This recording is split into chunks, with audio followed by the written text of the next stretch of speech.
Thank you, Stephanie. Thanks for being here today. Don't look outside. It's now 1 o'clock. I'd like to welcome you to the Board of County Commissioners meeting. It's Monday, January 24th, and we'll begin with the Pledge of Allegiance. Please join us. I pledge allegiance to the flag of the United States of America and to the republic for which it stands, one nation, under God, indivisible, with liberty and justice for all.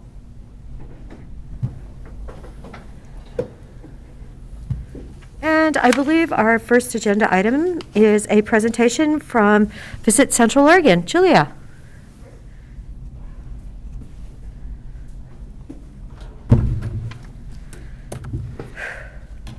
Is it okay to remove a mask to talk? Keep it on, okay. Good afternoon, Commissioners. Thank you for having us today to provide this mid-year report from Visit Central Oregon. I'm going to present just some overview, a little bit of state of the industry, traveler sentiment, and what we're seeing as well in the region, and some of the non-marketing programs that we are working on. And then I'm going to pass it off to Mackenzie Ballard, our Vice President of Marketing, to talk more specifically about our marketing initiatives. Krista Miller from Sun River Resort, who sits on the Visit Central Oregon Board, is also representing here today. Well, I love the picture on the front of the cover. Isn't that beautiful? Yes. That looks like my morning drive. Okay. Can you see that okay?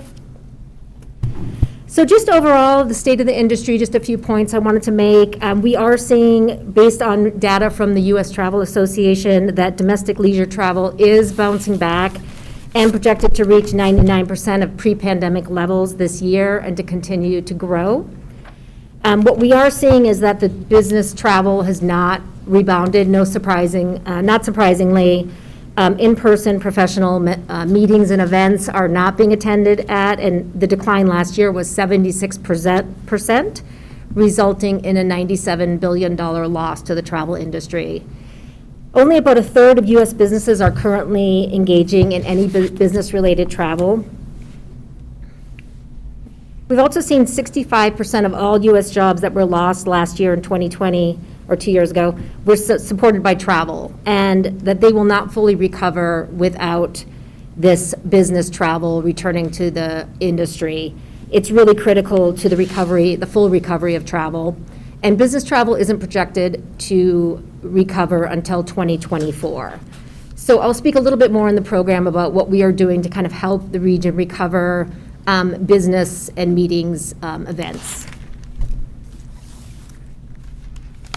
In terms of traveler sentiment, we've been following our research partners, Destination Analysts, which is a company based out of the Bay Area that focuses on traveler research. They are doing an independent study, and they've been following traveler sentiment since the start of the pandemic. They are releasing a report every 2 weeks, kind of showing what the state of the U.S. traveler is. And right now, we're really in a state of dichotomy. We're seeing more people than ever, as you can see on these statistics, are concerned with contracting the virus. It's up 7%, and it's actually exceeding levels that we saw during the Delta variant. No surprise, probably similar to your own personal circles, over 70% are reporting that at least one person in their circle has COVID, and nearly 30% of travelers has said that the challenges procuring tests have stopped them from traveling. So we may see these types of sentiments relating to sort of December and January numbers that we might see. The dichotomy is that people are very excited to travel. The next slide will show you some statistics. 80% of American travelers have trips planned in 2022. The number of average trips that they plan on take is at its highest since the pandemic, at 3.1 trips per traveler. And overall sentiment is high, and people are excited to travel. It's just going to be, when is the time right? And we may see, like I said, a little bit of a lull right now with the spread of the newest virus variant. Looking at regional information, you're probably all very familiar with the TRT report. This is a snapshot of the most recent report through November numbers. And you'll see that mostly Deschutes County is looking really strong with year-over-year variances that are all positive. Other than October, we had a nearly 30% dip. I will point out, though, that that dip was over an exceptionally strong October the previous year. So if you look at the numbers, they're still relatively strong, and year-to-date, we are pacing 18% ahead of last year. Bend has a similar picture, the city of Bend, but did not have the dip that we saw in October, and therefore are pacing 41% ahead year-to-date over last year. The next slide is the lodging report we receive from Smith Travel Research every month, and it shows you occupancy over last year and the prior year. We tend to look at 19 and 20 in terms of comparison, since 2021 was a bit of an anomaly. And you'll see that for the most part, the hotel industry is rebounding. If you look at months like July, October, November, and December, occupancies are strong against sort of normal business volume of 1920. August and September, you'll see, are a little bit lower than they had been in previous years. So there is still some work to do. That also could be an indicator of a particularly bad smoke season that we had. But in December, you'll see that the occupancy over 1920 was up 15%.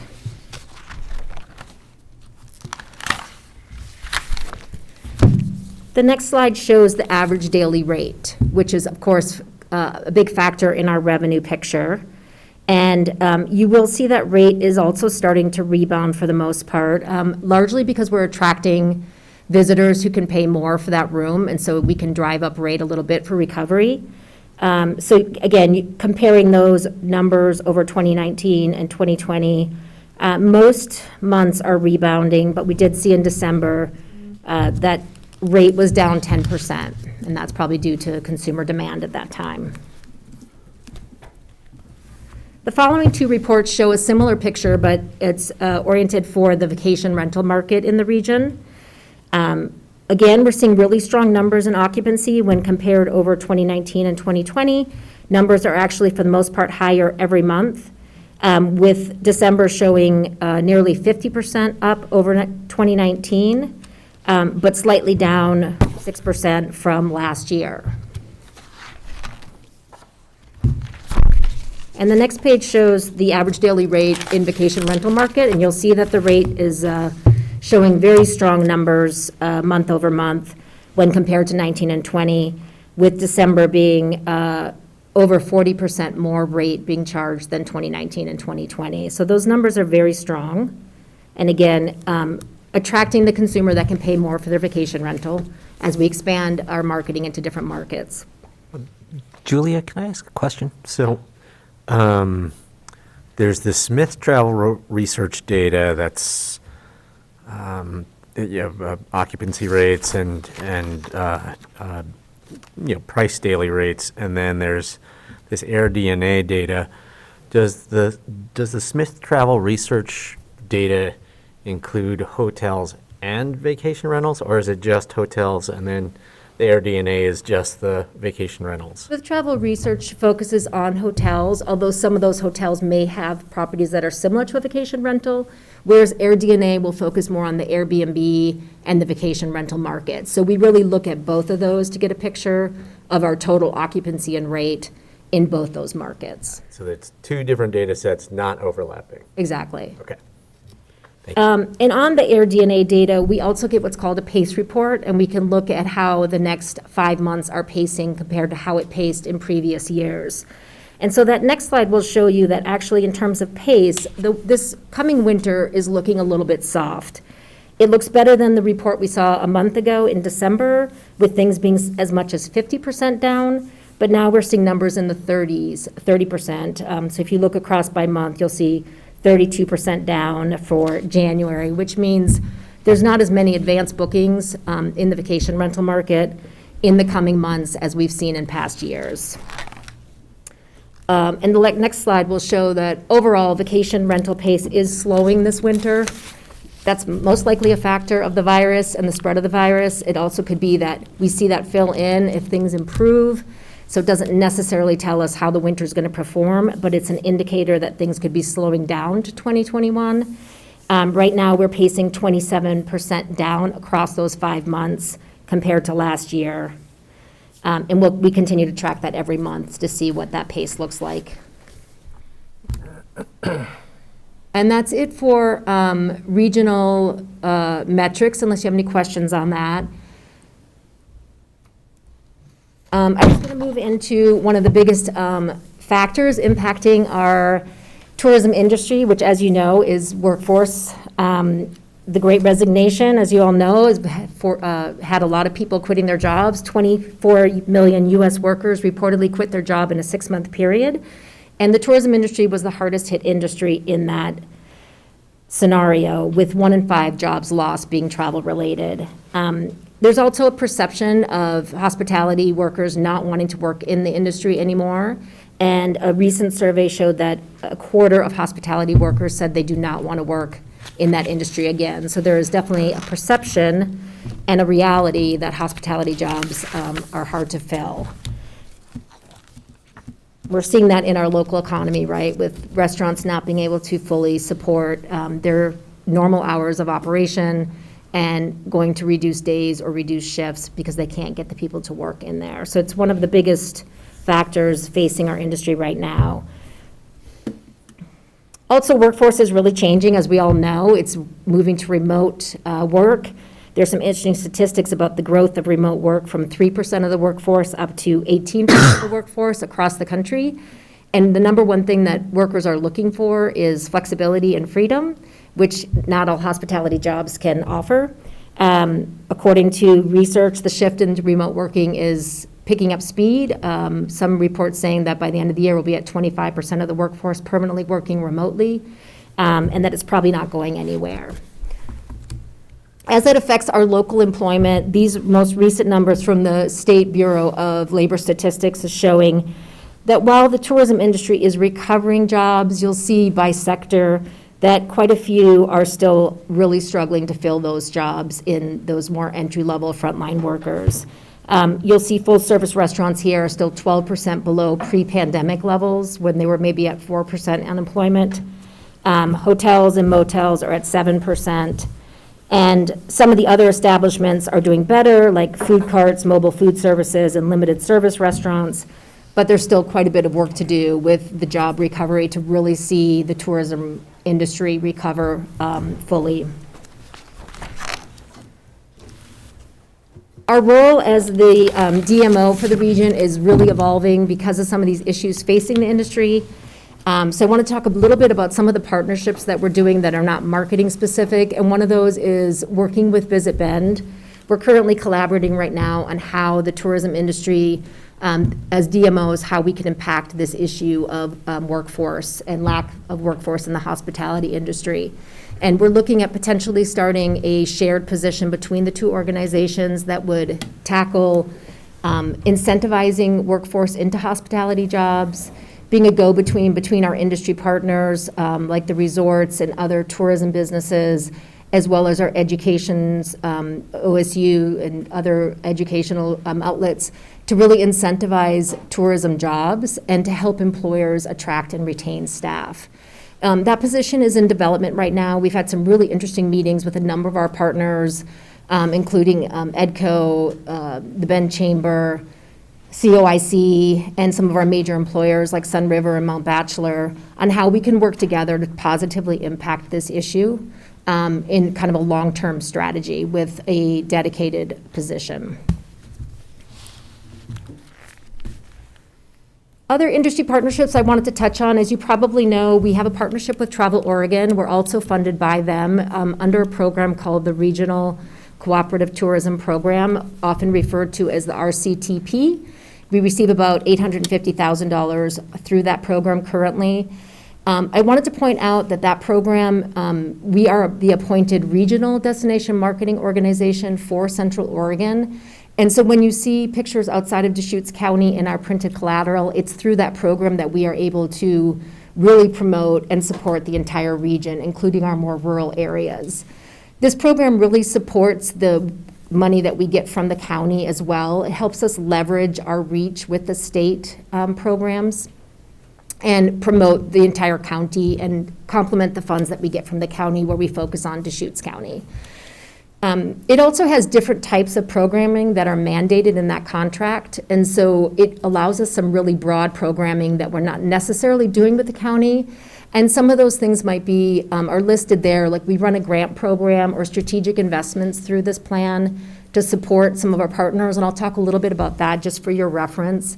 It also allows us to do global sales, so while as a county, we're not really representing ourselves overseas in international markets, we can do that with Travel Oregon. As international business rebounds, we can collaborate with them on some of their initiatives globally. We also do some destination development through that program. And again, we are putting some dollars into some of our rural tourism partners as well. So it's a very robust program with specific guidelines on how that money is allocated.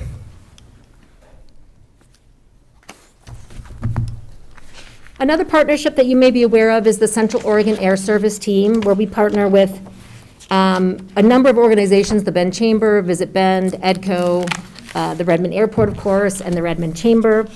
And our goal there is really to enhance and maintain and increase air service into Central Oregon. Visit Central Oregon is also the marketing arm, so we do focus on our direct flights for our marketing, although COVID had changed that a little bit and we focus more on the drive market. Overall, we focus on our flight markets, and those are really important to driving the right audiences into our region for tourism. And right now, we've met with all of our industry airline partners, and the focus is really on getting that capacity back into the region. You know, a number of flights did go dark during the pandemic, and those are building back up. We're seeing flights like the direct flight to San Diego come back this March. We saw a new flight added to Reno, and we are optimistic to see a direct flight to Dallas in the next year. So that is a collaborative effort with all these partners, and we we manage the marketing for those efforts. Julia, do you know what percentage it is back, Redmond? Overall, I don't have a specific number. There's just been a lot of variables with the flights changing, and their plans have been very fluid with bringing flights back and capacity.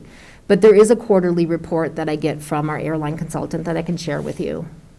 Okay, I just know at Christmas time, somebody was going and they really needed to be there like 2 hours ahead. It was at 5 a.m. It was totally slammed. And, and yet, where are we at today? Maybe not quite there. Yeah, well, the number of flights are also down. So where we might have had a number of flights, certain number of flights to LA or San Francisco, there's less of those. So that's creating some compression on the flight capacities.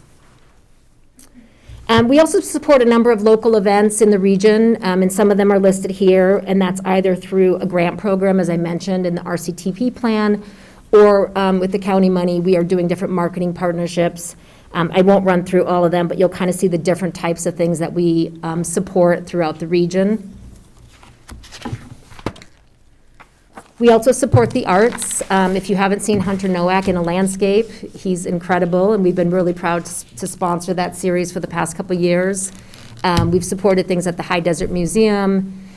We support the Central Oregon Film Office. They bring in really important commercial business into the region, generally in non-peak times, and they're sort of an extension of what we do in terms of promoting the region for film business and commercial business, and we are proud to support them. We're also currently supporting an economics impact study on the arts economic impact on the region, and that's with partnership with Scalehouse right now, and so we should have some good data from that next year to discuss. Under sustainability, we also support a number of projects. We do an annual support for the Deschutes Trail Coalition, as I think you were made aware at your budget meeting last week. This year, we also gave additional support for the Ochoco Trails. We've also supported the Madras East Hills Trails through our RCTP program, and that was with Central Oregon Trail Alliance. A couple years ago, we supported some trails in Sun River, as you know. We were at the ribbon cutting together. So we have done quite a bit of trail support through that grant program. On the educational side, and Mackenzie will speak a little bit more to this, we've done some awareness campaigns around how to recreate in Central Oregon and how to treat the land and our natural assets, and how to be a good visitor. And that includes the Take Care Out There campaign, which is in partnership with Travel Oregon. We've also partnered with the Environmental Center this year, and we are doing recycling programs and education with them to our visitors and locals in 5 different locations. And we partnered with Smith Rock and did a series of videos on how to visit and recreate in Smith Rock responsibly. So we have a number of initiatives, both education and financial support under the sustainability sector. We also get to support as I mentioned, through the RCTP program, we are supporting destination development in the region, and that will include things like the mural trail, which is adding vibrancy to different parts of the region by installing a mural by local artists that we're supporting, Katie Daisy. And we've added murals in Redmond, Lapine, Sun River, and Maupin. And we also have one at our Redmond airport desk as well. And they're creating a lot of buzz with social media and people sharing those greetings from around the region, and also dispersing visitors around the region to visit the different murals in terms of a campaign around the creative arts. Just happened to stop by that that mural in Lapine, and my wife and I stopped, took a photo in front of it, and I'm sure she posted it by now too. Yeah. So, How but can it was you- just last week. Exactly. How can you not stop? They're so Yep. beautiful, right? We've also partnered with the High Desert Food Alliance to promote the High Desert Food Trail, and we supported the Warm Springs Museum with new highway signage to show visitors where to turn to get into their museum, because that's such a high capacity of visitors going through there right now who may not have seen their previous signage. So we're excited to support all these projects, and that's really just to give you an idea of the scope of work that we do in addition to marketing, and the types of partnerships we have, and the types of projects we're supporting, and that we continue to support. And then lastly, I just wanted to talk about a few new initiatives. As you know, I met with you the end of last year about some new initiatives we would do with the carryover funds. And so I just wanted to touch on those before we turn over to the marketing specific program. As I mentioned, we implemented a welcome desk at Redmond Airport this year, so we're excited to be able to be that first impression for our inbound air passengers. We have it staffed about 20 to 25 hours a week. It is timed with the busier times for inbound passengers, and we're able to greet passengers, give them a great first impression, and give them information from around the region and direct them to different parts of the region based on their needs. New this year, too, we also conducted diversity, equity, and inclusion training. That was not only as a team with our staff, but we also provided an opportunity for our industry partners to participate in DEI training. We partnered with a local facilitator, Allyship in Action, who some of you may know. And we were excited to be able to share this information with other people and really working together as an industry with the goal to make the region welcoming to all people. So you'll see that as well in our marketing collateral, but we wanted to work with organizations on the ground and get that training out to people who are interested in it. Again, that was through the RCTP program and the state funds, but I wanted to make you aware that that's an opportunity for our tourism partners. And as I mentioned earlier in the presentation, really the return of meetings is really, really important to our hotels and tourism businesses. Meetings fill our region when it's not peak time, and they're really a long-term strategy for the rebound of travel. And we haven't typically really focused on that from a marketing standpoint or a sales standpoint. We focused mostly on domestic leisure travel, and the hotel partners have taken more of a lead on meetings. But it is really important for the travel industry and to see that come back. So we are giving more effort to promoting the region as a good place to come for a meeting. Or I should say more than a meeting, because there's so many great things to do around a meeting. And research shows that as business travel comes back, people also want to combine that with having a lot of fun. So we're perfectly poised as a region to bring back that. So we're working on a number of initiatives under that campaign. We'll have a meetings guide. We're working on launching virtual reality around the types of venues that you can come to, the types of activities that you can do here. And we also have hired somebody to help us on the sales side, leveraging some of those trade shows and programs with Travel Oregon as well, where we're promoting ourselves as a meetings, a perfect place to have a meeting in the coming years for business travel as it rebounds. We're doing a similar campaign for weddings, promoting that region for beautiful weddings. In the guides or the bags I gave you, you'll see our new wedding guide, which we just printed, with our partners at Oregon Media, and we're also going to be doing a specific campaign around hosting weddings in the region, which Mackenzie will speak to as well. So those are just a few of the new strategic initiatives that we are using additional funds to that are different and above things that we have done in the past. And I'm happy to answer any questions. Otherwise, I'll ask Mackenzie to come up and present the marketing, and we can take any questions as well then. Thank you, Julia. Thank you. I do have a question, or a question or two. So the nature of work has really changed a lot. We've had this massive influx of Zoomtown workers into our community. Do we actually think that business travel is going to go back to the way it was? With, so many businesses are now very comfortable with getting their people together online, and do we have an understanding of what business travel and business gatherings are going to look like in the future? Yeah, that's a great question. I think it is changing as more and more workers, as I said, go remote. It's changing not only the way people travel, but the way businesses will gather as well. Right. And I think that, I don't have any specific data, but what I'm hearing in the industry is that, the more and more people go remote, the more that face-to-face time will be important. It might look different than it has in the past because you may not have seen people for a year.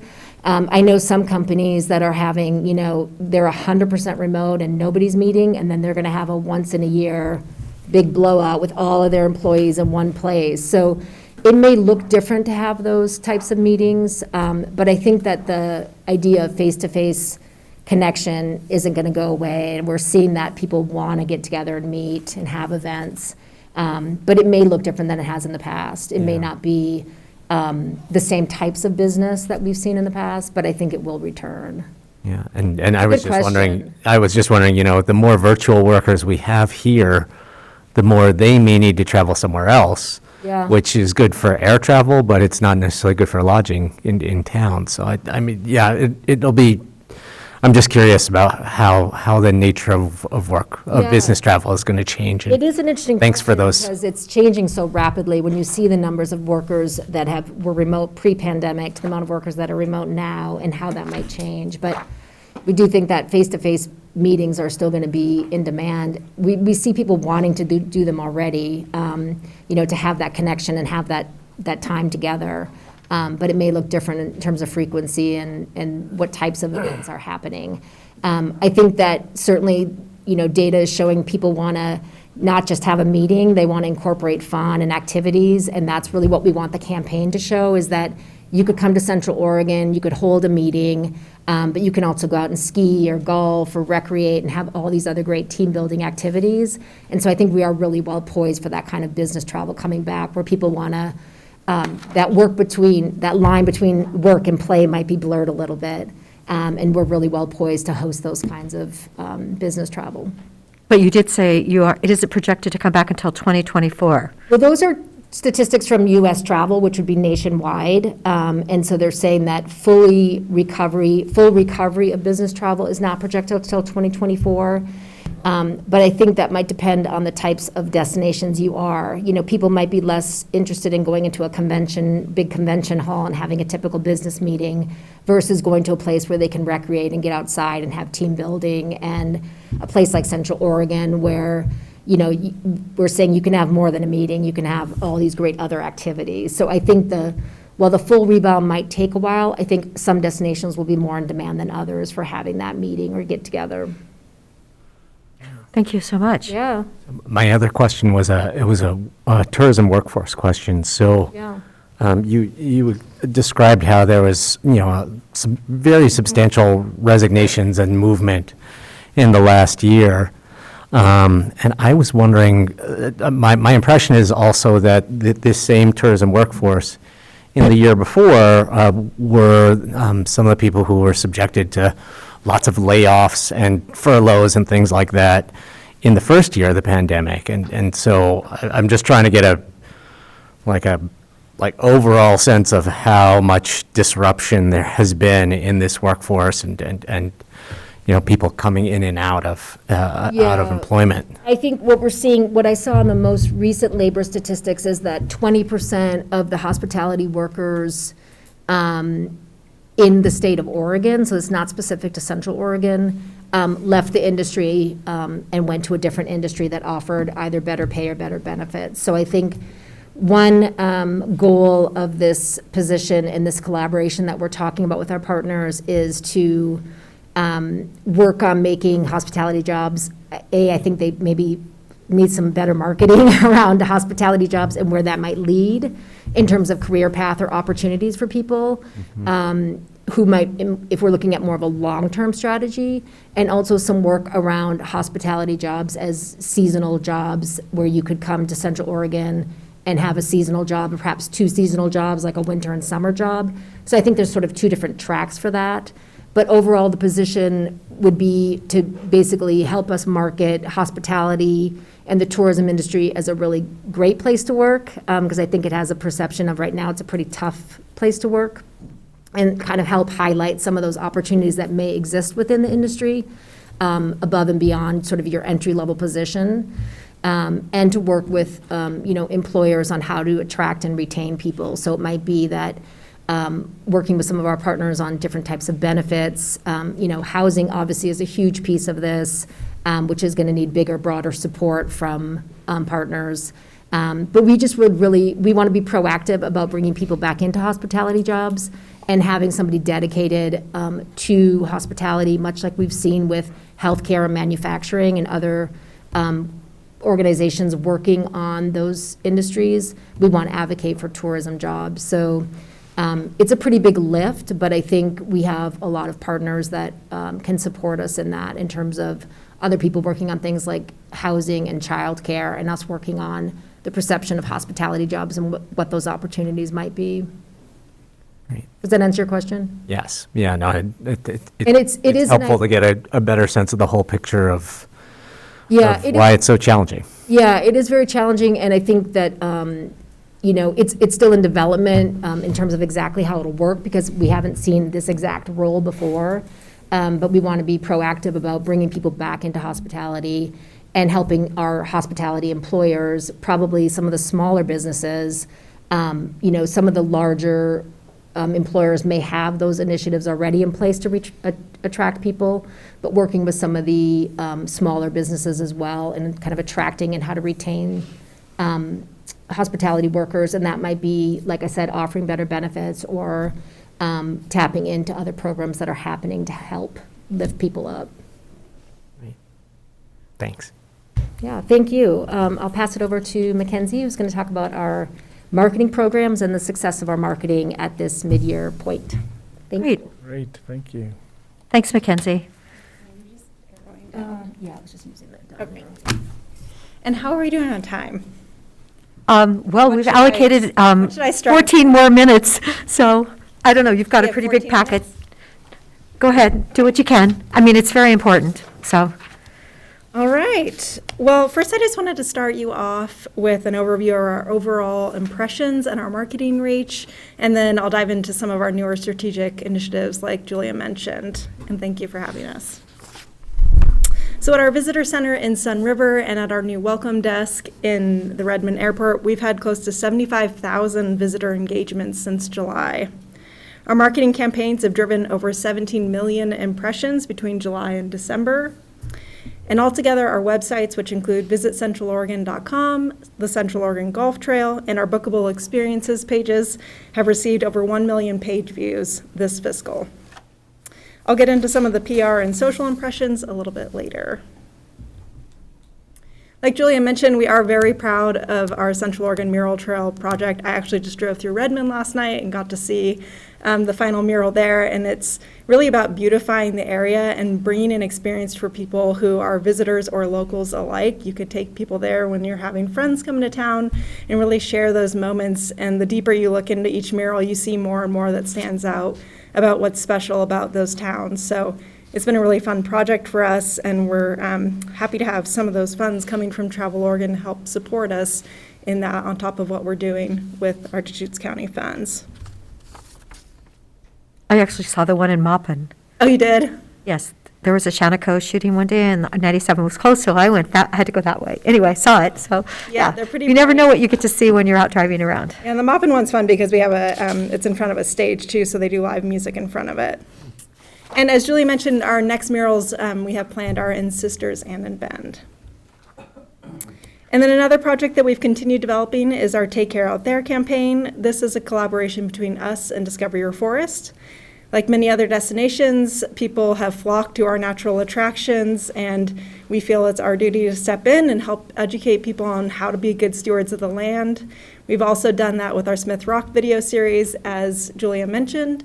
We did 3 videos, and those focused on preventing fire danger, preventing search and rescue, the need for it, and then also just the simple idea of how do you prepare for a day at the park, whether it's hot or cold.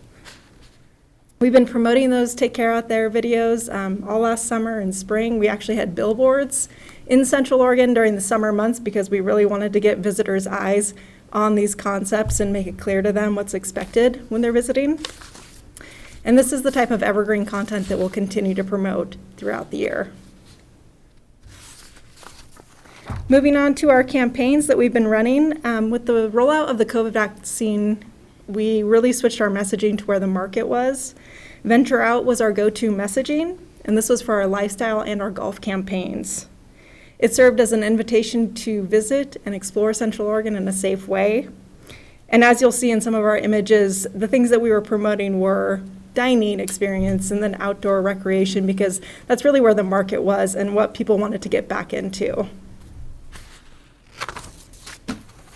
Our Central Oregon Makers campaign is also very special to us. We've been doing this for a couple of years now. It's a video series that highlights local makers in the region.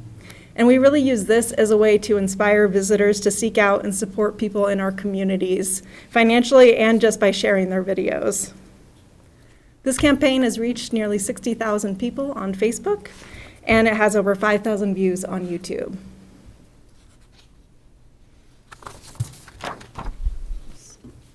So during the pandemic, the early stages when we pulled way back on our traditional advertising, we took it as an opportunity to shift our focus into collecting assets that we could use for future campaigns.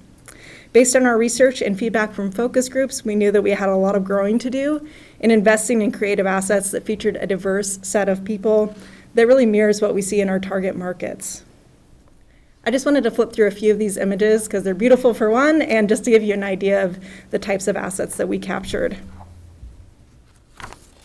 So we worked with some awesome talent who just brought a lot of energy and fun to the shoots. We also are committed to capturing more assets with people of different ages. Not everyone who comes here is a 32-year-old rock climber, so we really want to reflect that in our marketing messaging. And this is a couple that we shot with in Sisters for a fall-themed shoot last summer, in the very late end of summer, and you'll be seeing more of this when we start promoting fall next summer. We also did a multi-day golf shoot to capture video and photos of a diverse friends group. This is something we were lacking as well. We really want to showcase people in our target markets that we are a welcoming community and that they can see themselves here for a golf vacation if they choose us as a destination. So we're super excited about the direction of our creative assets, and we hope that they help us connect better with our audience. On to our golf campaign. So golf has been one of those activities that has just seen a huge resurgence during the pandemic. We market Central Oregon as a premier golf destination, highlighting the proximity of our 30-plus courses, the unique layouts, and our post-round culinary offerings. And our fall golf campaign generated over 2 million impressions, 42,000 clicks, and over 660,000 video views. For our summer and fall lifestyle campaign, we welcome people back to Central Oregon, as I mentioned, with the COVID-19 vaccine rollout.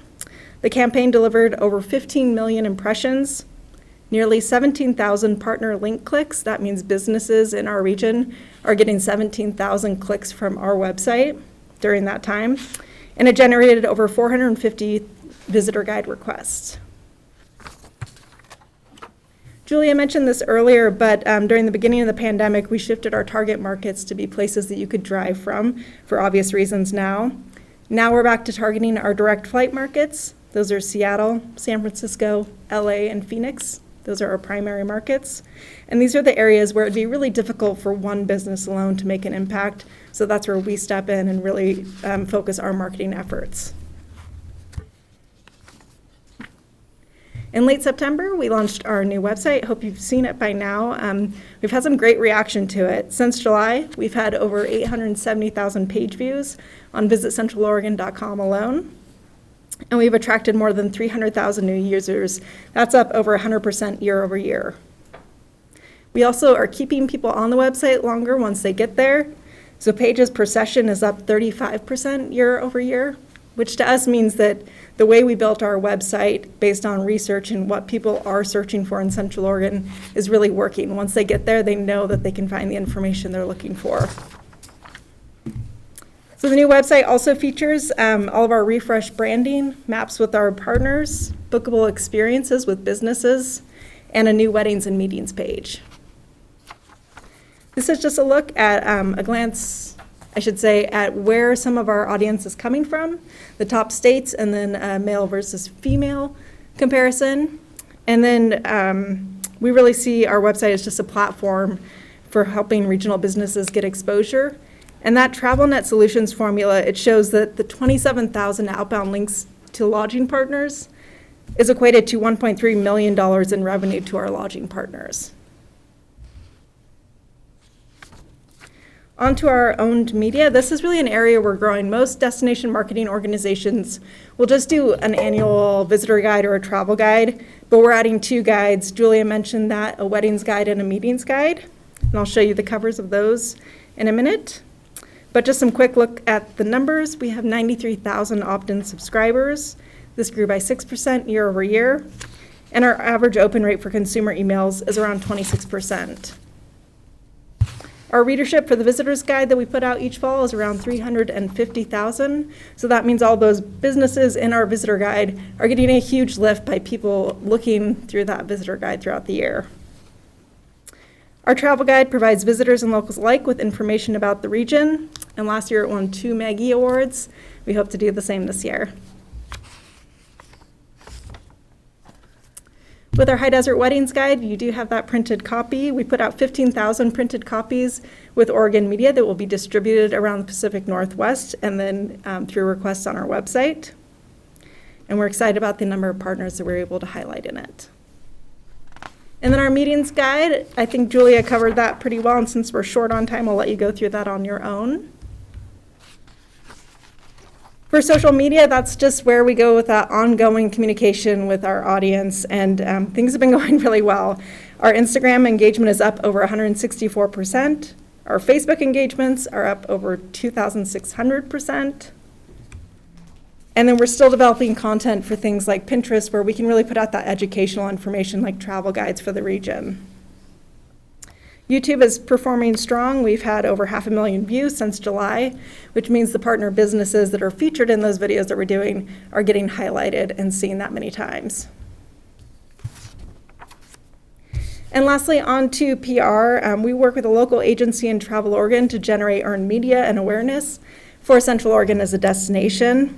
We've created relationships with writers around the world, and we've had some writers from respected magazines like Sunset, Travel and Leisure, and Forbes. When we did need to, we shifted our familiarization tours where we bring writers to town to virtual, and that went really well as well. I guess I would just end with I think if we've learned anything, we really have to be nimble with our decision making during COVID, but overall we've stayed really clear-headed with our strategic direction, and I think that the numbers show it's really working. So thank you for your time. Thank you, Mackenzie. Are there any questions? For Julia or I? I'll just acknowledge it's a really exciting time. We're 2 years into or through COVID now. We thought things were going to go down, they went up. We market for one thing and something else happens. So it's really an interesting time. Thank you for just having the capacity and the professionalism to do this. I mean, this is a wonderful report here also. Central Oregon is a special place with recreation opportunities, but yeah, how does it fit into the big world these days? And we're all in this together, though. Right, Thank you. We're fortunate because we can promote so many things that are outside with a lot of social distancing. So thank you, and look forward to our meeting tomorrow. Thank you. Thank you. Thank you for coming in.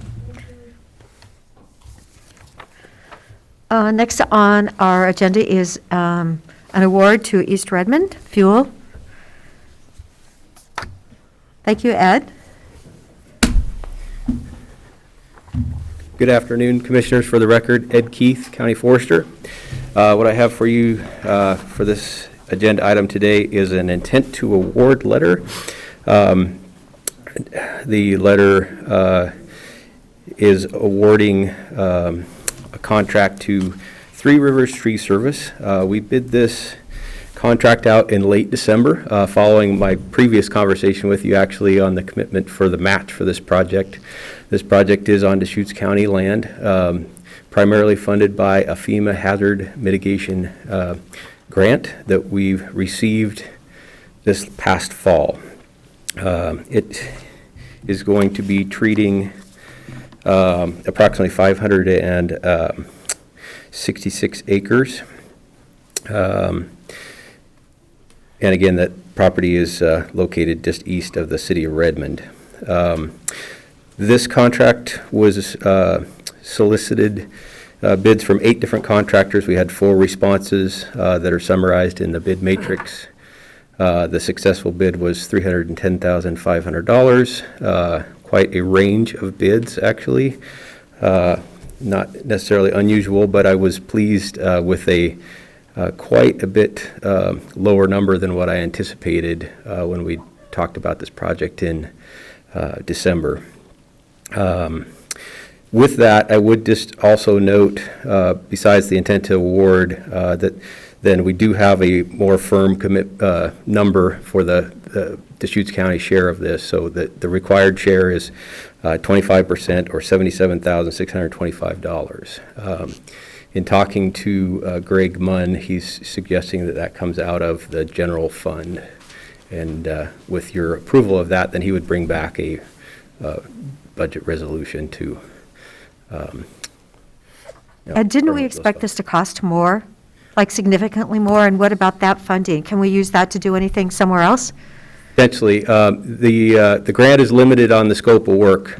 So we could do additional acres on this property, or the other 2 partners, which are Eagle Crest and Odin Falls, could potentially identify additional work to be done. So yes, we'll have a cushion of funds there that we can look for an additional project.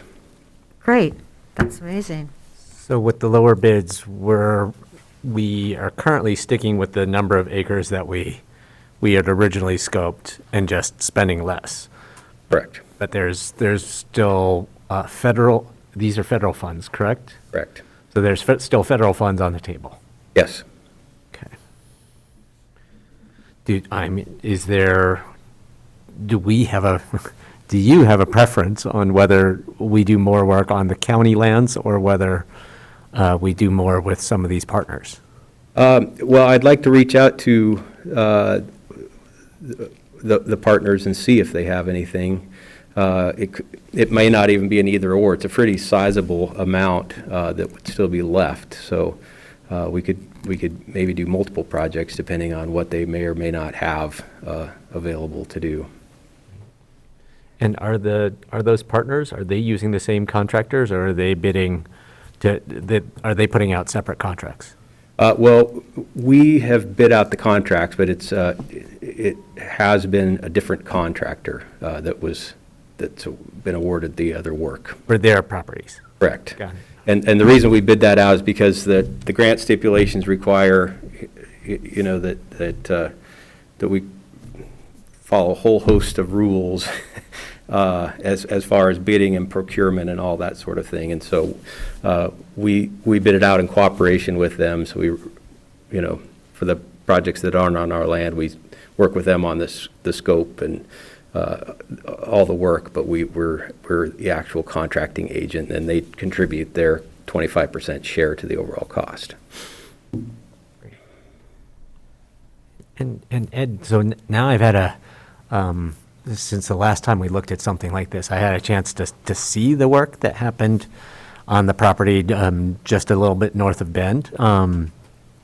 Will this look similar to that? I mean, I saw there were areas that were, where trees were removed. There were other areas the trees were limbed up. I mean, is that the kind of range of things that we're looking at with this contract? The specifications for the outcomes of the work are very similar.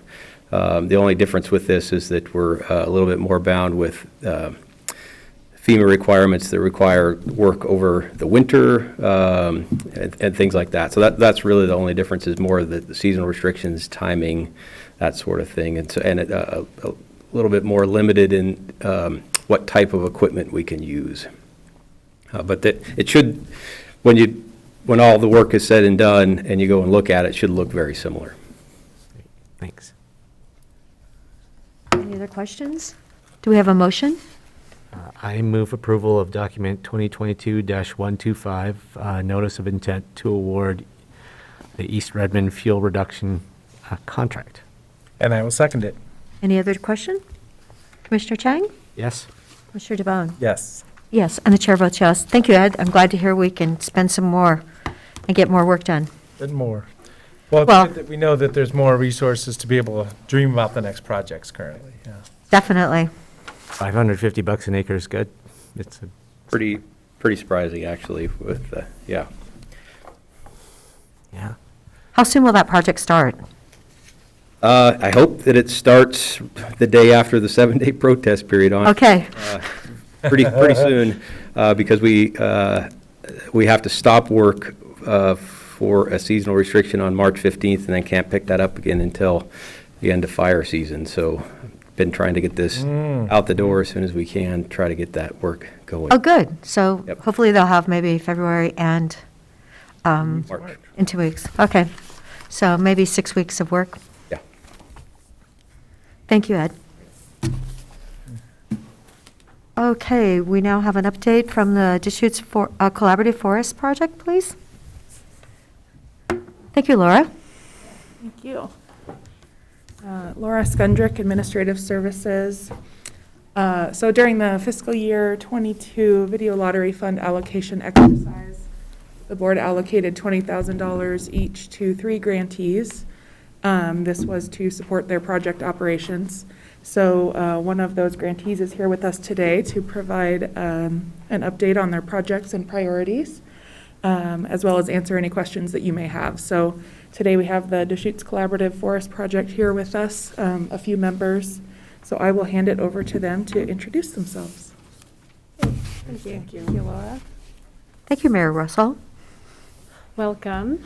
I'm going to ask Ed Keith to join me, who's Vice Chair of the Deschutes Collaborative Forest Project. I am co-chair with Commissioner Chang.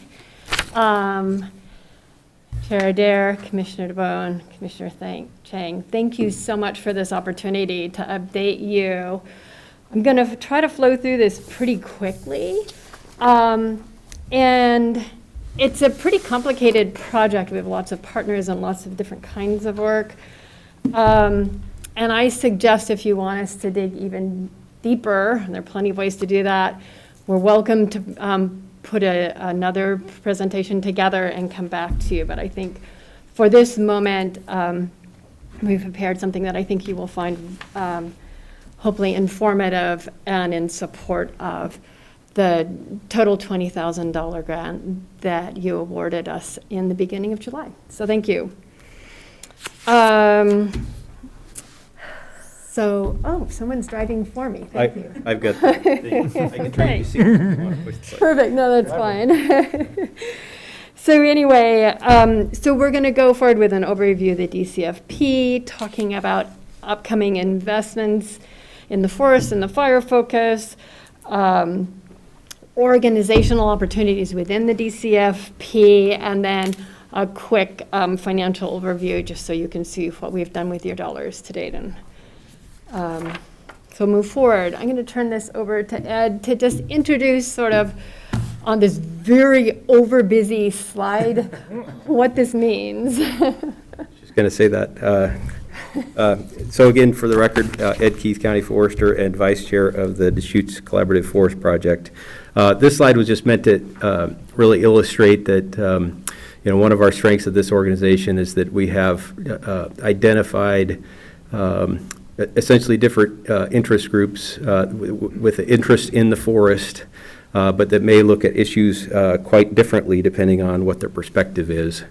The names of the representatives have changed somewhat over the years, but we always strive to kind of have a balanced group to add their perspectives and input. And so I won't go through these one by one, but the idea is that, we have members from the industry, we have members from the environmental groups, we have local governments, a wildfire perspective, a wildlife perspective, watershed perspectives, that all kind of add their own voice and their own opinions to inform these projects that we've been working with cooperatively with the Deschutes National Forest. The idea is that we do work, try to strive for consensus with this group, and so sometimes that takes quite a lot of time, but it has been active now for, since 2010.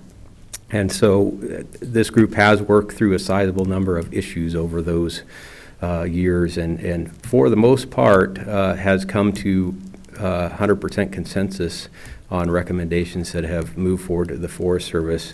I can think of maybe one exception around mistletoe, but other than that, really broad and diverse group of folks that come to the table to try to agree on things, as opposed to what the model used to be in the managing of our forests, which was what can we disagree about, and then let's take it to court and see who can win. So this is just really a different model for how projects are moving forward, and keeping projects out of court and really getting work done on the ground with broad scale community agreement.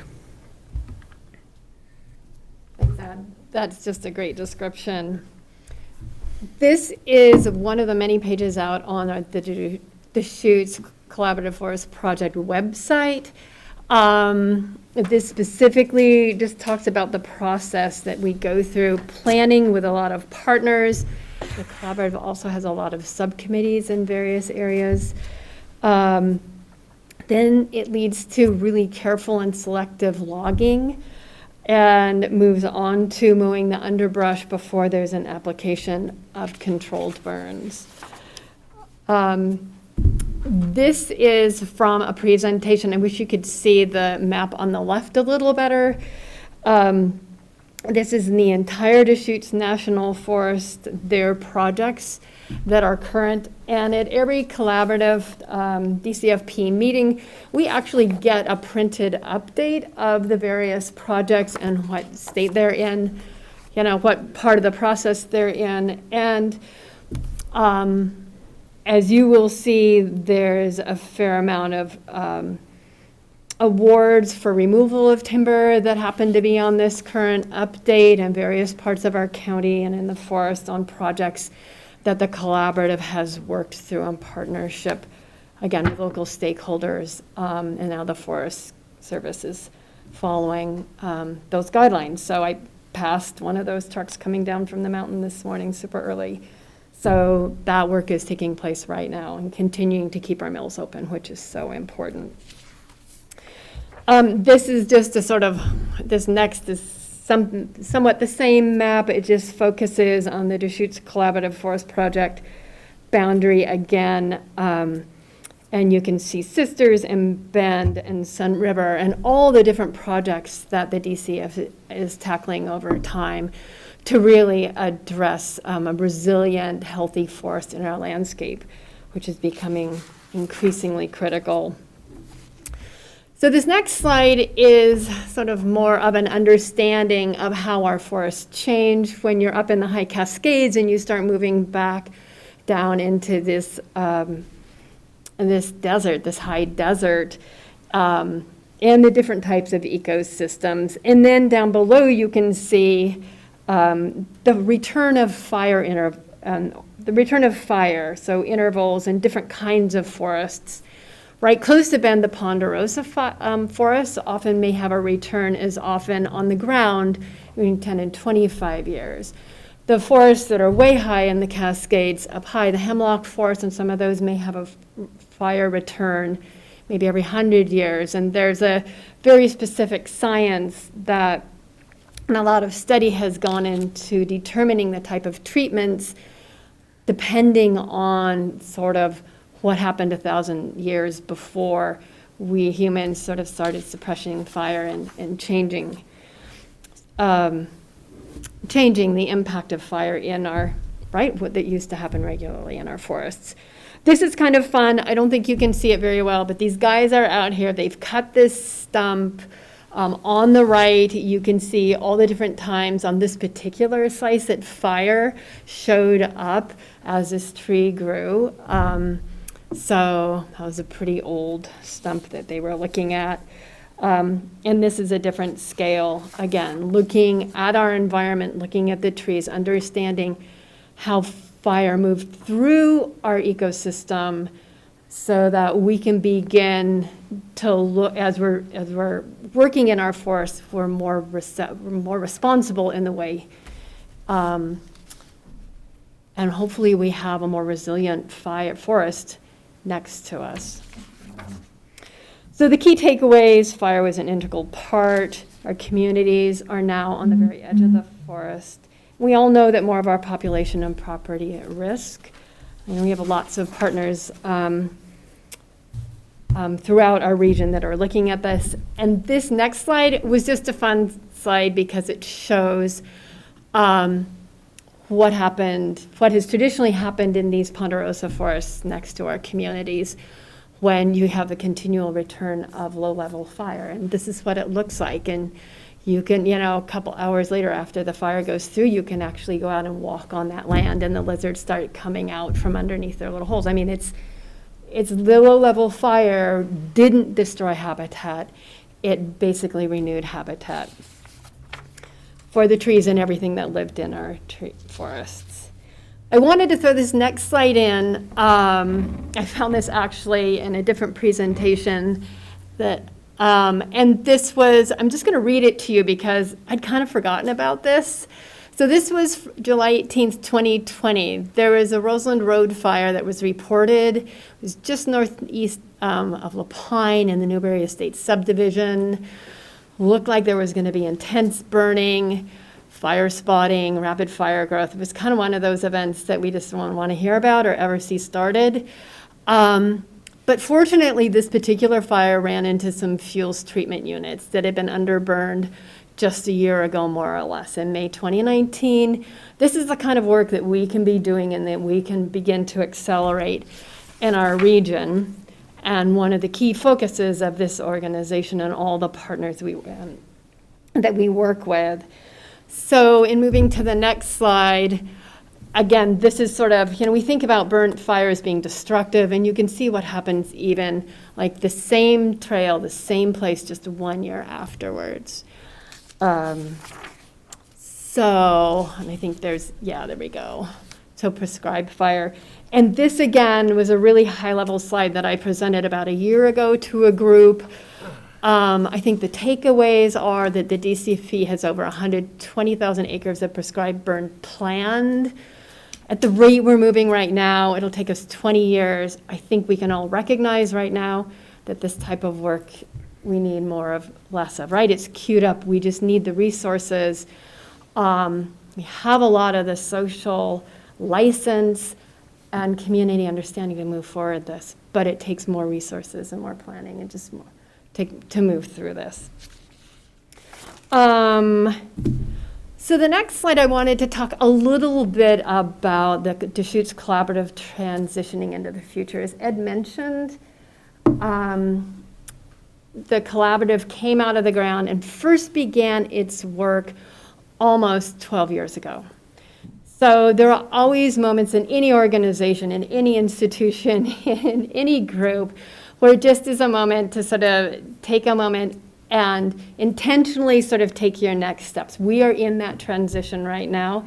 We have a really talented executive director that has moved on, is moving on. We have an interim consultant that's working pro bono really strong strategic and financial management backgrounds, very fortunate in the moment, deep interest in the collaborative work. And our goal in this moment is to keep the DCFP focusing on the key work that we have queued up. We have grants coming at us and work that we can be doing right now as we create a really strong plan for what's next. And the next slide. Oh, I guess I got these slightly out of order. So I'll go to opportunities in a moment. I'll give this to Ed. Okay. All right. So, we are here to report back on a grant that you granted to the Deschutes Collaborative. So what is that money being used for? What you may or may not know is that the Forest Service receives a fair amount of funding. It really received a 10-year package of funding to accomplish a lot of the work on this landscape that we're collaborating on. Those funds are really intended to do the on-the-ground work. And so where the DCFP really needs some help in funding is to convene the people that on the first slide that we showed you, those 19 people as part of the steering committee, and then we have a restoration planning subcommittee, a prescribed fire subcommittee, an outreach subcommittee, and an administrative subcommittee. And it really takes a person or people to kind of keep the wheels on the bus and keeping that group going down the road. Agenda planning, making sure that the science is presented, those sorts of things. And so what we're using these funds for are for facilitation and coordination of both the steering committee and those other subcommittees, administrative support for some of those subcommittees as well, and then our outreach has been a little bit challenged lately due to the COVID pandemic. We did a lot more events and kind of in-person things in the past. What we've been focusing on in the last couple of years has been more of what we can do virtually and online. We're in the process of rebuilding our website and kind of taking this opportunity to make sure that we have a robust communication platform electronically, and with the hope that we can do some more in-person outreach events in the future. So those are the kind of the broad categories of what we're using this funding for, to just kind of keep this group going, and meeting, holding field trips as another item that really makes sure that we're getting the outcomes that this group intends by going out in the field and seeing these projects implemented, giving feedback to the Forest Service, those sorts of things. So that's the kind of high-level overview of what we're using these funds for.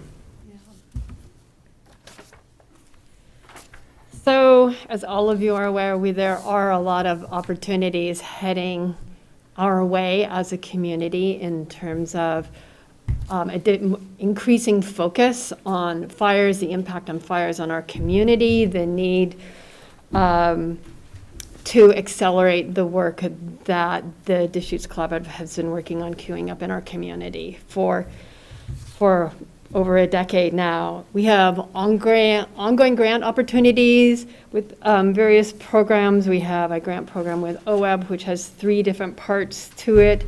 That decision is in process. I think we probably have 1 segment at least, hopefully, that we can depend on getting funded. We'll see how the other 2 go.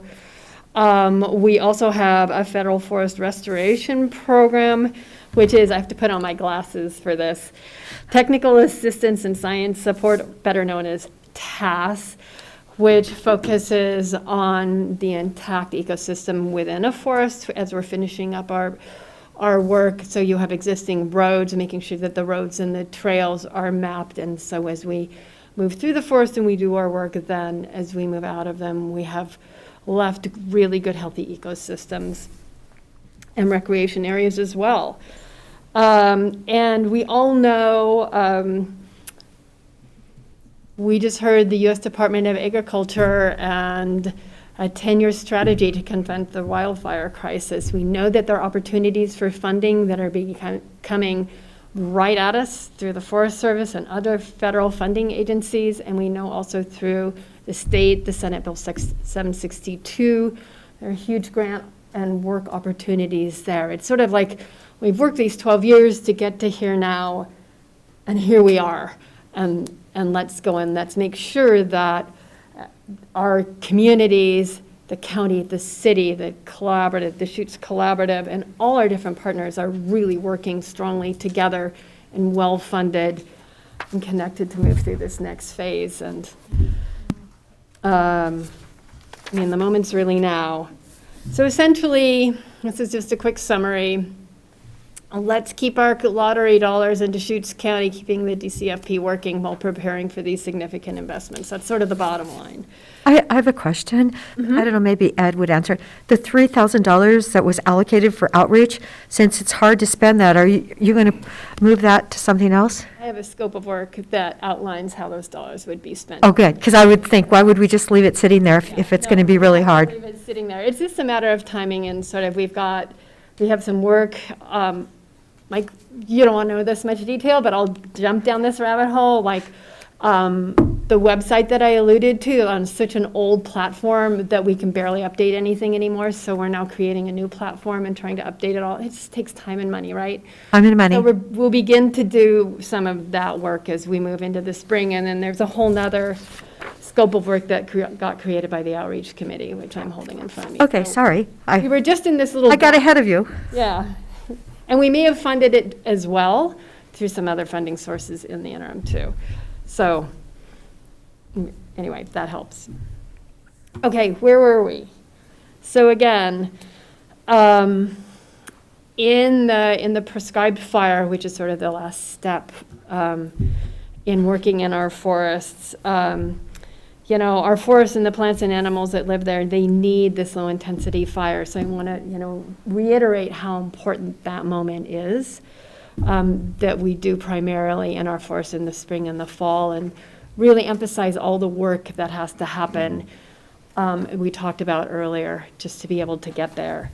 Our economy, our local economy is so dependent on our forests, whether or not it's clean air, it's recreation, it's the products that come out of the forest, our open spaces. You know, we really need to do as good a job as we can.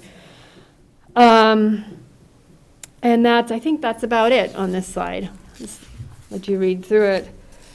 So that's about what we have. I mean, again, thank you so much. You know, I know that we at some, you know, the city of Bend has stepped up and shared and you know, and put some dollars forward. I know the county has stepped up and matched that. I think probably as we move through these next 6 months and have recreated a strategic plan, done our organizational assessment, and we know exactly how these funding streams are actually going to be queued up as they're coming our way, we are all going to probably be in conversation again. I would anticipate that.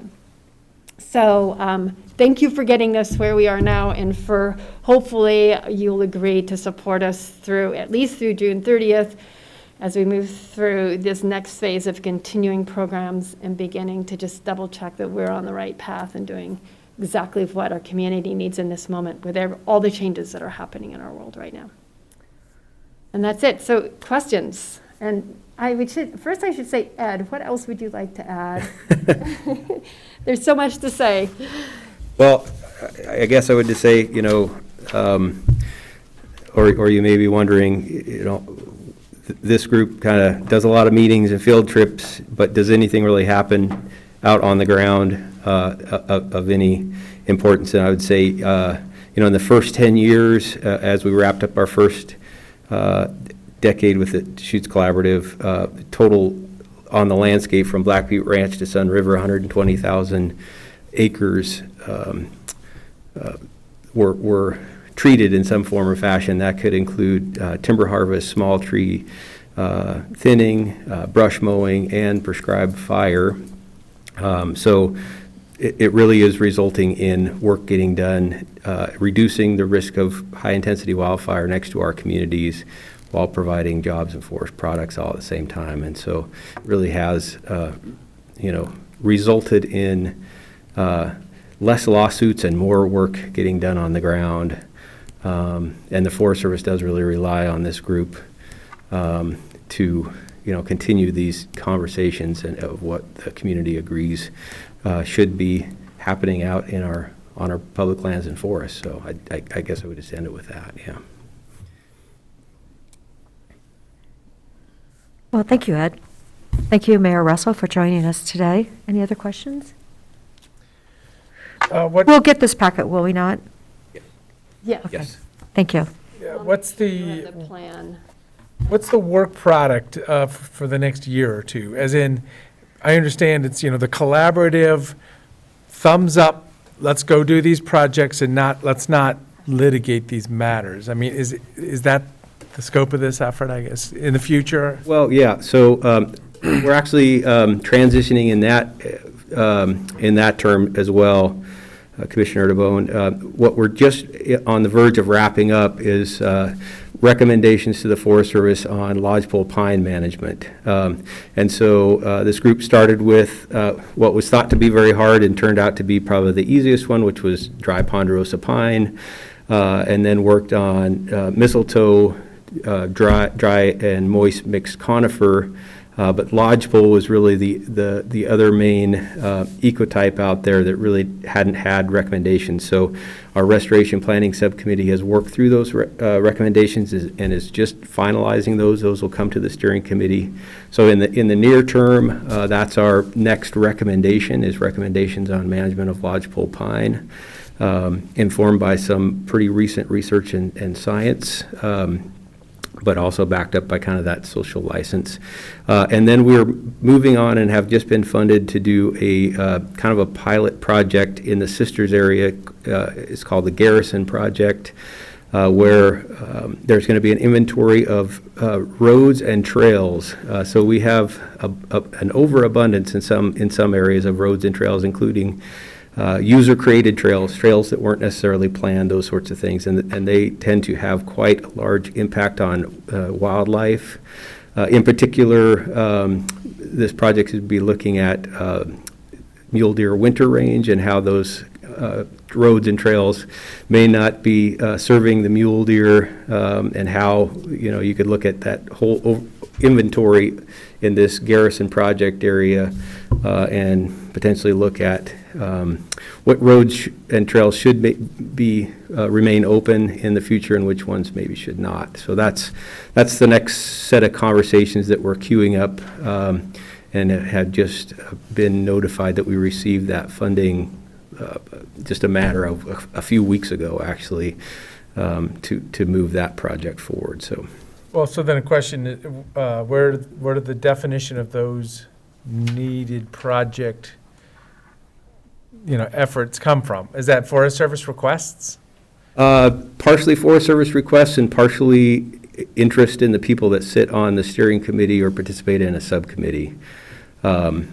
So we do talk a lot about trying to match up those two, and sometimes it's a challenge as far as what projects does the Forest Service kind of have in the pipeline, the planning pipeline, and then how do that, we can't necessarily engage with the Forest Service on every single project that they plan, but is there opportunity to look at some of those and pick out a strategic one that is going to bring or keep people at the table talking about these issues? And so that's where we've come up with this one. Was that there's been quite a bit of interest in management around roads and trails, and this project was a good one because it's in the winter deer range.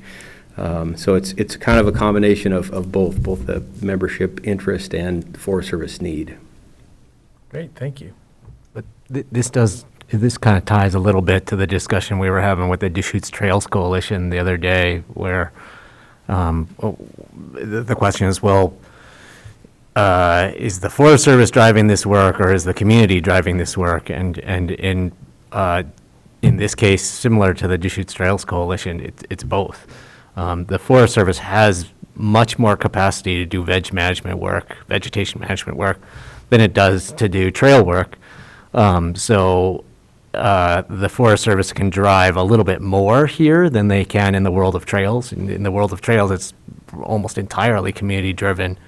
But here it really is a joint effort. And one of the things I'd like to say, just to kind of help everybody understand what this group produces or what it delivers, Ed used the phrase social license, and he referred to, past litigation.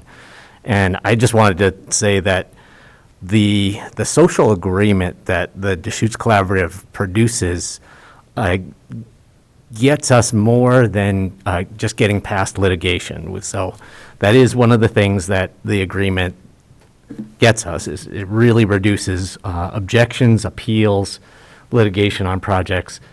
But it also, in a community like this where so many people live close to the forest, it means that the vision for the forest that the collaborative produces, and then the explanation to the community that the collaborative gives to the community, makes it possible for us to do prescribed burning without hundreds and hundreds of people in the Bend community calling up the Forest Service and saying, did you know there's a fire out there? We were the ones who started it. Are you going to put it out? Well, we set it in this very specific, weather, frame that we're having, so that we could let that burn. It allows work to happen on the ground that otherwise the community would have all sorts of questions about, and really slow down. So there's another way that social license is important. The third way that social license is important is that social license clears the way for funding to come to our community to get work done, which is one of the things that, a month or so ago when we were at the AOC Natural Resources Committee, there were a lot of county commissioners who were talking about how they really like this coordination approach, where they want their county to negotiate directly with the federal government what happens in the national forest. And that's all well and good if that works for them, but I can assure you that the collaboration that we do here has opened up the pipeline for way more implementation funding to come to our community than to some of those other communities where they're doing their coordination work. And so the net result of that is that we get a lot more work done on the ground. So less litigation and contested projects, less community resistance to implementation on the ground, and more funding to get work done. And that's the reason why within the Dcfp's 250,000 acre landscape, they were able to treat 120,000 acres in the first 10 years of the project. And it's also like one of the really neat tie-ins to observe right at this moment in time. We have done so much work to enable active restoration and active fuels reduction to happen on the national forests that now it's actually driving work on the private lands. There was a mention of Senate Bill 762, and under Senate Bill 762, there was the state made something in the range of $21 million available for communities to do large-scale fuels reduction work. And there was a flurry of activity here in this community, and when the dust settled, private landowners from across Deschutes County, spilling into Klamath County, spilling into Jefferson County, had submitted $6 million worth of requests for fuels reduction work on private land.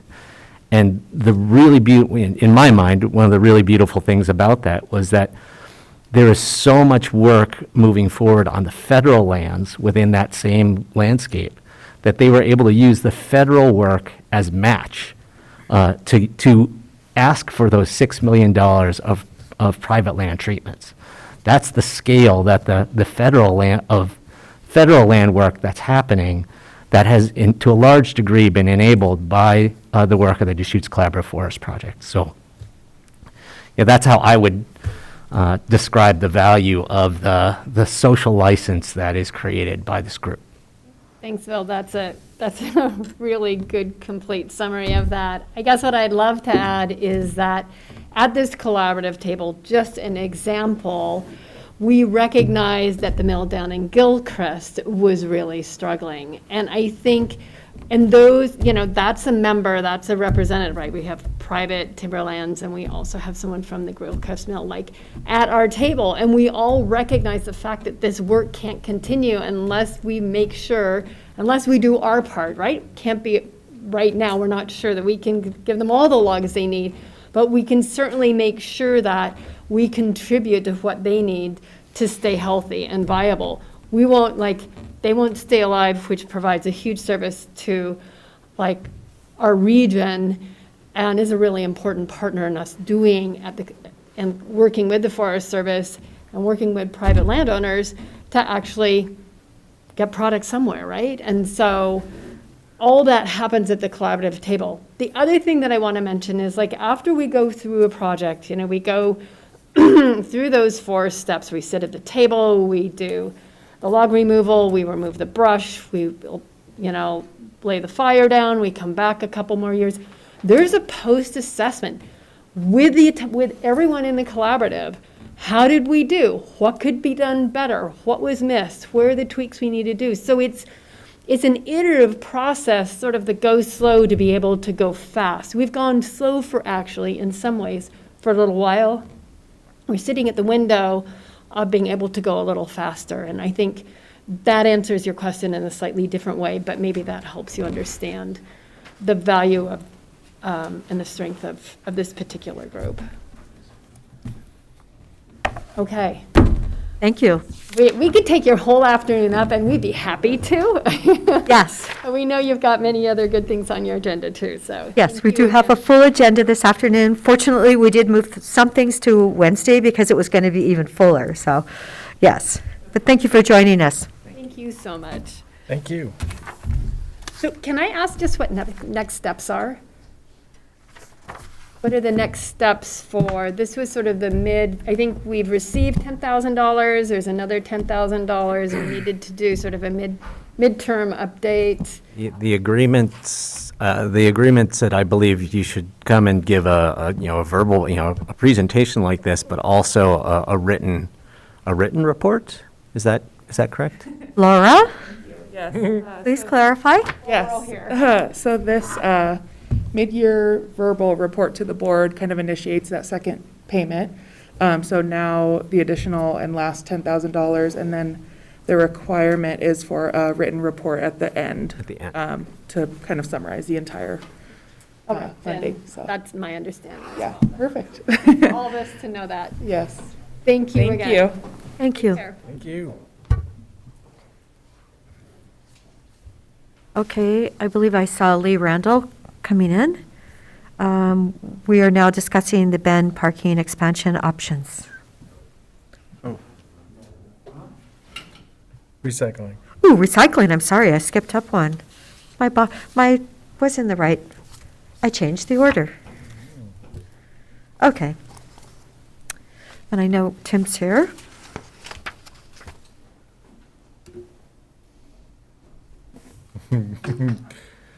Chad's here. Oh, and there's Chad and Tim. Good afternoon. Afternoon. Chad Santola, Director of Solid Waste, and Tim Shimke, our Senior Advisor, former Director, is going to be part of this discussion this afternoon. This agenda item is for discussing the expansion of recycling collection services in the county. And I'm going to do kind of an introduction and background, go over a couple of key definitions with you, and then I'm going to let Tim take over at that point. Tim was involved heavily in the discussions and development of the recycling proposals that we're going to be dealing with this afternoon. So back in 2019, when the county, when the board adopted the solid waste management plan, one of the key elements in there was the expansion of residential recycling collection services. And we've been working with the franchise collectors in the county to develop some plans for moving forward with that.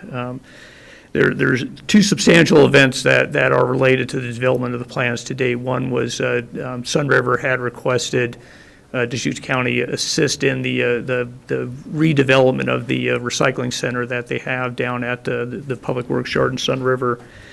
And secondly, there was a fire last summer in the Deschutes River Woods area, and there's been a lot of discussion and requests about expanding curbside yard recollection to the residential sector as part of our services.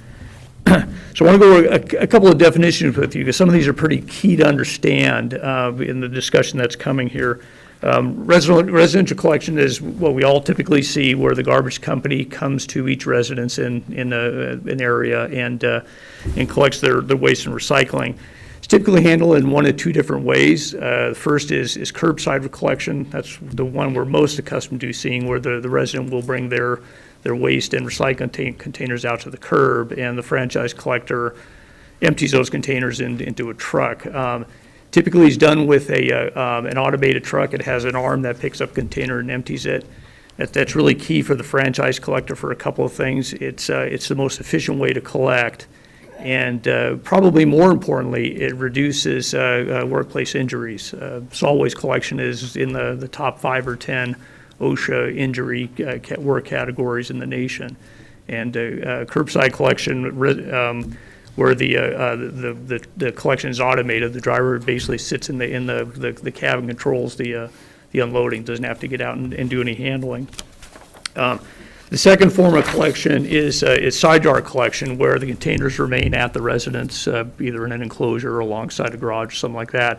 And the collection employee has to get out of his truck, either retrieve the can and bring it down to the truck and have it emptied, or in a lot of cases, they'll have a large container that they keep with the truck, and they'll go from to a couple of residences, fill up the container, and then walk back down to the truck and get it emptied. It typically is done in places like Sun River. They have restrictions on having curbside collection, so side yard service is available for them. The next thing I want to talk about are the service levels, and this is two of these are going to be key for understanding in this discussion. When I was working with Tom Anderson before he retired, there was a little bit of stumbling block between a couple of them, so I want to make sure we have a full understanding on these. The first one's mandatory service. In Redmond and Sisters, if you live in the incorporated limits of the city, you are required to have waste collection and recycling collection service. The city collects the fees from the residences and gets billed and pays that fee back to the waste collection companies for the service. The other two are universal and subscription service. Universal service is where if you sign up for service, you get the full suite of services that are available for that fee. In some parts of Deschutes County, you have just waste collection. Other places, you have waste collection and in curbside commingle collection. So if you sign up for service, you get all of those services, whether you choose to use them or not. This is I want to make sure I understand, this is optional. You don't have to sign up for service, but if you do, you do get all the package that's available to you. The other service is subscription service. That's where a customer has a menu of services they can subscribe to. They can choose to do one service, maybe it's waste collection, or they can do waste collection and recycling services. So they pay a fee for each of those items that they sign up for. Universal collection generally is a little bit more efficient in the fact that you tend to get better participation in it over subscription recycling. But that the option is there. Typically with the subscription service, they tend to be a little bit more dispersed on that. So again, I just want to reiterate that universal and subscription, those are the two that we want to differentiate. Universal is where you sign up for everything. Subscription service, if you sign up, you can pick and choose what you want to participate in. So with that, I want to pass on to Tim. Again, he was the one that was most involved with the initial discussions to get to where we are today. So he'll go over the history and kind of summary of where we are with the program today. Thank you.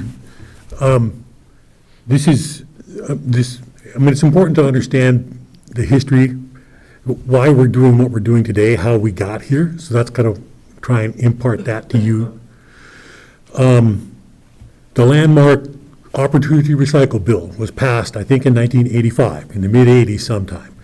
And that basically said all Oregon citizens have to have the opportunity to recycle. And the bill was focused primarily on cities, incorporated cities over 4,000 in population, and then there's another tier. If you're over 10,000, you had more requirements. And those requirements, that's what brought curbside collection of recyclables. And so that's a requirement in those cities. Outside, well, in cities of incorporated cities, less than 4,000 people, and any unincorporated areas of the county, the opportunity to recycle is provided by having a place to drop recyclables at DEQ permitted disposal facilities. So for Sun River, the letter of the law is met by having either the transfer station at Southwest, 7 miles south of Sun River, or Not Landfill in Bend, 15 miles north of Sun River. That provides the opportunity to recycle for those people in those areas. Very soon after the law was implemented, we started getting requests from people who wanted more convenient recycling options in the rural areas. That led to the development of recycling depots. The key here is these depots are all established based on a partnership with the department. So if Sisters or Sun River wanted to have a recycling option, if they provided a location, then we would provide the containers and the service for those. And that's how they established. And the number of depots has fluctuated from year to year. Currently, we have 4, Sisters, Sun River, the Lapine Depot in Wilderness's collection yard, and Black Butte Ranch has a little depot over there as well. That's what's established. The department, in the middle of the big recession, abdicated the responsibility for those depots to the franchise system. So prior to that, the county, the department was paying for box rentals and servicing of the boxes. The recession kind of had us say, for a couple of reasons, we're going to make this the responsibility of the franchises. So if you have a depot in your franchise area, like High Country does in Sisters, that depot now becomes their responsibility for servicing and maintaining it. Sun River, same thing, the department did not want this. I guess the department recognizes that the recycling that happens at those depots is of value to us, both in extending the life of the landfill, as well as relieving some of that cost of transport to Bend. So if all the recyclables in Sun River went to the Southwest Transfer Station, we'd have higher expenses because we have to move that into Bend, where now the franchise moves it into Bend and that cost is spread among their customers. So again, the key is that the depot in Sun River is there because Sun River requested the depot all those years ago. And there was some confusion in the discussions, people assuming that it was a county depot, the county has a responsibility to provide that depot. That's not the case.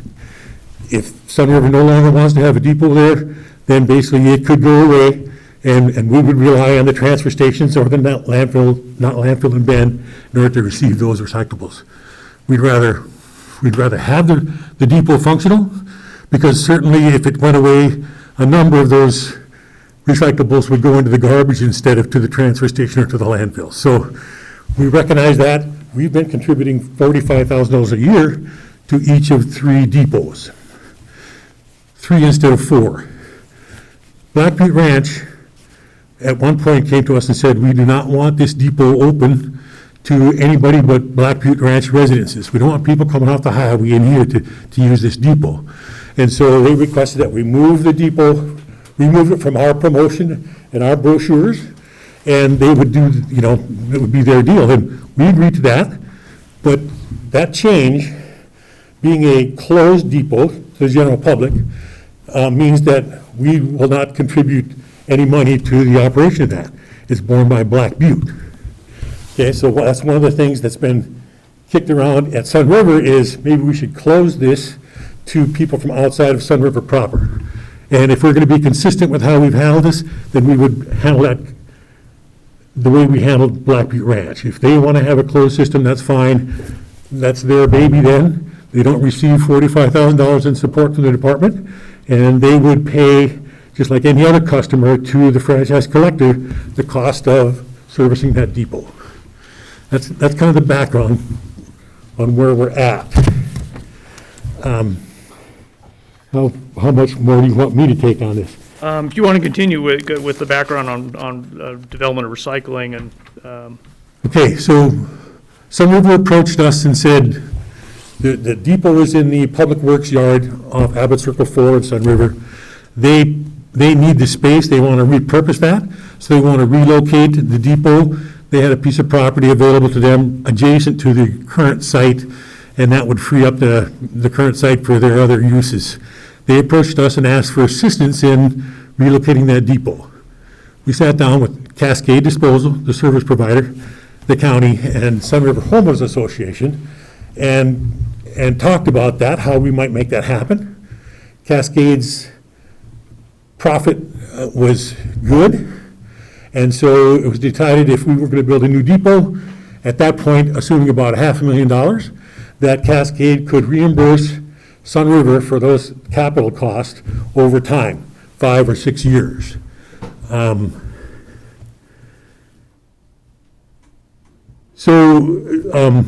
That seemed to be the path forward.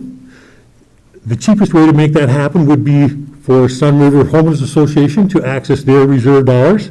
They can build it cheaper than we can due to prevailing wage laws, et cetera. And that was the way we're going to proceed. In order for Sun River to access those reserve dollars, they need a vote of 60% of the homeowners to allow that. The Homeowners Association, I think, did a really good job of surveying all of the homeowners. We learned, yes, there's strong support for a new depot in Sun River. We also learned, among other things, that there's a fair amount of support for residential collection of recyclables in Sun River as well. Okay, so Cascade and the county came up with a proposal, assuming a new depot was in the picture. They offered a subscription commingled collection service as well. Now, when you look at commingled, the franchise collection company has to make an estimate of how much participation they're going to get. And then if we're going to get 800 people who would sign up for a subscription service, what does it cost to provide the service to those people? Divided among those 800 households, that's how the cost gets established. When we were looking at numbers there, we assumed low participation rate of about 800 households, and there was a monthly fee for that. They also had a midterm, so I think the surveys indicated that over 1,000 people would be interested in the residential collection there. So a number came in for that. That number, because it's more customers contributing to the pool to provide costs, it's cheaper. So 800, that's more expensive. 1,100 for the same level of effort, that's cheaper. But we found that when you went over about 1,200 people, things flopped. So Cascade says we can provide residential side yard recycling service for 2,500 people for about $4,000. So that's the universal approach, right? They have about 2,500 customers at any one time out there. Everybody pays a $14 a month fee. Everybody gets curbside collection weekly. A lot of challenges in Sun River. They do not allow curbside or at the end of the driveway. Have to go to the residence and get the recyclables and the garbage out of enclosures. Most of those enclosures, if we wanted to try and get an automated system in there, most of the enclosures would need to be modified. That's a significant expense that would be a problem. Well, enough said there, I think. So I guess we flopped. So there was a vote. There was more than 50% who voted were in favor of building a new depot. But you needed 60% of the vote in order to access the reserve funds. They did not get 60%. The depot is not going to happen, at least not anytime soon. So Cascade and this department we made a proposal that was universal. So the depot didn't get built. The implication is we want to implement side yard recycling and see how much that reduces the need for the depot, maybe even eliminate the need for a depot. Well, I don't believe that you're going to get there in a subscription approach. So we've thrown out a universal suggestion, a universal approach. $14 a month gets you weekly side yard collection of recyclables, including glass. They are not expected to have or we're not contemplating a yard debris collection in Sun River, but they are getting weekly instead of bi-weekly service or every other week service for their recycling. Tim, for that, I mean, if you went universal in Sun River, and, you know, there are hundreds or thousands of homes where, you know, someone's not there a lot of the time, they would, you know, every single one of those homes would be signed up for the universal? No. Okay. So basically in Sun River, base service includes weekly collection of garbage and weekly collection of recyclables, including glass. That would be the new base level. So if you're taking service, that's the service you're getting. And if you choose, if you're vacant and you're going to be gone for a month, you do have the ability to say, stop my service for the next month, and then start it again. Sometimes on a subscription service, where that's the scary part for the franchise collecting, not knowing exactly how much participation they're going to get. They tend to like to see, if you're going to sign up for this subscription service, we'd like you to commit to 6 months. Rather than signing up for a month and then dropping it and then signing it up. I mean, the logistics of trying to provide the service under that kind of scenario is difficult. So going universal kind of takes all of that off. We've also are proposing that right now, garbage is collected, the homeowner provides the can. It's not an automated cart like we have in Bend or elsewhere in the county. It's your basic 32-gallon galvanized or whatever they get, Rubbermaid can. Our subscription service was kind of geared around a cart for automated purposes. We have changed, and now our proposal says if you want, well, if we say recycling is now a base part of your service, the homeowner will provide the can, which is an expense to the homeowner, but a savings to the franchise collector, and it allows the homeowner to choose a can that meets the needs, but also maybe will avoid having to modify their enclosure in order to use it. So we thought that was a kind of a win-win.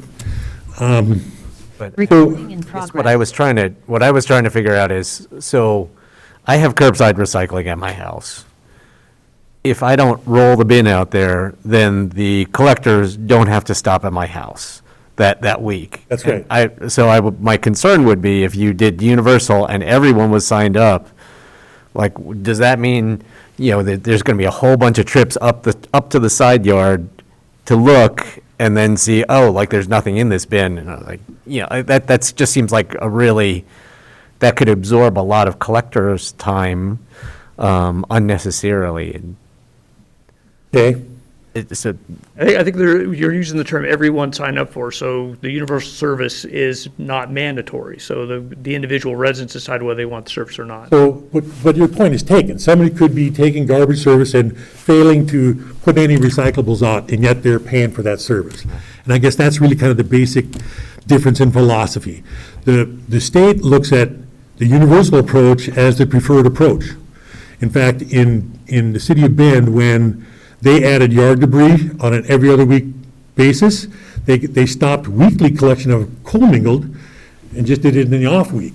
So they fell out of compliance with the law because they were no longer doing weekly curbside collection of recyclables. And the state would not recognize their every other week yard debris program because it was on a subscription basis. They like the universal approach. They think that a subscription basis gives homeowners the incentive not to recycle, where it's a base part of your service, you're paying for it with your garbage service. They think that drives more participation. So, but okay, but if But if universal is still optional, you get a certain number of hundreds of homes that sign up for the universal with the recycling. And then if they're signed up and someone goes up in their side yard and there's no recyclables to deal with, then they paid for the service, which they just aren't using that week. And that's, okay. It's an interesting question. I'd be curious to ask Cascade Disposal how often that happens with their customers with the side yard service. You know, I don't put, you know, my recycle bin is huge, and I recycle a lot, but I don't put it out every other week. I probably put it out, once a month, when it gets full, so. Yeah, it's definitely an unknown with the side yard service, though, yeah. Really, really difficult to accommodate a huge range of service levels that people would like to see. You're at a great example. Other people are going to be gone, so I guess the short answer is we went with the universal approach because it simplifies everything, Cascade knows what their revenue is going to be because everybody's paying the bill. Yes, they may be going up to houses that have no recycling to pick up. That's just basically the cost of doing business. They recognize that. So. Okay, thank you. Okay, we're going to switch gears a little bit and talk about curbside yard debris. So what we're looking at for Sun River is adding a side yard collection of glass and commingle. The other parts of the service areas in the county is divided into two general categories, rural and distant rural, and I'll go over those in a minute. But as I mentioned at the start, the fire last year in Deschutes River Woods compelled a lot of people to contact both the department and county administration and the commissioners about adding yard debris service. The city of Bend added yard debris service, like Tim had mentioned, and one of the things that compelled the higher service subscription for the yard debris service was in Bend and I think in Redmond they banned backyard burning. So residents had two options. They could haul it to not landfill themselves, or they could subscribe to the service. So that kind of brought on a pretty substantial response in the subscription service. With the inquiries in Deschutes River Woods, Waste Connections has worked up a proposal with us for adding glass and yard debris collection to the service. Currently, Deschutes River Woods and the rural service area, which is generally the areas immediately surrounding the corporate limits of Bend outside of Sun River, have both waste collection and commingle collection as a universal service. The proposal would add yard debris service to it as well as glass collection. So, Commissioner Chang, I assume you do not have glass collection at your home, or you? I do. Oh, you live in the city limits then? Pardon? You live in? I do. I live in Yeah. city limits. If you live outside the city limits or subscribing to service, you don't have access to glass collection at the curb. So what Waste Connections would do is on 1 week, they would collect commingle and glass, and the alternate week collect the yard debris. So we're looking at expanding that service to all of the rural service area, which includes Deschutes River Woods, Conestoga Hills, and a couple of the surrounding communities. There's another service zone that Waste Connections has, which is a distant rural, which are areas that are a lot further out from Bend, the city limits, and the residents tend to be a little bit more dispersed. Currently, they only have access to garbage service, and what is proposed is that we would expand the service to them to include both commingle, yard debris, and glass collection as well. So, did I miss anything on that? So, yeah, because we approach this from a franchise by franchise basis, right?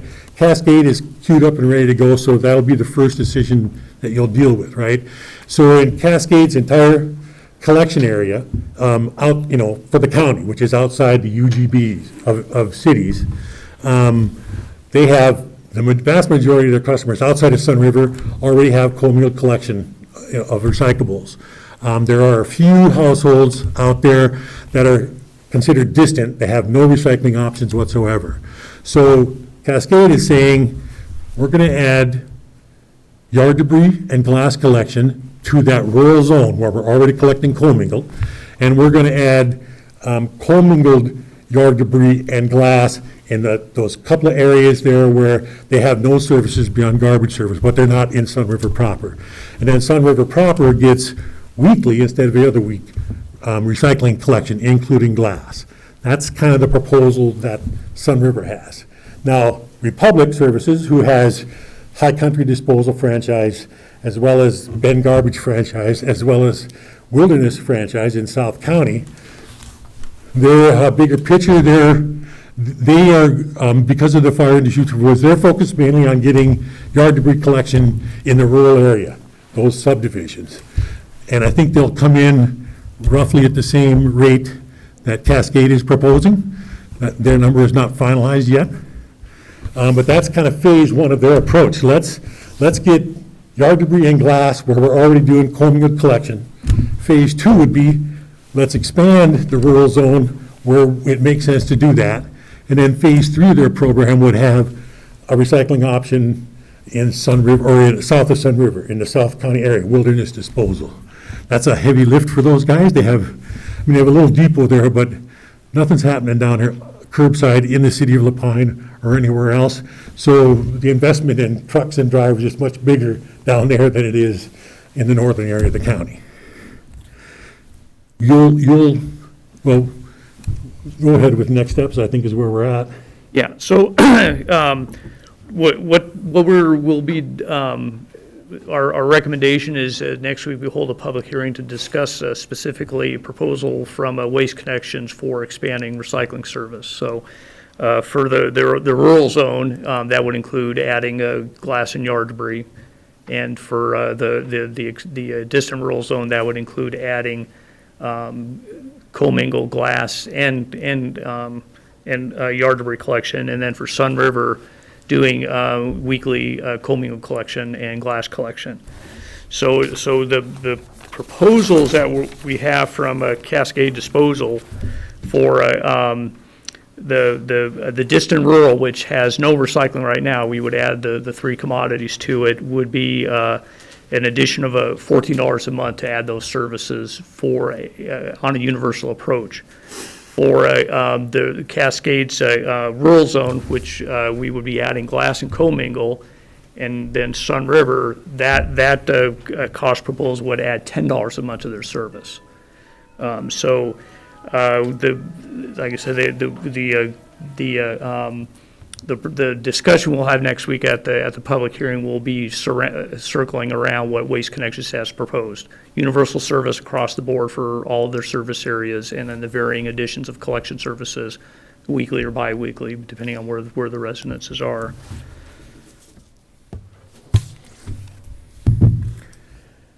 It's a lot of information, 7-page, very wordy. I tried to be brief, difficult to do. A lot of background. Do you have any questions?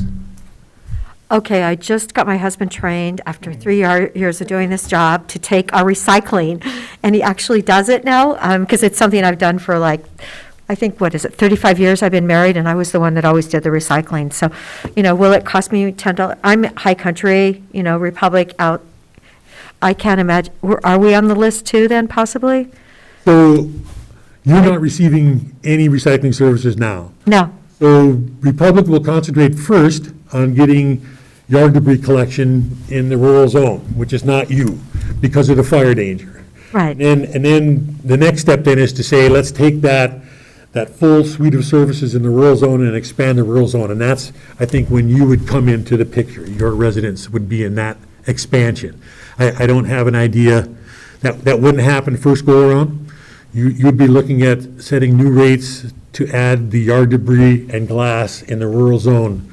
That's going to happen first. And then, they'll provide a plan with some timelines on when phase 2 and when phase 3 would begin, but I haven't seen those yet. Well, I think it is really important for people to do the recycling, but, in my neighborhood, everyone has to take their trash cans to the road. So, and that sounds like it's safer because then the machine is totally operating the big, huge trash cans and emptying them. And you're saying otherwise they may go in by their house then and pick out, and they have to do that work by hand. So that gets, what? the side yard gets more expensive, and then you're putting workers into greater danger, correct? Yes. There is, there is a balance if you, we're looking at a $10 increase for Sun River and the rural zone for Cascade Disposal. Sun River will get weekly, full suite yard debris collection at their side yard. And then the rural zone, they'll be getting curbside collection for yard debris and combing on glass on alternate weeks. So the service level is a little bit different, but there's a little bit of parity in the cost for it because the Sun River residents are getting that weekly service as a side yard service. Right. Isn't that the $14 a month? The $14 a month is for the distant rural that has no current recycling. Oh, okay. But it's the same $14 a month for Sun River, who has no recycling services right now, other than the depot. Right, it says Sun River. Oh, I'm sorry, okay. Yeah, yes. Sun River Yeah. plus 14, areas outside of Sun River that have no recycling services, plus 14. Those areas in the rural zone that have commingle collection will get yard debris and glass for about $10 a month. It's $10 a month for that Yeah. one. Right, it's 168 annualized, so the increase. So we will have a, public hearing next week on it, on, That's our proposed schedule, is to return for a public hearing next week and have the record open for a week after that meeting to take comments, and then we'll revisit with you. Commissioner DeBonne, did you have any questions? Record open for 2 weeks. If you have a question, go ahead. Not specifically. Okay, I actually had 2 Sun River questions. Glad to see that James here, that I could ask these questions. Would Sun River ever consider lifting that restriction on curbside collection, or is it just because of the way that it was built out, that will never happen? I don't see it happening. We take a photo of the owners and change our governing documents, and I just don't see that happening. Okay. 50% of the homes don't have someone there full-time, so there's no one to take it out from the curb. Clark is on our board, Clark Peterson. Yeah, well, I mean, but if nobody's there, then they're also not generating any trash, right? So, Either on Sunday, Friday, Saturday, and Sunday, Yeah. and on Tuesday. okay. The other question was about that public works yard expansion. So, I mean, that there was this vision of absorbing the current depot location into your public works yard. Is that still a need? Do you need that space for your public works yard? Or? We have a conceptual master plan for improvements on our public works yard. We're going forward with one of those this year, but ultimately, the full conceptual plan repurposes the area where the existing shed or depot is. So we're going to have to take a look at that. For us though, it's really a big part of this is looking at what's the impact of the side yard, as you heard from Chad and Tim today, to see, how that can be scaled back, can it be moved. So again, it's going to depend on some of the success of the side yard. James, can you identify yourself for the record? And I just want to make sure. Is Dave's not here? Thank you for your comments, though, but, yes, you can use Dave's. James Lewis, General Manager for the Sun River Owners Association. Okay, thank you very much. Thank you. Excuse me, are you accepting public input? We will be on Monday. I think he was just answering Commissioner Chang's question today. So, yes, But I'll be able to bring this topic up on Monday. yes, it's a public hearing. On Monday. Monday. 3 minutes of testimony per person, so if there are other people you want to speak, I assume we'll be going by those rules. Thank you. Oh, no, thank you. You can submit written as well, so you can avoid that time crunch if you want to write it down and submit it to the department, or as part of the record next Monday. Yeah, and I stand corrected, the open record will be for 2 weeks, not 1 week. Okay, good. 2 weeks, it'll be open then. And will we allow public testimony by Zoom next week as well as in person? So that'd be another time-saving option is to tune in by Zoom and ask to make public comment remotely. if you don't want to make another trip. Yes, perhaps if we're having a blizzard or something, right? Yes. It's always good to be Zoomed. So thank you. Is there any other information you wanted to present today? Chad or Tim? Unless you have additional questions for us. Okay. So I guess my only request is kind of understanding the flow of yard waste.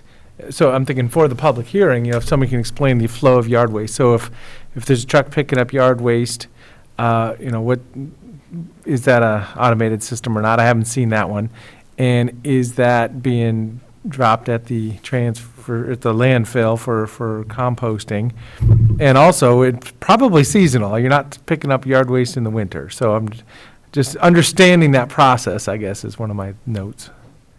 So I heard today, Jim, that the Public Works Department does go around and pick up yard debris For Sun River? for Sun River residences, once or twice a year or something? Well, if we could set up for the public hearing, I was just saying for next time we get together, this would be a good thing to Right. discuss or answer. Yes, but not everything. All right, sorry. Yes, but, Okay. Yeah, it's an okay. interesting question about what happens during the wintertime here. We'll have to have that conversation with Republic Services and Waste Connections about that. All the curbside yard debris does come to not landfill to the composting facility. Yep, okay, so that's the standard path for it, yeah. So just one last point I would make. It looked like Nick, I just want to confirm, Sharon is just confirming that the board is comfortable having a public hearing on a Monday, the 31st, as opposed to Wednesday. And then if so, then we would allow testimony in person and by Zoom. Just to make sure the board's comfortable with that. And I'm seeing heads nod yes. Should be fine, shouldn't it? Okay. well, kind of acknowledging that it used to be a work session upstairs, was a totally different mode than the meeting like this, but now that we're on, at the dais on video, yeah, we just schedule up what we need where we need it. Thank you. Thank you. Thank you. Thanks, Tim. Tim, were you done with your comments then? I think so. I haven't seen the agenda yet. Will we put it first thing? So it's at 1, so you know? As well. It's always better for the public to know. It will be, if we do it at 1 o'clock, I would say that would probably be the best. So you can either be on Zoom or be here. Great. Thank you. Thank you very much. Thank you. Thank you.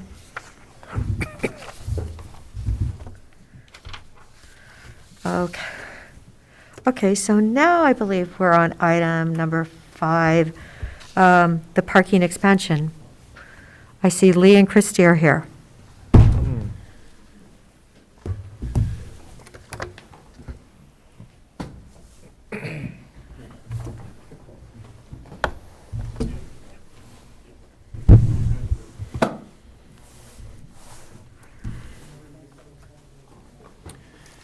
So, good afternoon. For the record, Lee Randall, Facilities Director, and Christy Bollinger, Property Manager, is available. Recording in progress.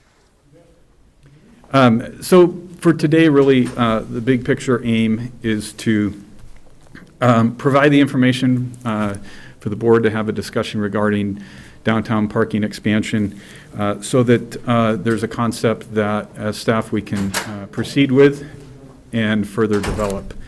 So as far as the discussion today, I'd like to provide some brief background, a summary of the two options that we've distilled down from a total of 10 that were under discussion over the past 3 years. And then finally, leave it to open it up to the board for questions and discussion. So my part, the overview that I'd like to provide will be fairly brief, and then we'll open it up for discussion. Okay, thank you, Lee. So I do have a few slides to share, and I will make sure I'm able to. So just to provide some background, we've been discussing and looking forward to a courthouse expansion for many years. As part of that discussion, we identified that under current Bend Development Code, a minimum of 48 parking spaces would need to be developed.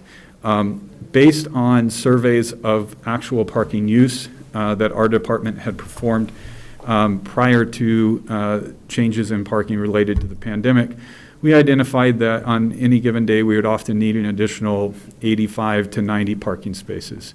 Over the course of the last 3 years, as I mentioned, we had talked about 10 different options and presented those to the board. Under board direction, we further developed these final 2 options for you to consider today.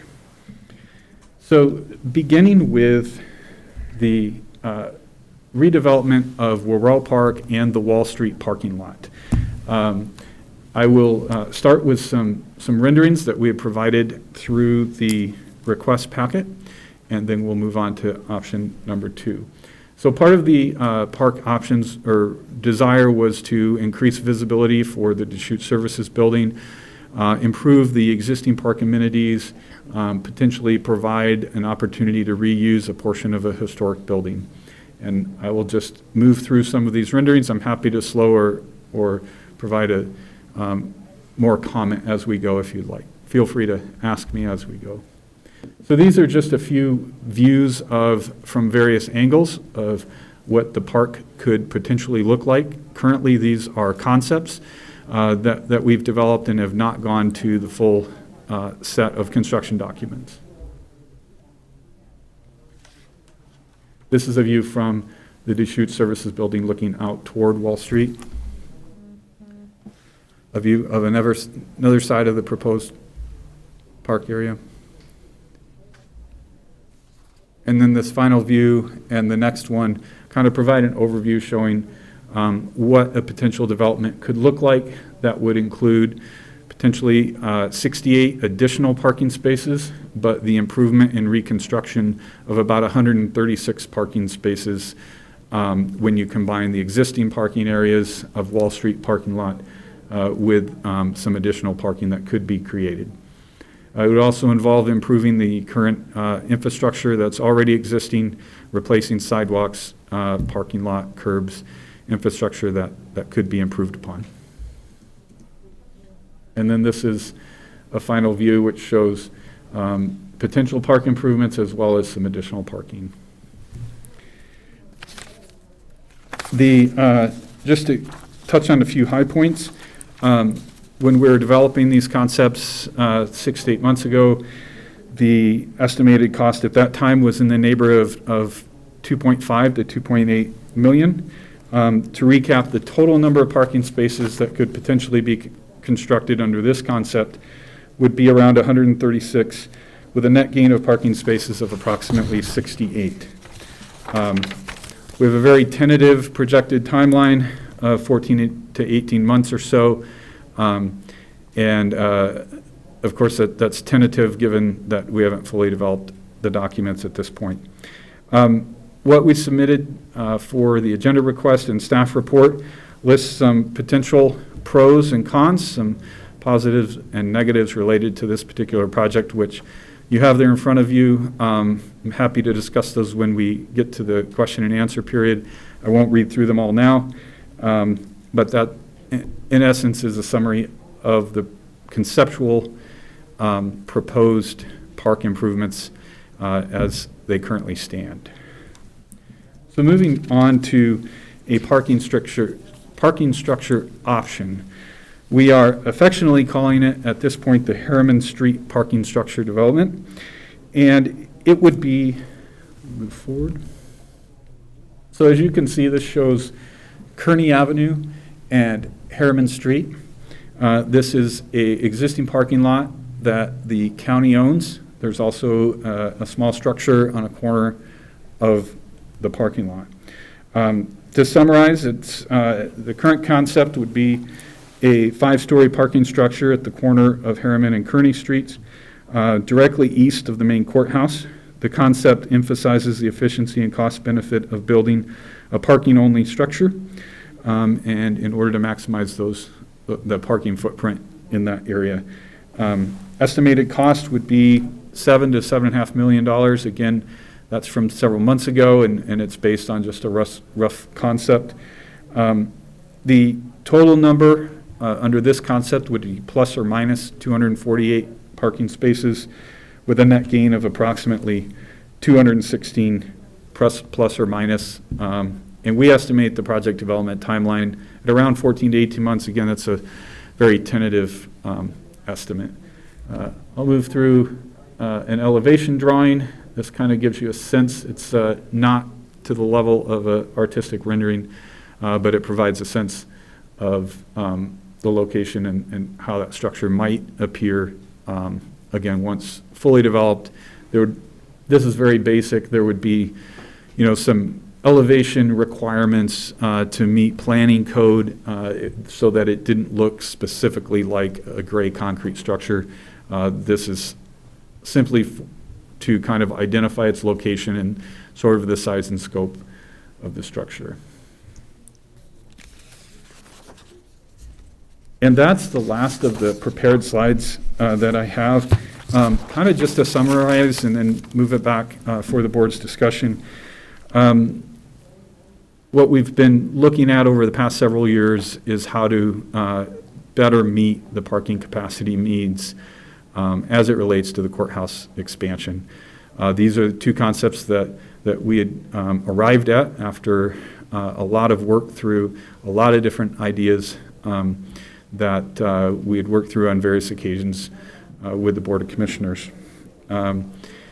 Ultimately, our aim would be that the board is able to reach the selection of a particular concept, and we would move forward with further developing that particular project. So to close, thank you very much for giving me the opportunity to speak with the board today.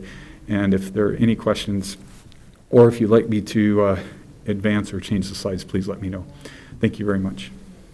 Thank you, Lee. When you said 3 years, I believe it. It's been 3 years, hasn't it? And our county just continues to grow. So I'm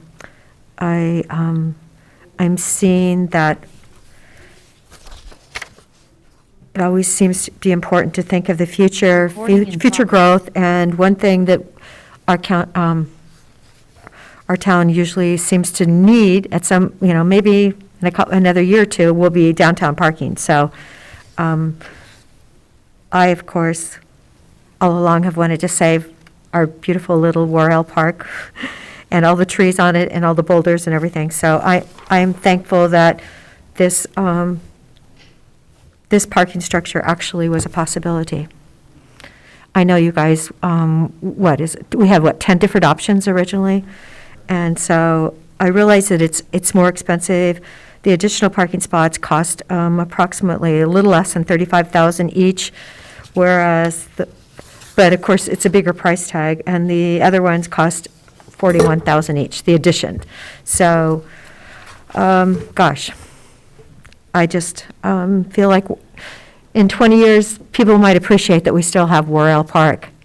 And hopefully the parking structure, if we do go that route, will still be standing there and it'll be still functioning, and perhaps we can have a public-private partnership on running it. Who knows? So this is a situation we were in the past. I'm not sure what Commissioner Chang's thought is, but I would much rather redevelop Worrell Park. I see that as an opportunity to be a more open space, serving the community, picnic-type operations, community-supported agriculture distribution, health fair opportunities. That just seems like an opportunity to open it up a little bit and be able to see across and make it a sense of place. Yes, it's a beautiful, facility right now, but adding some parking spots and really enjoying that with a little bit more elbow room is my vision on that. Mr. Chang?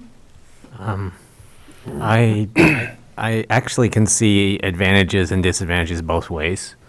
And that there are a couple things I wanted to ask about that would sway me in one direction or another. And if this seems like an appropriate time to ask some questions, I can dive right in on those. Sure. The first thing I wanted to ask was actually to Nick about the proposed hybrid, or, the potential for a hybrid or remote work policy.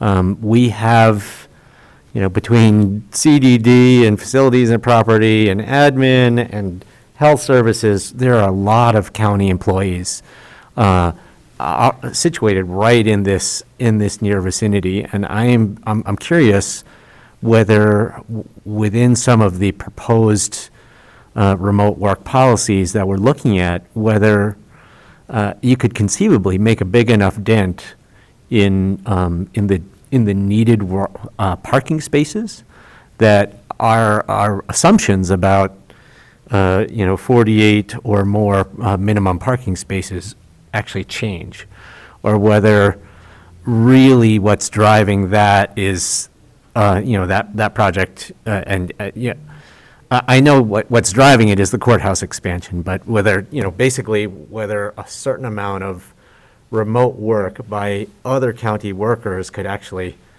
reduce the parking demand so that we could more easily accommodate some of the courthouse expansion volume. And what happened? Why would you have a public hearing on a Monday? Nope. There you go. Okay. I think they're coordinating on a public hearing. Public hearing for, Something People unusual. are pulling their hair out of overscheduling.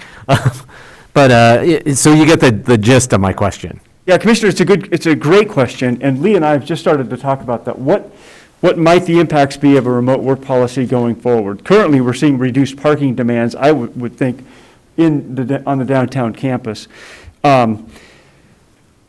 which would appear to alleviate some of the need. Now, I don't know what the Bend Development Code requires for the courthouse expansion, and certainly one of the key elements of the courthouse expansion is that the deputy district attorneys and others need to of course, attend in person. So that proximity is going to be important. But the overall demand, it's a good question, and we haven't performed that analysis yet. I think there's going to be a couple of factors. One, the board's going to consider the remote work policy on Wednesday. Number two is we're continuing to grow. We're continuing to grow our staff. So does a remote work policy just decrease the amount of new parking that we need compared to the parking demands that we have today, which we know are reduced due to the pandemic? A couple of other factors. One is it's not just the county campus, of course. We also have the state employees that we share our building with, and we know a lot of those employees are also working remotely, which just has an associated reduction. And then the other side of it, as I walked beyond our community development department today, I see that there is a new office building now going in at the bottom of Hill and Kearney, which is just a block away from where this is. So that will then reduce any overflow parking that we currently have on Kearney at the end of the cul-de-sac there. So there are a lot of factors. We haven't performed the analysis yet, but I think it's a great question as we think about it, because remote work, it will reduce both our office demands as well as parking. Lee, I don't know if you have more, because we've just begun to discuss that concept.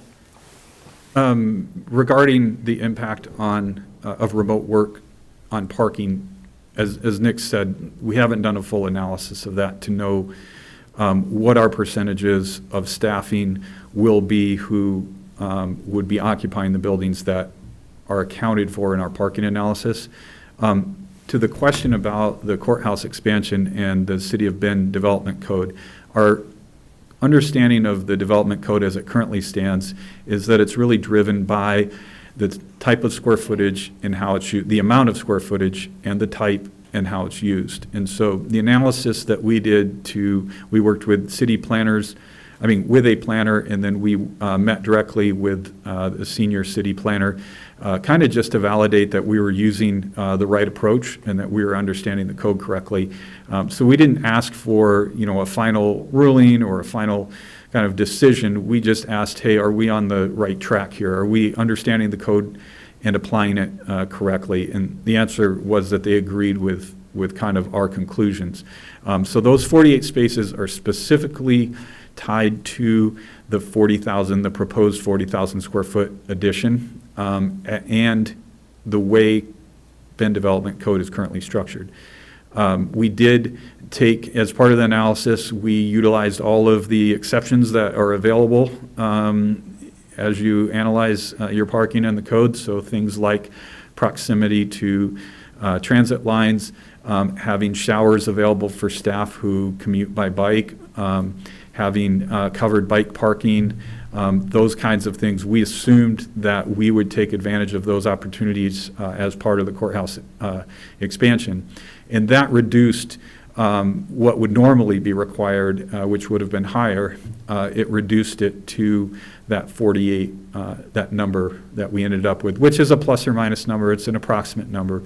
And just to give a little bit of more extensive background, when this building was developed and other parts of the downtown campus in the early 2000s, as part of that development, there was created a downtown county campus parking plan. And that plan was really the basis for the beginning of our analysis. And that's how we would continue to approach the parking needs of the campus, is as a campus-wide analysis and a campus-wide meeting that capacity across the campus. Currently, we already benefit from some of those exceptions, so we provide some covered bike parking, we provide other uncovered bike parking, our proximity to transit, we have showers in some of our buildings, so we're currently taking advantage of some of those opportunities already. So hopefully I didn't go on too long, but just wanted to provide a little broader background. Yeah, no, thank you. And it's helpful to understand that we already have some assumptions about how we're trying to we're already trying to reduce the amount of parking that we need for existing employees in this vicinity. Okay, my second question is, it's really a kind of a design question about the park concept itself. If we could go back to some of the slides of, if that's not too hard. It'll take us just a minute and we'll bring that back up. Sure.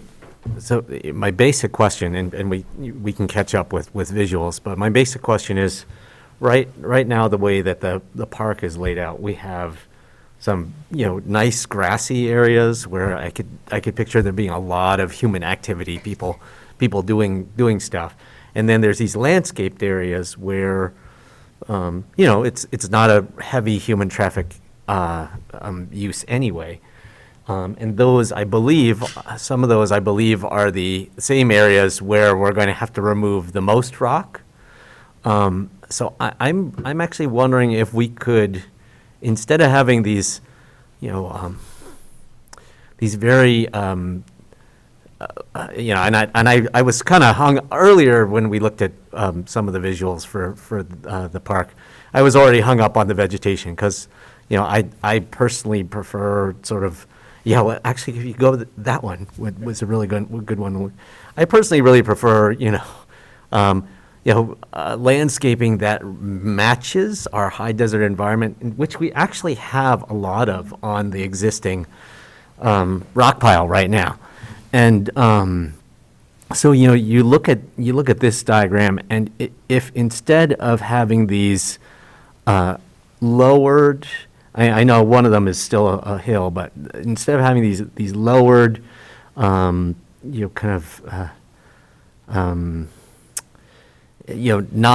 vegetation kinds of landscapes, I was wondering if it would be possible to do something more like, not have like the same huge hill, but you like little plateaus almost, like.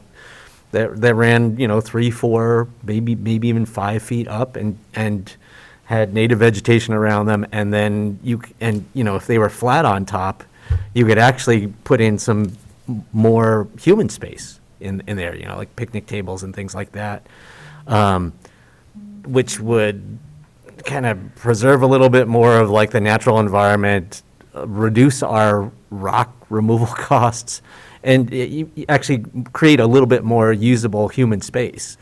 That, for me, that would help to make the. I think the park is very attractive, the way it is. I really like the idea that we would have lawn space, that we would have tables, and places where people could sit and meet and talk, but that would make the park part of this even better, in my mind. And if again, we didn't have to remove as much rock, it could also help potentially put a dent in the cost of it, which would also be really nice. So those are just a couple of questions I have about the potential to modify the park design, and I don't know if that actually does enough to really put a dent in the cost, but it's just a couple thoughts. So a couple of things that I'm hearing that I'm happy to respond to, and if I'm missing something, please let me know. But in your question, one is the elevation specifically, and then the second part is native plants, a more high desert looking terrain versus what is currently shown in the renderings. So first, to address that, as I mentioned, these are really concepts. If we were to proceed, we would take a lot of time to reach out to a variety of folks for input on what the final plannings would look like, how we would incorporate xeriscape. For instance, there's not an irrigation plan associated with these concepts. We would want to look very closely at whether or not we would irrigate at all, whether it would be just temporary. And so to the subject of planting choice or plant choice and how the more the non-grassy areas, for lack of a better description, how those would be laid out and assorted, there's a lot of room for change there in development. And that is one thing we've kind of heard throughout the process. Now moving on to the elevation part is how can we achieve some of those aims related to accessibility routes and the views to the building, access to the building, and creating some parking spaces, along with maintaining as much elevation as possible for a couple of reasons. One, to reduce the cost impact of excavation, and then two, just to maintain as much of the native appearance of the existing park. So if I go back, just as an illustration, if I find the correct one here, and that. So are all those trees going to be treeless in the winter then? Leafless in the winter? So we're showing a variety. The short answer is that's another thing that would be yet to be selected. And likely it could be a mix of evergreens and deciduous trees based on their placement and how they, the interplay with the other components of the design. This one, if I don't know that I can blow it up. I'm not seeing a cursor, unfortunately, but if we were to, if you look straight where the large ponderosa is, about in the center of the view, if we could blow that up, you would see that that's about roughly 6 feet higher in elevation than the foreground, 6 or 7 feet. So it doesn't really show up well in this description, but we were looking at trying to maintain as much elevation as possible. If we add that into the mix as part of the design values, I think it is possible to possibly raise that elevation even further. The challenges that we get into is that is the side where we have the existing drive into the building and also are creating some parking adjacent to the Wall Street Services building, partly as a safety consideration so that there are parking spaces that folks don't have to cross a driveway in order to access the Wall Street Services building or the state DHS entrance to this building. There would be some work to do on that. As we worked through the kind of the initial concepts that we have, elevation was a major challenge, and figuring out how to have accessible pathways, which limits the amount of gain of height in a particular run of a ramp or sidewalk, balancing that with maintaining as much elevation. And it was a challenge, and I think it's something that we pointed out in the cons, sorry, for the Rural Park. And going forward, if we were to move forward with this plan or with this option, that's something that we would have, once we have a civil engineer on board, they'd start to address, and we'd come back with options and considerations. But I guess the short answer is it's a tough one. And for the accessibility concerns, which are extremely important, I mean, is it, there's what's legally required and then there's what's right to do. But what's legally required, I mean, if along the south side of the park, it was very level, grassy, with flat pathways, I mean, does that cover our legal responsibility if the north side of the park is a little bit more rugged? I think, not knowing the specifics of where that design would end up, it's kind of hard for me to weigh in on that at this point. Typically, how we would present this is we would look at a checklist of accessibility requirements, and then within our plan, we would, through narrative and the plan itself, demonstrate to the city how we're meeting those requirements. So it's partly an iterative process, and so that's a tough question to answer. The short answer is yes. I wouldn't think that we're not required to meet strictly accessibility to all portions of the area.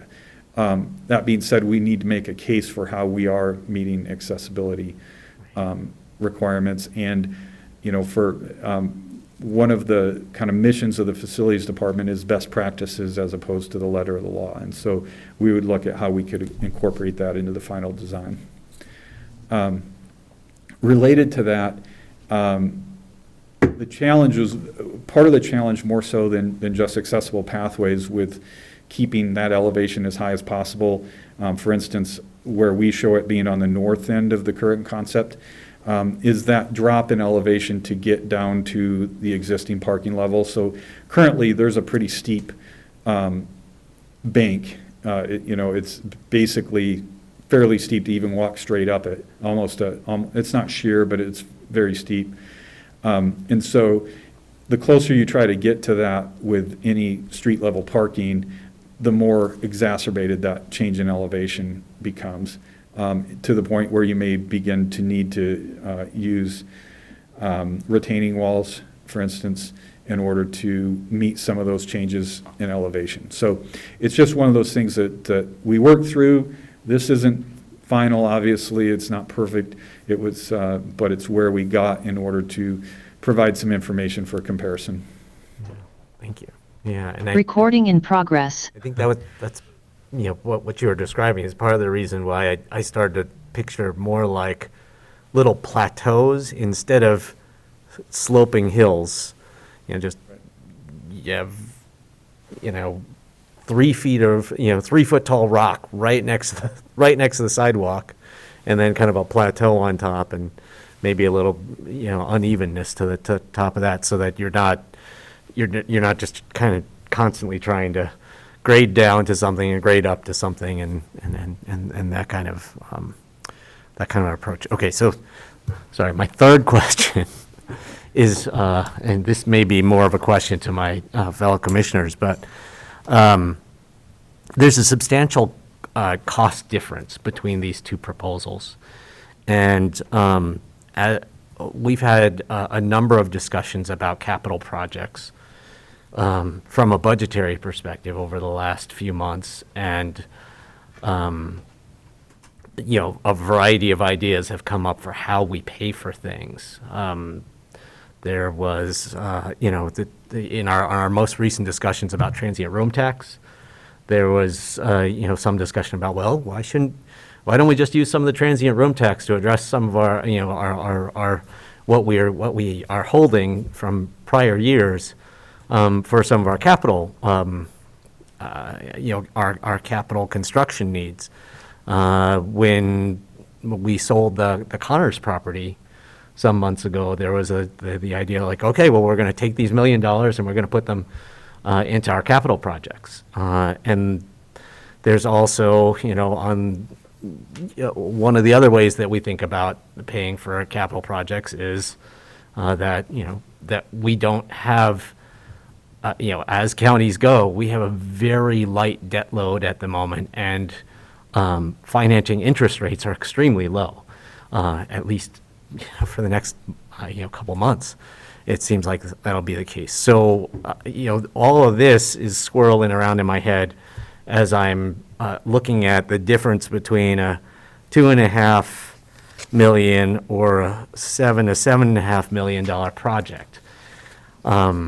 Because I personally would really like to preserve our option to use those transient room tax revenues or those dollars from the Connors property sale or, whatever other internal pots of money that we have. I'd really like to preserve the option to use those for, other urgent priorities in our community. And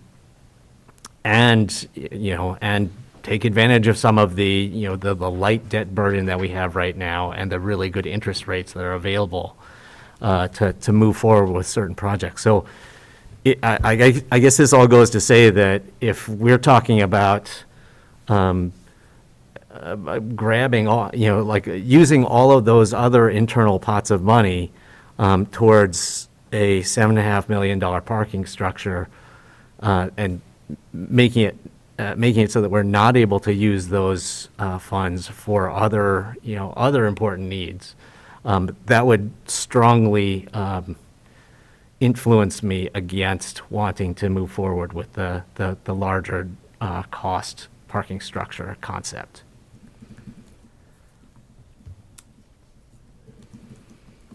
So those were the three big things that were going around in my head when I was trying to figure out how I would feel about voting for one or the other of these options. I do think that we absolutely need to make a decision today so that we can give the team a clear direction so they can get this parking in motion before they need to start working on the courthouse expansion project itself.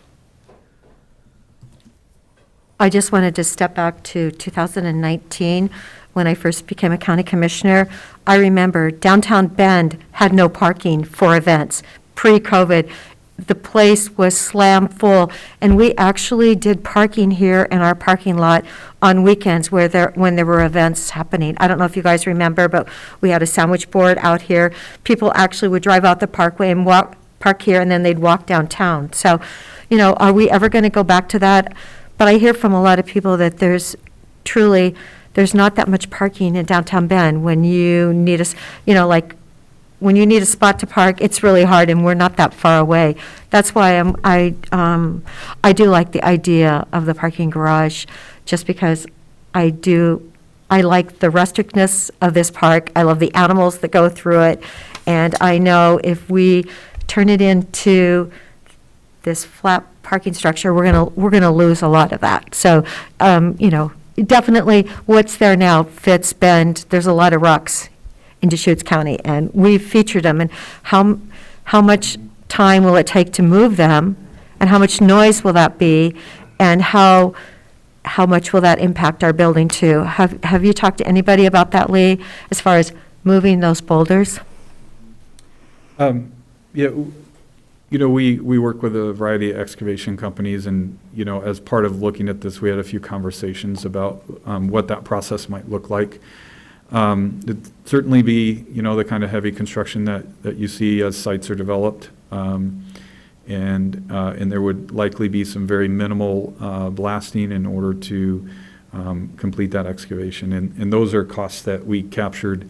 I didn't share it today or in this agenda request, but we've shared in the past some specific costs associated with a variety of activities that would take. So it would take heavy equipment and the type of excavation that the site would merit to get that work done. So would it be done during the day, at night? I was just, on the weekend? Yeah, typically it would 1 and 5 on Mondays and 9 and 5. But I mean, you can't have the noise after so long in the city, though, can you? Yeah, typically it would be typical construction hours of 7 a.m. to 3:30, unless extra hours were merited, but those, going into it, that would be our expectation, is it would be standard construction hours. Okay, thank you. So as I say, I'm very supportive of redeveloping Worrell Park, saving as many large trees as possible, elevation discussion, xeriscaping. It's all been discussed here, so, getting down to it, it'd be good. I see, we have made this decision previously. This current board, there's 3 of us have made this decision. There's folks that are going to be opposed to it or wanting to know more. I've heard a few people saying, hey, it's okay, I'm just going to start the website and start the opposition effort. So that's what we're, where we might be. But I'd like to work through that. I guess I would request that, we give clear guidance that Worrell Park would be a development opportunity for adding parking. And as a respectful board that, the 3 of us support the position of the board and, work our way through this process. Okay, so is that a motion? I'll move redevelopment of Worrell Park and Wall Street parking lot. Okay. I would add my preference that we take a really hard look at the elevation and, maintaining more rock and more elevation along the north side of the park, if feasible. And ideally, that would also help to contribute to cost containment. And with that, I would second the motion and to move forward with Worrell Park. So you're amending the plan then as it's, or you're approving the plan, but you're saying with this clarification, I think at the high level, we're saying to move forward with Worrell Park and asking for, in this next stage of design, because we know that the design is not, at least for things like landscaping and, and some of the, elevational considerations, it's not a fully complete design yet. That as we move forward in the next phase of design, that we take a look at some of those things. okay, it's been moved and seconded. Any further discussion? Commissioner DeBonne? Yes. And Commissioner Chang? Yes. Okay, and the chair votes no. So as I say, at this point, there may be opposition. If we're a divided board here, we could. I'm allowed to vote. Oh, yeah, no. I'm just acknowledging that. I've been for that little park for a long time, so I don't know. I hear from a lot of women. I guess we, maybe, and a few men, but a lot of women really love that park, so. But I'm just saying, That's since why I we want to maintain elevation and put in some native plant landscaping. That'll be more similar to what we have now. I'm just acknowledging that since we've made this decision in the past, and we've made it a second time now, we're just trying to give some good, clear guidance that, proceeding with this project is going to be supported and not, resisted or whatever. And Well, I didn't we bring this back. They actually kept looking, and they felt like the other building was, actually thinking, 20 years out, so it's okay. Yeah, and I do think that there may be a time for the other, for the 5-story parking structure, and proceeding with this right now doesn't preclude us from doing that in the future either. I'm not convinced that this is the moment for that project necessarily, but it's very possible that when COVID lets up and the frenzy of downtown activity and parking demand picks up, that it will look much more attractive to do that project in addition, because we see. Anyone who's watched Downtown Bend can see that, they built the parking structure downtown, and for years, nobody used it, and now the thing is packed. So, I'm a believer that things, projects like that do have their time, and especially as as major redevelopment happens right on the other side of Highway 97 in the Bend Central District, we will also see some big changes spilling across the highway to this side. So, Oh, and then, so definitely that project is not dead. It's just not necessarily the thing we're going to proceed with today. and Lee, one thing I noticed when I was walking around the Eastern Oregon University campus in January a couple years ago, they actually had heated sidewalks. And I'm thinking if people are going to be parking here and expecting to get to the courthouse, I don't know how expensive that is, but that's something that I would think, because that is, if we have 3 feet of snow on the ground and it just dumped, it's not going to be a fun hike. So it might be something to think about.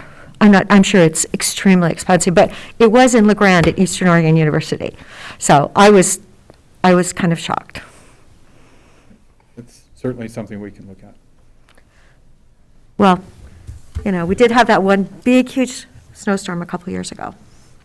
So now we're up to the legislative session update. Commissioners, we should have Phil Sawyers joining us. If he is coming, here he is. He's here online. Whitney is out today, so I can help kick this off. The key was Phil's going to share with us some concepts of a schedule to help us work through the session, as well as some of the draft legislative concepts that he's tracking very closely on our behalf. So, Phil, are you okay for me to turn it over to you? I am. Have a 2-minute break. Oh, I'm sorry. Oh, yeah, I'm sorry, Phil. We're going to take a 2-minute break. I'll be right back. Okay. Yep. Okay, sorry. I just wanted to stand up too, yeah. Couple hours.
Thank you, Stephanie.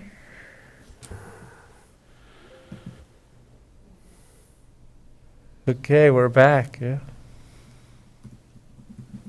Thank you, Phil. Not a problem. All right. If it's okay, folks, I was going to start off with maybe the calendar as a follow-up to our conversations just the other day. If it's okay, I am going to just share my computer screen and pull up the PDF document I put together. And it's very bare right now, but the point of this document was to follow up on the discussions where using the same format that we were familiar with in the legislative tracking in previous sessions, and then just plot on there the deadlines that we know were within the session, such as first chamber deadlines, work session posting deadlines, and then overlay that with meetings that I believe it was you, Commissioner Adair, who had said, can we put it on a calendar so you can see where we can have weekly meetings, but how does that fall in correlation with the deadlines? And so that's what this document is. And then as we move forward in session, you will see the hearings of bills we're tracking plotted under the respective dates as well.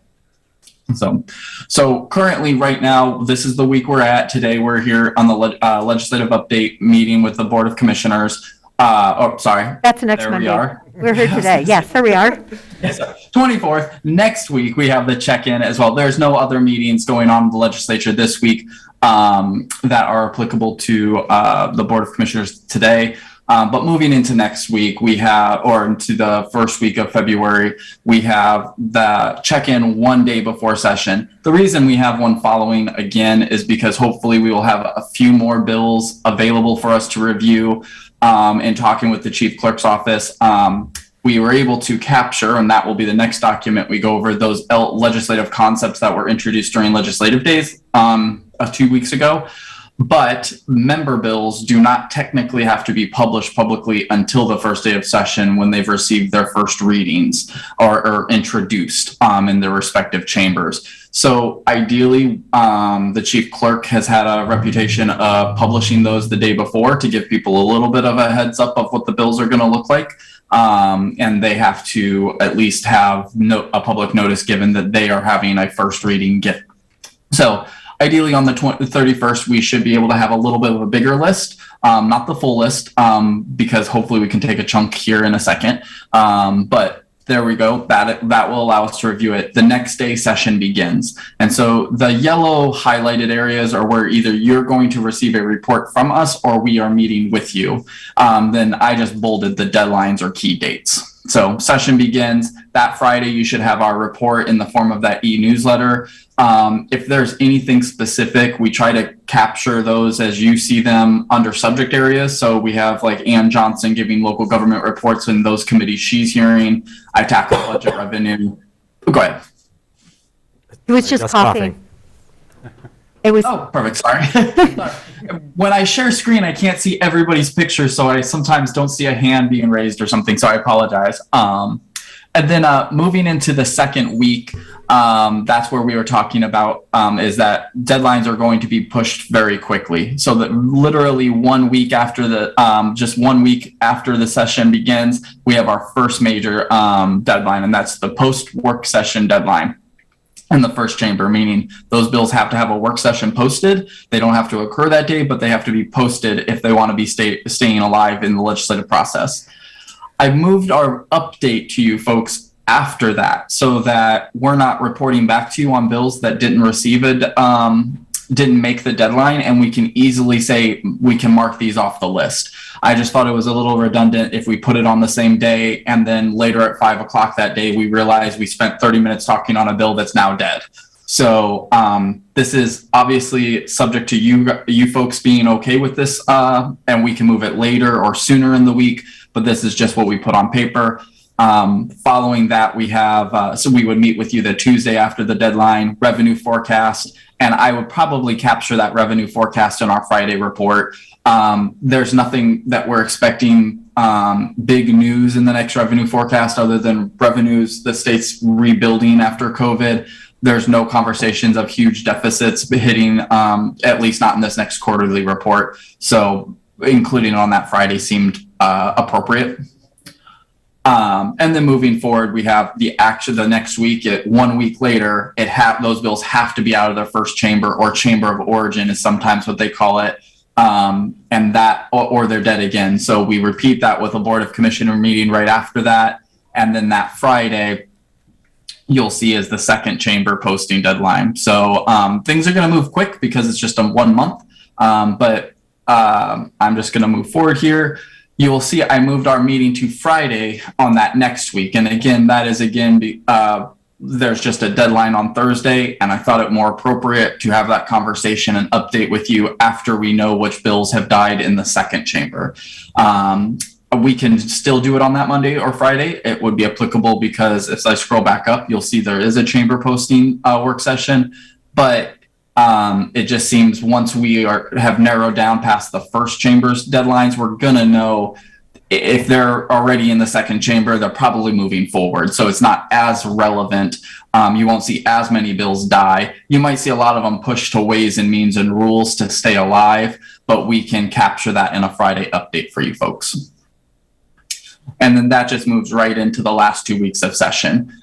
There's no major deadlines the first week of March, so I picked middle of the week so that we can capture where Ways and Means is going. We know my understanding, or traditionally in the last couple weeks of session, Ways and Means will meet on Fridays. By this time, they will also probably be having meetings, or at least be posting those meetings on Wednesdays as well. And so that's why I picked middle ground. As we approach that date, obviously we can be very flexible on our end and meet anytime you need us. But I figured for right now, trying to look into the crystal ball and pick a date that is going to be reflective of bills moving forward and the Ways and Means process, because bills don't, if you're a bill in Ways and Means, you're not subject to deadline. Deadlines are applicable to policy committees only. So that's why you see it randomly on a Wednesday. And then following that is the very last week of session. They're targeting sine die for Monday the 7th. And then, but I would not be surprised if they work through the weekend. As we approach there, I'll be able to give you a better update on that. But right now, this is just as the calendar stands. Monday the 7th would be sine die to get out of session. And we would work to have a final end of session report to you that Wednesday, whether that's in the newsletter and or also presenting to you, and being able, but that gives us a day if they work late into if they work late into Monday evening, then that allows me Tuesday to package and say, this is what passed, this is what didn't. And then also any updates on candidate filings would also allow us to fold that into the Wednesday report as well. So I was wondering, are you guys going to be gone on the 15th of February? Are you guys going to NACO? So I'm going to be going to NACO, and I was just looking at my schedule now. So that Tuesday, the 15th, I'd probably... It's actually a Friday, isn't it? Or is it a Tuesday? Yeah, so I'll be flying the 11th, it looks like, to go to Washington, D.C. I have a telecommunications technology committee meeting on the 12th, a Saturday. Then NACO's the first few days. I just found out that the House is going to be in recess at that time. It's like it's the weirdest date. Now it's the state legislative session, and most representatives and, I don't know if senators or everybody, are not even going to be in Washington, D.C. I just found that out. So it'll be a good NACO group, but we'll be by ourselves almost. Well, the staff might actually have more time to meet with people if they're... Well, yeah, it's just a bit of information, so I plan on going still. Back in district, yeah. So the 15th is Tuesday, and you'll be gone? I'll be gone Friday, the 11th, to about, Wednesday or Thursday or something. Okay.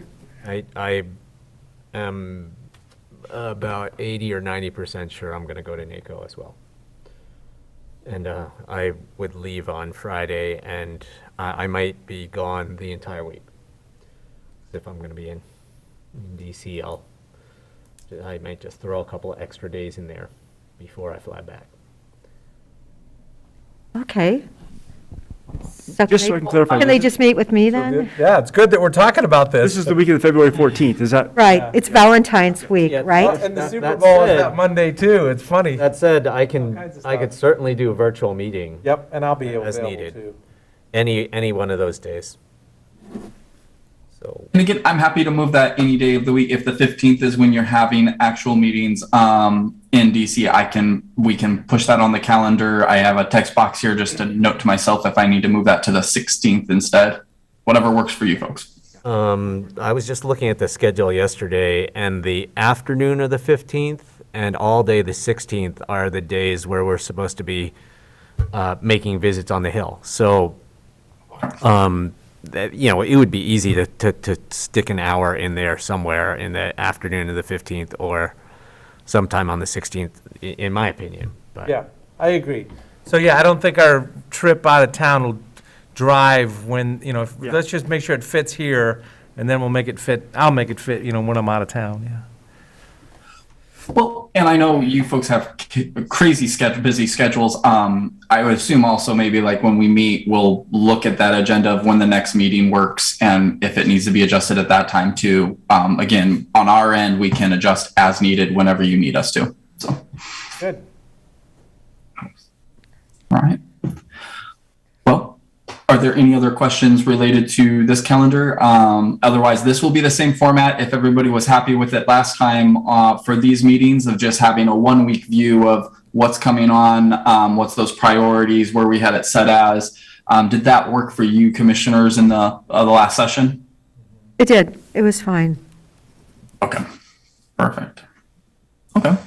Well, then I'm just going to go ahead and close that and bring up our LC tracker. Now, normally you folks are familiar with bill tracker system. Because the bills haven't been posted yet with bill numbers, those aren't uploaded. So in the future, instead of seeing a broad Excel sheet, we will just flag those in bill tracker and go back to what you're used to seeing. But again, we just have to wait for those to be posted because bill tracker pulls from the legislative website. So these are the bills that were in committees during legislative days that the committees are either introducing or a member of the House or Senate said we plan to introduce this.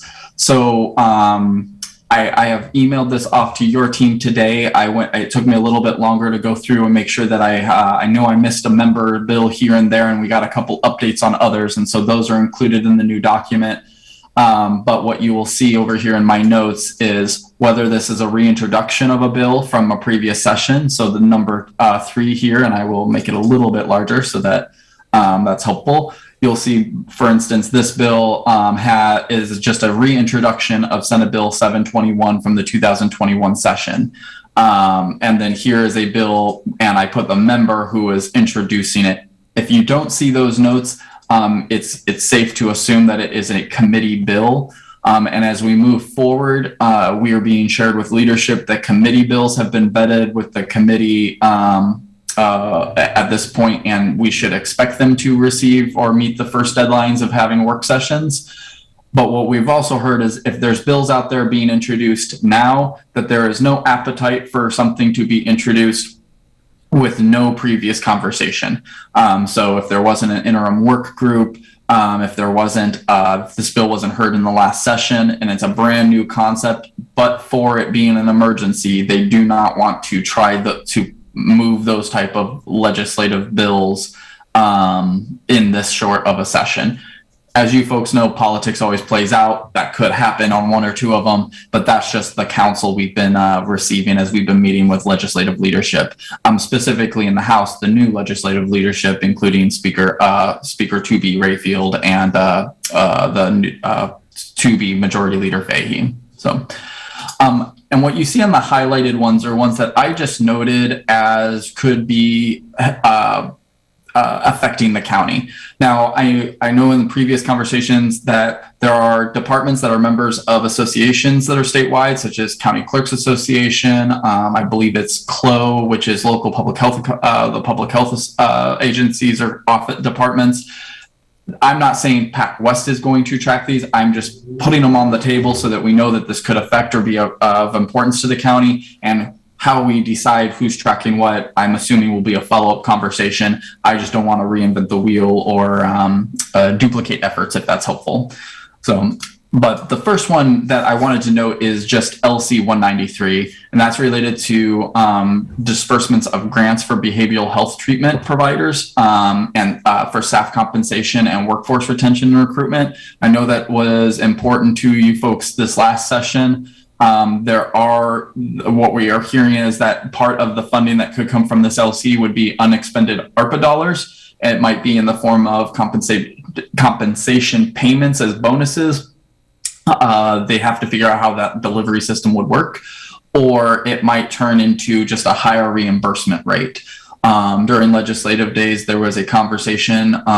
They have already been providing behavioral health, I believe it is behavioral health providers at an extra 10% reimbursement rate during COVID.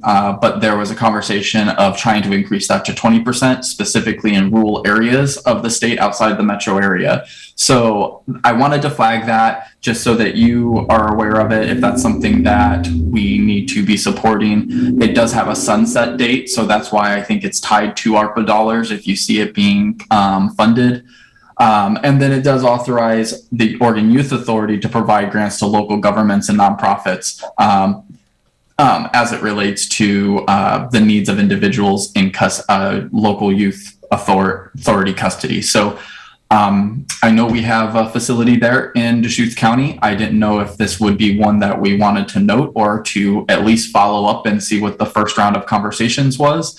I guess I would just pause there before we go into others to see if that's what you want in your feedback, or yeah, let me just pause there. Sounds like a good idea, Phil. Okay. So it would be really nice. Mark it off the list. I will unhighlight it, but yes, I know it'd be really nice if this printing was just a teeny bit bigger. But anyway, I'm sure we're going to see it sooner or later. Yes, maybe if that's a little bit more helpful. Oh, that's perfect. I can read it now. I mean, I could read it before. It was just quite teeny. So is this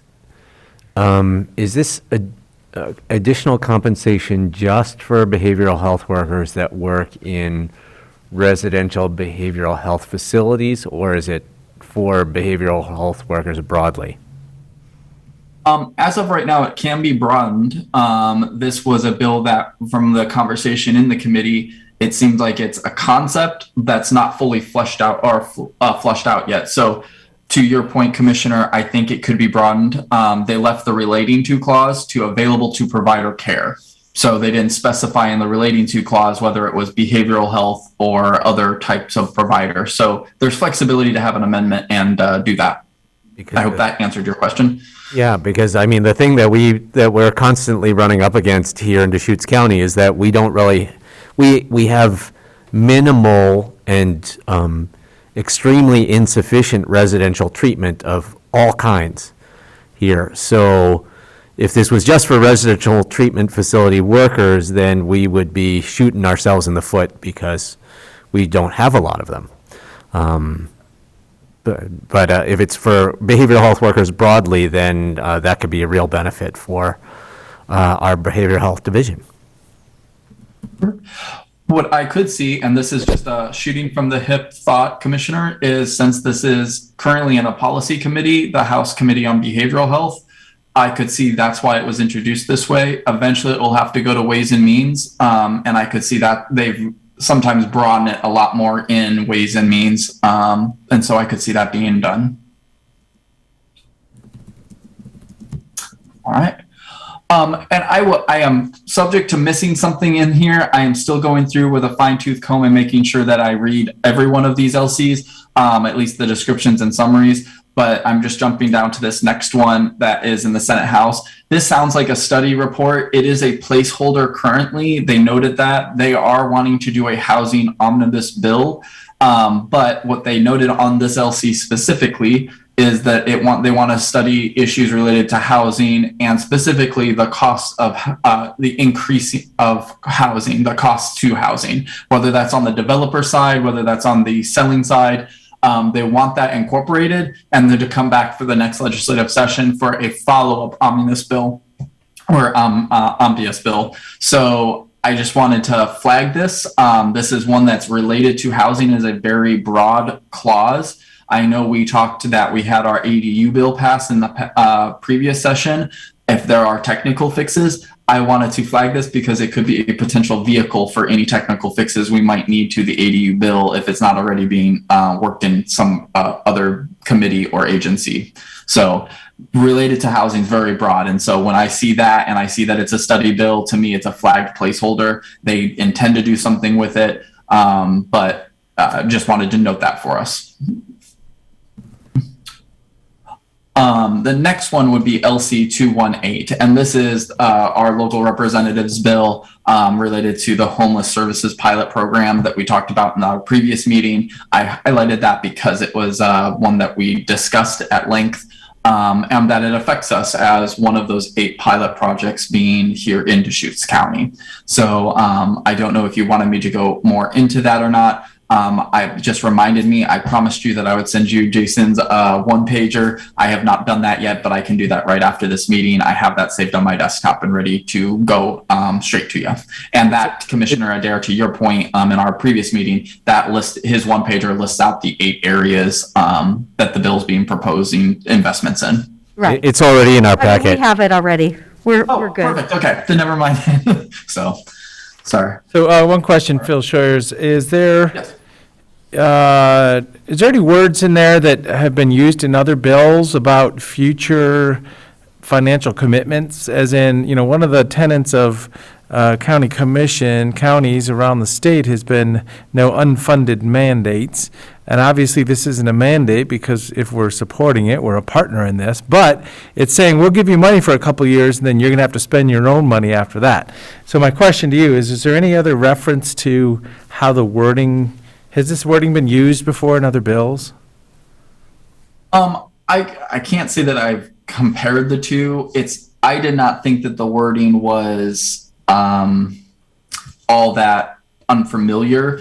It actually matches, rather than housing wording, it matches a lot of the same kind of context we see in the healthcare bills, like around coordinated care organizations. It's very similar to that. And the state does fund that specifically, but that's federal dollars passing through to the state, to providers. What I could see though, and this is a roundabout answer, Commissioner, is does the bill say there's continual funding past this? No. But what I see in some of these other bills, for example, they delayed the system development charge study bill so that they have more time to study. What I do see in the conversations is, for instance, that bill has said related to housing costs, and if those system development charges are going to helping housing, or is there other states using system development charges to make housing available or homeless services available? Just the conversations I'm hearing in these same committees is, I think they're trying to find a funding mechanism for this, but it's not ready yet. And it will be a different vehicle. So to a direct answer, no, there's no promise of continual funding that I see in this bill specifically. Doesn't mean that there's not a parallel bill running to the side in another committee or the other chamber that's trying to set up a funding system for it. Well, because there is conversations around that. That's fine. Okay, thank you. All right. The next one I wanted to just flag was LC 106. And now this one is Speaker Kotek's, she had mentioned it as one of her priority bills. We had some conversations, robust conversations last session around community violence prevention, especially some of the justice reform bills. So this is kind of trying to pair them together. This is one that Speaker Kotek has said, we will come back and take care of this session. And so there was unfinished business on establishing grant programs for community violence prevention. And in some contexts or some conversations in the past sentence, that would flow through local law enforcement. Others, it would flow through I'm blanking the agency anagram, DSSSPT. I might have just butchered that, but there would be then training that would go through that agency to local law enforcement. And so this is the skeleton frame of that. They did note that there would be amendments coming to this bill. And so this one flows it through OHA. I would not be surprised if that agency switched to the ones I just referenced. But they also, I think the concept of flowing it through OHA was that there might be some federal match opportunities if you go through and OHA has all of those contracts in place with the federal government, so it would just be less bureaucracy to go through this agency. That said, that is just where it stands. COTEC has said that is one of her top priorities to get past this session. So, again, the devil's going to be in the details, though, because there is not a lot of this is a skeleton to be worked in the committee, and because it is in the House Rules Committee, it does not is not going to be subject to deadlines, so they have the full session to work it. Okay, I'm going to. There is a little. There are some irrelevant bills that I didn't think were going to probably be coming. Would not be a top priority for the county, although I did list them here so that if you folks wanted to see them, they are there. I am going to switch down here to this LC. So this one is LC 246. The reason I flagged this one is this is that transportation omnibus bill. This is going to come from the Joint Transportation Committee, which means it's not subject to deadlines because joint committees are not. But I did flag it because there is a provision currently in here that would allow for local governments to impose a per trip tax or a fee or a similar tax for ride sharing services. Part of that is to help local governments, to your question on the other bill, they're looking at additional revenue opportunities for local governments to invest in green infrastructure. So from some of the conversations around these concepts, and I guess let me pause there. This bill took a bunch of discussions that have been played out over the last 3 or 4 of these committee hearings in this committee and just put them all in one bill. So just because they're in the bill doesn't mean they're technically associated with each other.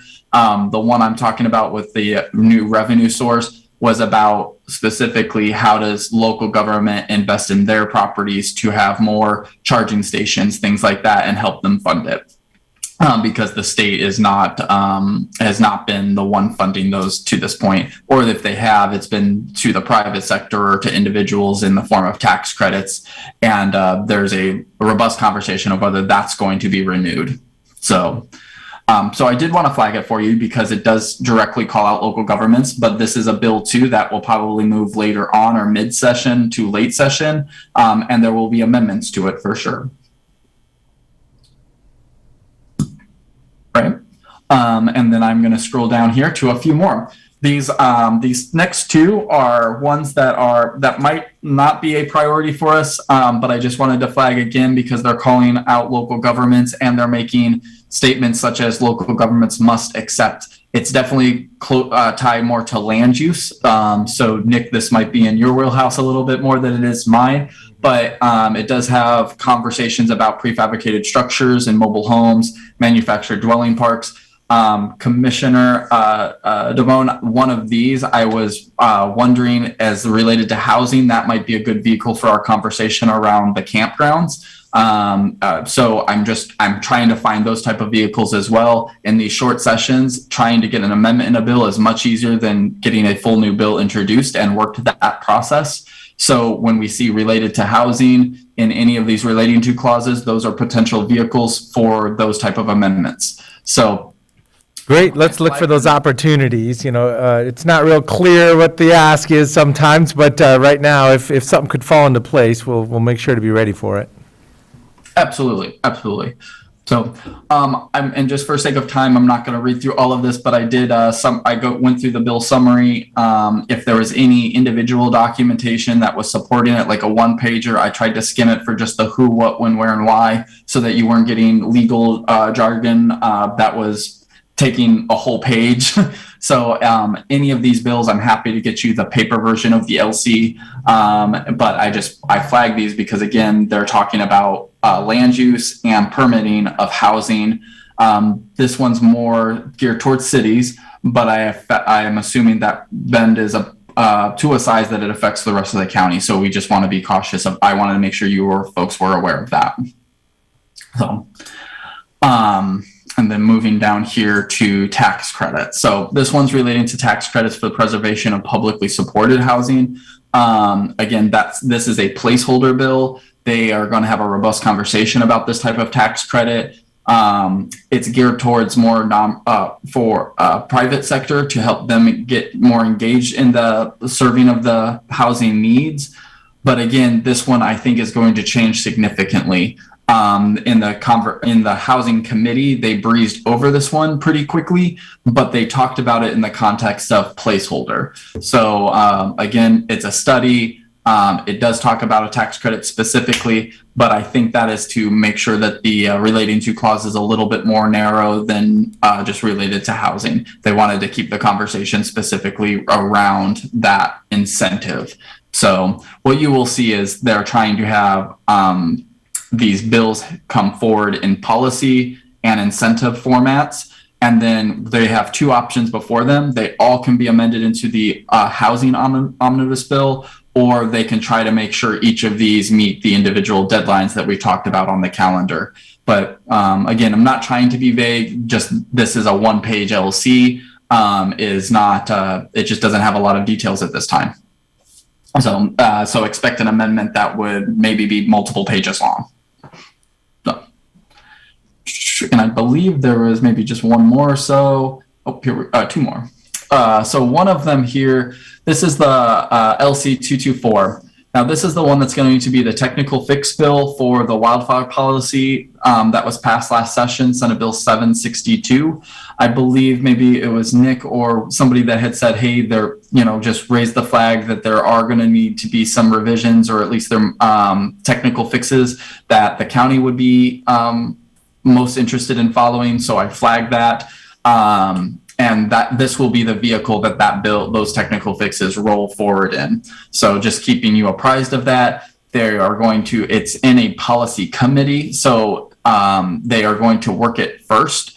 It is going to move on to, my understanding is to Ways and Means, because if the technical fixes include additional staffing, they will have to appropriate that.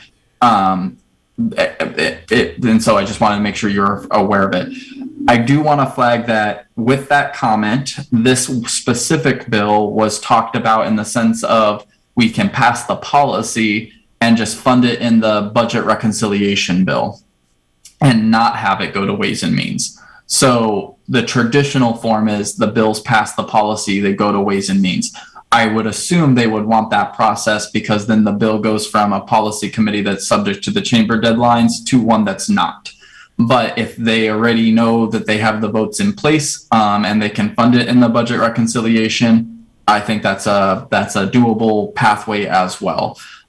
So this one is going to be one we're going to have to probably just watch. I believe the Senate bill is going to be Senate Bill 391. You'll see I put numbers here if I've heard a member already share what it is, or if we've seen it float around in an email. But there's going to be a lot of conversation on this bill specifically.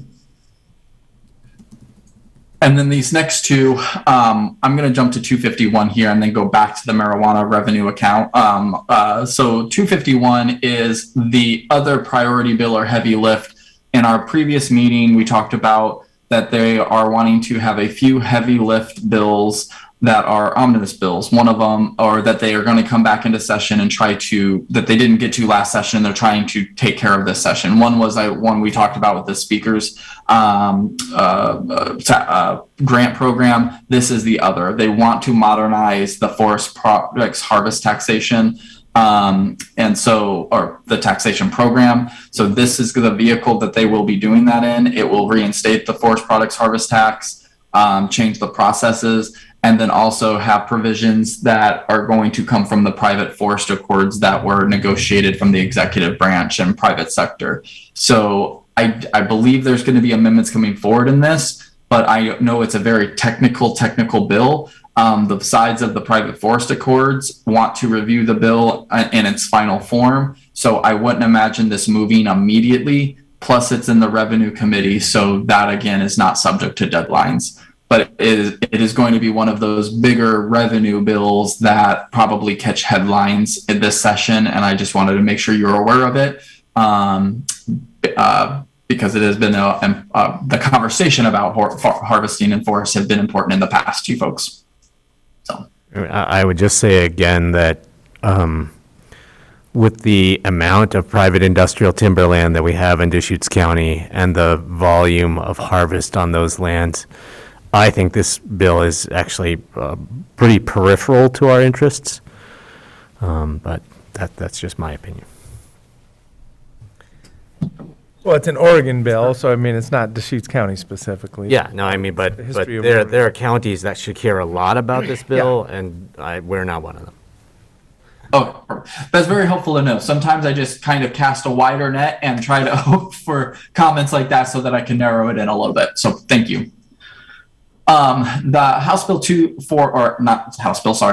number 249, I was reading House Revenue Committee. This is one where they are wanting to have a conversation about redistribution of marijuana revenues or tax revenues.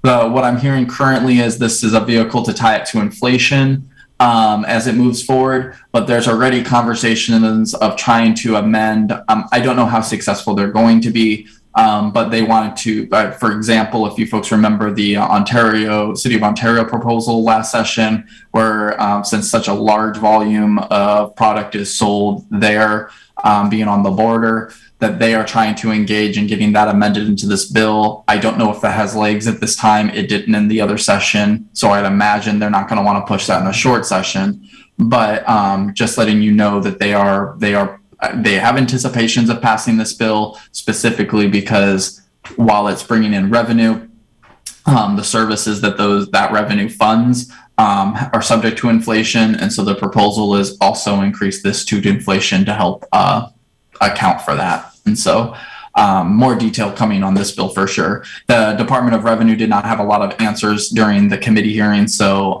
or they did, but not the follow-up question answers from members. I am waiting to see if those get posted in OLIS, and I'm happy to send that out to whatever department or whatever commissioner would like to see that.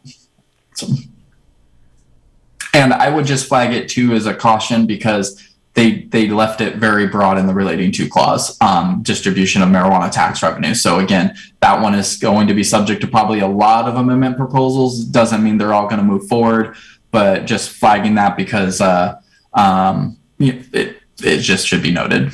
So, all right, and I think that I don't think I had any more. Oh, just one more. Oh, this is one I don't know if it affects us or not. I just would love some feedback from our departments or from you commissioners. This one's related to modifying provisions related to challenges for jurors. And I believe it also starts looking at disqualifying judges. And so I know that there was a previous bill sessions ago that Rule Oregon really didn't like related to disqualifying of judges. I don't know enough about this to know if this affects us or not. And so I wanted to put it on our radar. If it does, I would love to be brought up to speed so that I can either make sure that we connect you with the right people in the legislature and have those conversations, or I can get some additional information to relay that to the right people. And so I have it highlighted here for you to look at. And I will, I'm very anxious to hear where we need to be on this bill. I haven't heard about this topic at all, but we'll look for, kick it around a little bit and share it and see if somebody knows about that. Perfect. I'm just nervous. Sometimes in these short sessions, judicial issues are complicated enough that in the judicial committees that they tend to move quicker. I do see other committee members that don't sit in those just defer to those members that sit in either Senate or House Judiciary committees as the experts. And there's not a lot of conversation once it gets out of committee. It seems to just go right to floors. And so that's why I'm trying to be a little preemptive on it. So, perfect. All right, and I think we're nearing the end here. This is one, again, I don't... Just one more. No, well, I know we're getting to the end because I think there's only 109, so we're at 102 or 3. This one raised eyebrows during committee hearings. I don't, again, being the county as a large employer, I just wanted to make sure you saw this. It's being brought forward as the Workplace Fairness Act by AFL-CIO.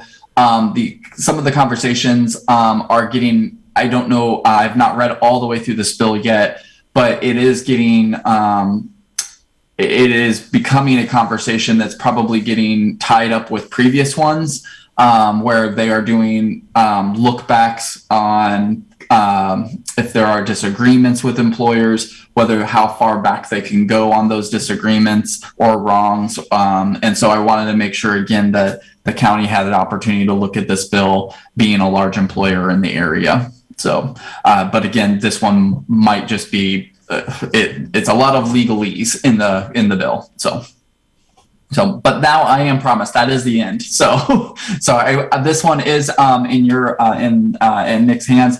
I am happy to change as we make marks on this, upload anything once bill tracker comes online. But this at least gives us a good portion. We're expecting about 300 bills, 250 to 300 bills. This is about 100 of them. So if we can get a bite out of that apple now, then if everything else gets dumped on us the day before session, it's a little bit less of a tsunami, I guess. Yeah. So, but all right. Any questions that I can answer, or I know I threw a lot at you. No, this is great. Thank you so much for going over those bills. And so we'll have another maybe 150, something like 200? If there's up to 300 bills? Okay. Yeah, as those member bills become available, that will have to occur. So what you were just showing us, that will be emailed to us and we can kind of... And that should be in inboxes already, not yours. I sent it to staff first, just to make sure I didn't make any errors there. And I'm happy to do whatever's needed in the next step. Okay, wonderful. And if it's not to you, that is on us. I did get them to that late today. So made changes and got that to them today. And you guys are already in meetings, I believe. So. Okay, great. All right, so... Bill, one bill that I'm not sure if the legislative concept is on your list already or not, is a legislative concept from Representative Helm focused on wildlife crossings. Oh, yes. He wanted to make $5 million available for wildlife, highway wildlife crossing projects around the state, and we have built more. ODOT has built more wildlife crossings, in the Highway 97 corridor here in Deschutes County than they have anywhere else in the state, and they're making a real difference in terms of mule deer and large game mortality along our highways, and our big game populations are declining anyway, so it's anything we can do to slow that and reduce the levels of decline would be really helpful. That is in the tracker, that Excel document. I don't think I highlighted it. I think I emailed it off, but Nick, Laura, and Whitney got me that email, and it is in our internal tracking system for Deschutes now. Great. So. Do you know the LC number for that one yet, or? I can tell you right now. It's all right. I mean, when it gets a bill number, we can talk then. It is LC 189. And in the notes, I did put Representative Ken Helm Wildlife Road Crossings. So 189. Great. Thank you. Not a problem. Okay, thank you. Thank you, Phil, for our calendar. So appreciate that. And we'll get that on our schedule immediately then, I hope. All right. Thank you, commissioners. And anything you need from us, please just let me know. I'm happy to jump on it. So. Okay. All right. Have a great day. Thank you. Thank you, Phil. Hope your puppy's better. She is sleeping right next to me. So. Oh, good. We didn't even hear her today. Sweet. Thanks. Thank you. Have a good day. Bye. Okay, so now we have the meeting on homelessness. Thank you, Eric. You're welcome. Good afternoon, Commissioners. For the record, Eric Kropp, Deputy County Administrator. As the board knows, on Friday there is a scheduled meeting with the City of Bend, Mayor and Council to talk about the Joint Office on Homelessness. Commissioners asked that staff schedule this work session so that the commissioners can discuss this joint office among themselves.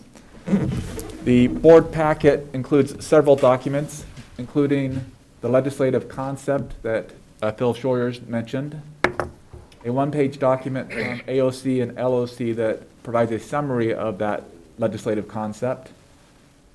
Your packet also includes the letter that was sent by the City of Bend and Deschutes County to AOC and LOC expressing interest to participate in the pilot program. There's also a draft framework for the office. And finally, the packet includes a list of City of Bend projects related to this topic. With that, I'll turn it back over to the board chair.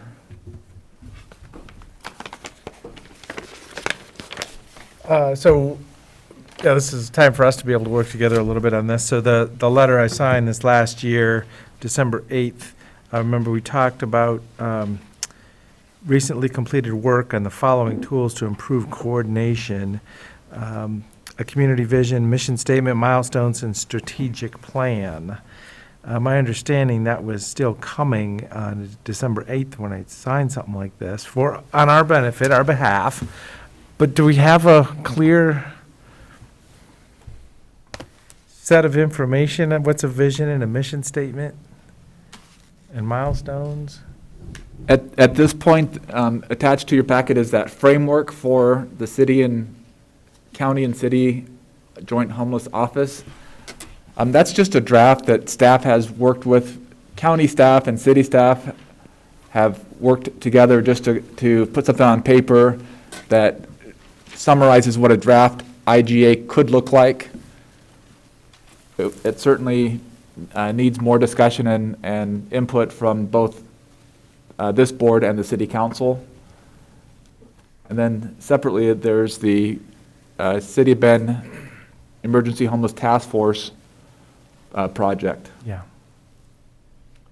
To the extent that we want to use the Emergency Homeless Task Force strategic plan, as our sort of advance work for our coordinated office at the local level, that is I did just get to see a draft, a complete draft recently, and my understanding is that that'll be available for all of us to look at very shortly. When is our joint meeting with the City of Bend? It's this Friday, upcoming Friday. They said they would get it to all of us at least a few days before the joint meeting with the City of Bend City Council. So since that's this week, that should mean any day now. Well, we actually have a meeting tomorrow on the agenda in the morning, so definitely we should come up with what. Well, I mean, so this is our work session item to be able to communicate amongst ourselves. So as I say, I want to feel good about doing the great work we're all going to do together to mitigate the impacts of people struggling, looking for housing. But the mission is that, remember, we were talking at our retreat day, is there a date and a time that we're going to ask people not to be on the side of the road in downtown Bend or not?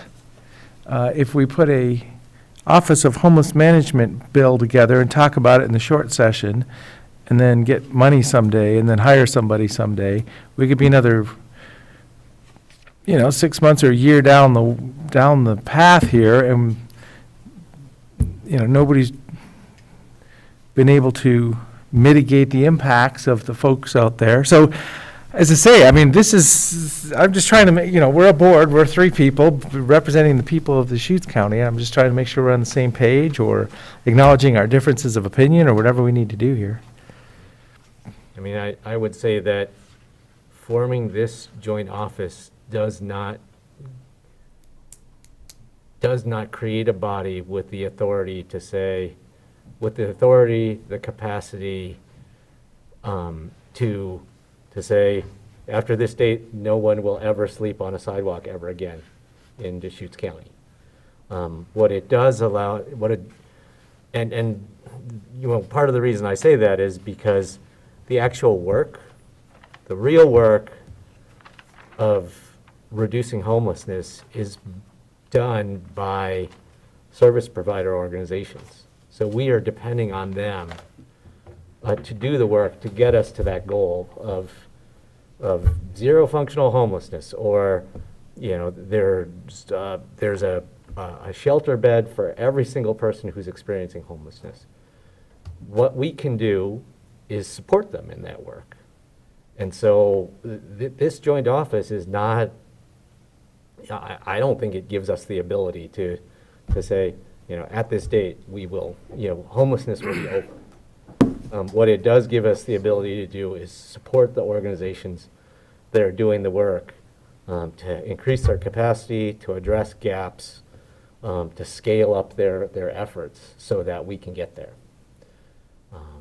And there was actually a really great op-ed piece in the paper just yesterday on Sunday by Eric Tobiasen that kind of laid out how coordination of service providers, in this case Ben Heroes Foundation and Covo, with the county and the city through an informal process was, enabled them to get to the finish line with the Veterans Village.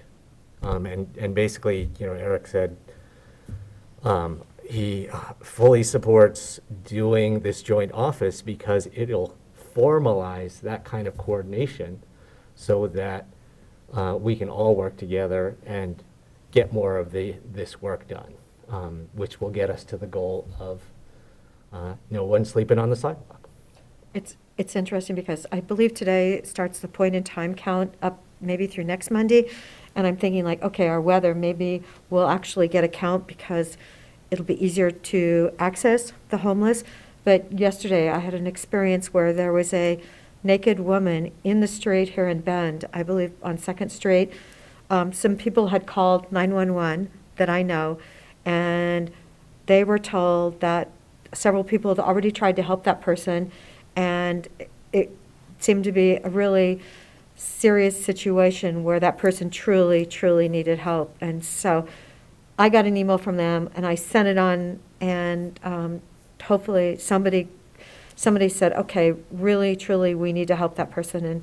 And they were aware that I'm really working on Deer Ridge, and they said, oh my gosh, do we not need Deer Ridge? We need a place where some people that are truly in need of major psychiatric help. So anyway, they just felt like, oh gosh, this woman was so dangerous. She's in the road, and it's on one side you feel like she's begging for help, but then she's saying no, she's refusing it. So just, I guess it's a problem. Yeah, I was going to report back during other items that I went out to help out a little bit with the point in time count this morning, just because I was really curious about how the process worked. And since we are constantly working with data that is gathered at the point in time count, I wanted to see how the data was collected. And I was incredibly impressed by the work that I got to spend some time with, among other people, Katie DeVito from our homeless outreach team this morning, and I was just extremely impressed by the process of getting people to give you their information so that you could have some records on them, or so you could literally just so you could count them, because I'm like being a natural resource manager. It's really easy to count trees. They can't walk away and they can't say no. But there's tremendous. I was just super impressed by how artful, and how complicated it is to approach someone and ask to record information about them, so that we have an accurate census of how many people are experiencing homelessness in our community, and what their backstory is. Officer Zook, when I rode with him maybe last year, went to all the different, went to Antler, Juniper, and China Hat, and he actually had everyone mapped and actually had their story with the map. If they had children, if they had mental health issues, if they were the working poor. I mean, truly, it was clear that he knew his community and where they needed help. Well, so, as I say, I still struggle with this. We crossed this topic a little bit during our retreat days. This is all structure and content about defining something that's vague. I think I mean, so is the message to the community, well, we're going to study it for a while, we're going to put a committee together, we're going to spend some money on it, but, if there's people behind your business, we're just, you're being impacted, the car batteries are stolen, there's bad things happening, we're just not dealing with that right now. I mean, that just feels like that's the message. And as I say, I'm not trying to, I mean, the message is we're helping to build the capacity to fix the problem. very, very vague and generic. I don't. think Commissioners, so, if I Vic. may, on the City of Bend list of projects, there is one talks about management of city right-of-way and regulation of camping. So there is that item that's important to point out. It talks about development of comprehensive camping regulations to occur in 2022 in parallel with additional temporary housing options. I just wanted to bring that to the commissioner's attention. Well, I thought it was interesting looking at this, and there's $1 million allocated, and it's a 5-year program, but it's $1 million allocated. And so I was actually texting with my sister, who's a teacher at Hermiston, and I go, okay, I go, Maureen, what's your homeless population like? And she goes, because when I drive around Hermiston, I don't see it. And she goes, well, they're in like RVs and things. Their minority population at Hermiston High is 54%, and 68% of the kids in that school are economically disadvantaged. So I noticed it's for Umatilla, Stamfield, Echo, Hermiston, that where they're focusing there. So, but their problem is not quite so obvious as what I see in Deschutes County when we drive around. Housing costs are not nearly as high there. Yeah. So as I say, I think I'm gonna be in a different path than some of the other elected officials here in Central Oregon on this, and I want to work together, and I want to make sure we're supporting each other. I have it. We've got to.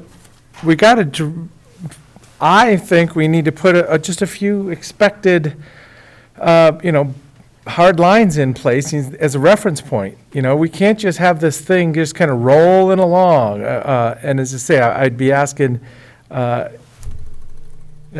guess I'm trying to figure out, where to go with this. I just don't see it the same as some other elected officials. So we're going to be in a joint meeting with the City of Bend. I don't know if there's a lot of continuity there. I've heard many times the feedback is, well, can't do it, it's illegal. Martin versus Boise, we can't try anything. Well, it's just a different mindset. So I mean, as I say, I'm just letting you know, it's different. One of the opportunities presented by this joint office is to actually have governance around homeless issues.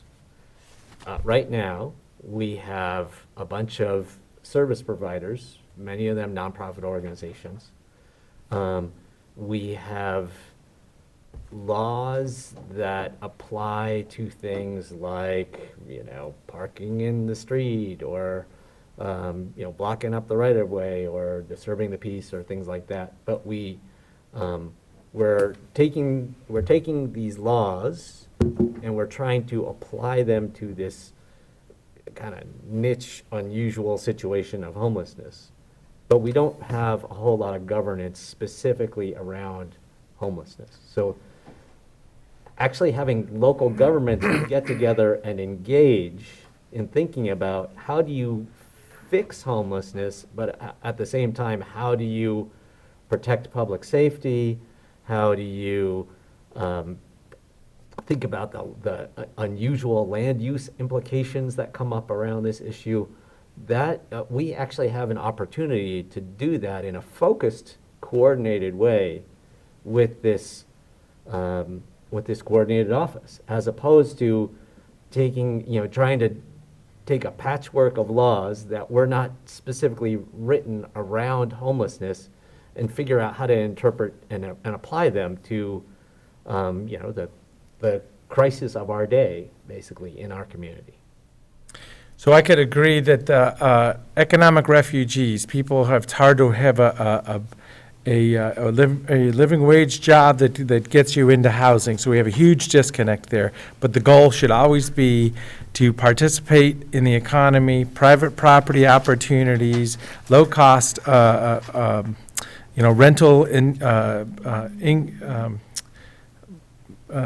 starter homes, opportunities. My point is that there's different words here, as in we're managing this new land use thing called homelessness, and we need to find places for a bunch of homeless people. That's different than the goal is to get people housed. I don't see it the same, as in, what's the goal? The goal right now, because I went back and looked at the Emergency Housing Task Force meeting minutes, and one of the mentions was, well, we're going to start 20 different little campgrounds or homeless camps of 10 or so people. I think that was one of the comments in the minutes of the meetings. It's like, oh, well, that I'd never heard that. I mean, I saw it in the minutes of the meetings, but is that the goal of the emergency task force now? The group that was putting? I haven't heard. Nobody's telling me this. The goal is to end homelessness. The interim steps are providing shelter as needed for people in order to help them stabilize their lives and get on track so that we can end homelessness.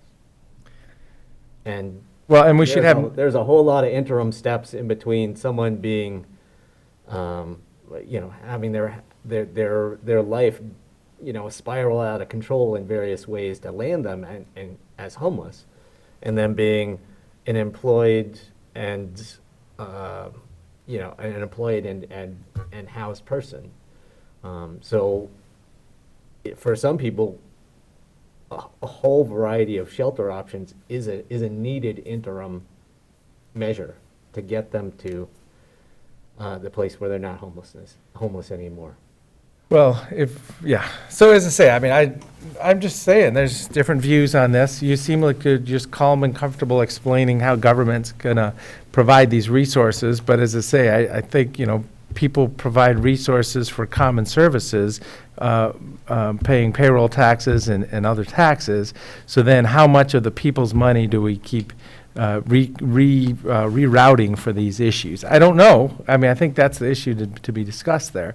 But it isn't a never-ending resource, and it's going to be a diminishing resource the more people that are unemployed and homeless. And I want to help people that are in need. I mean, I absolutely want to help people. So. Yeah, I mean, and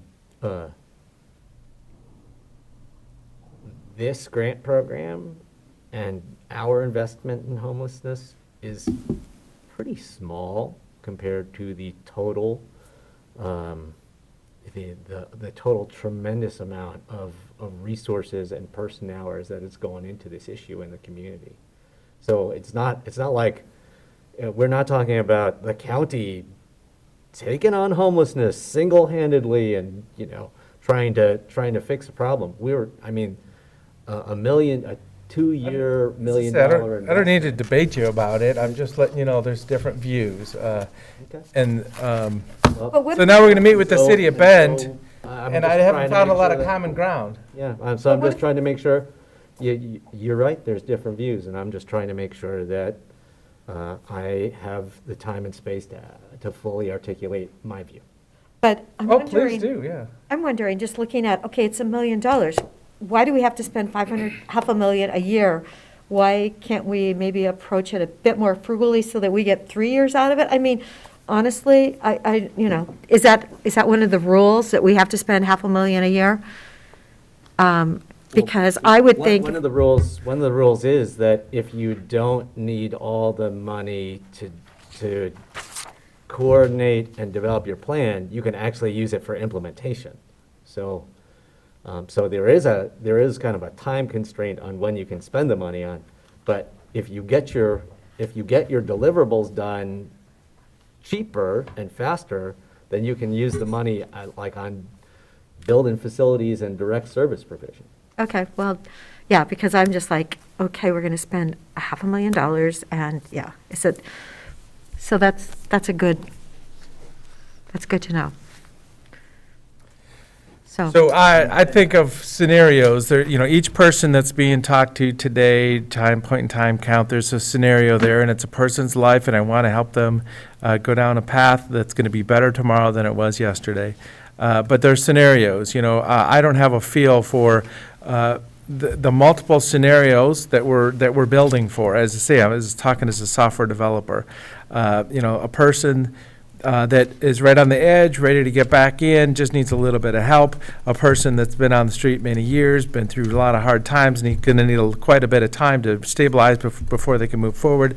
Severe persistent mental health issue, just needs permanent supportive housing, not going to be engaging in, work that's going to sustain. There's all those scenarios. And as I say,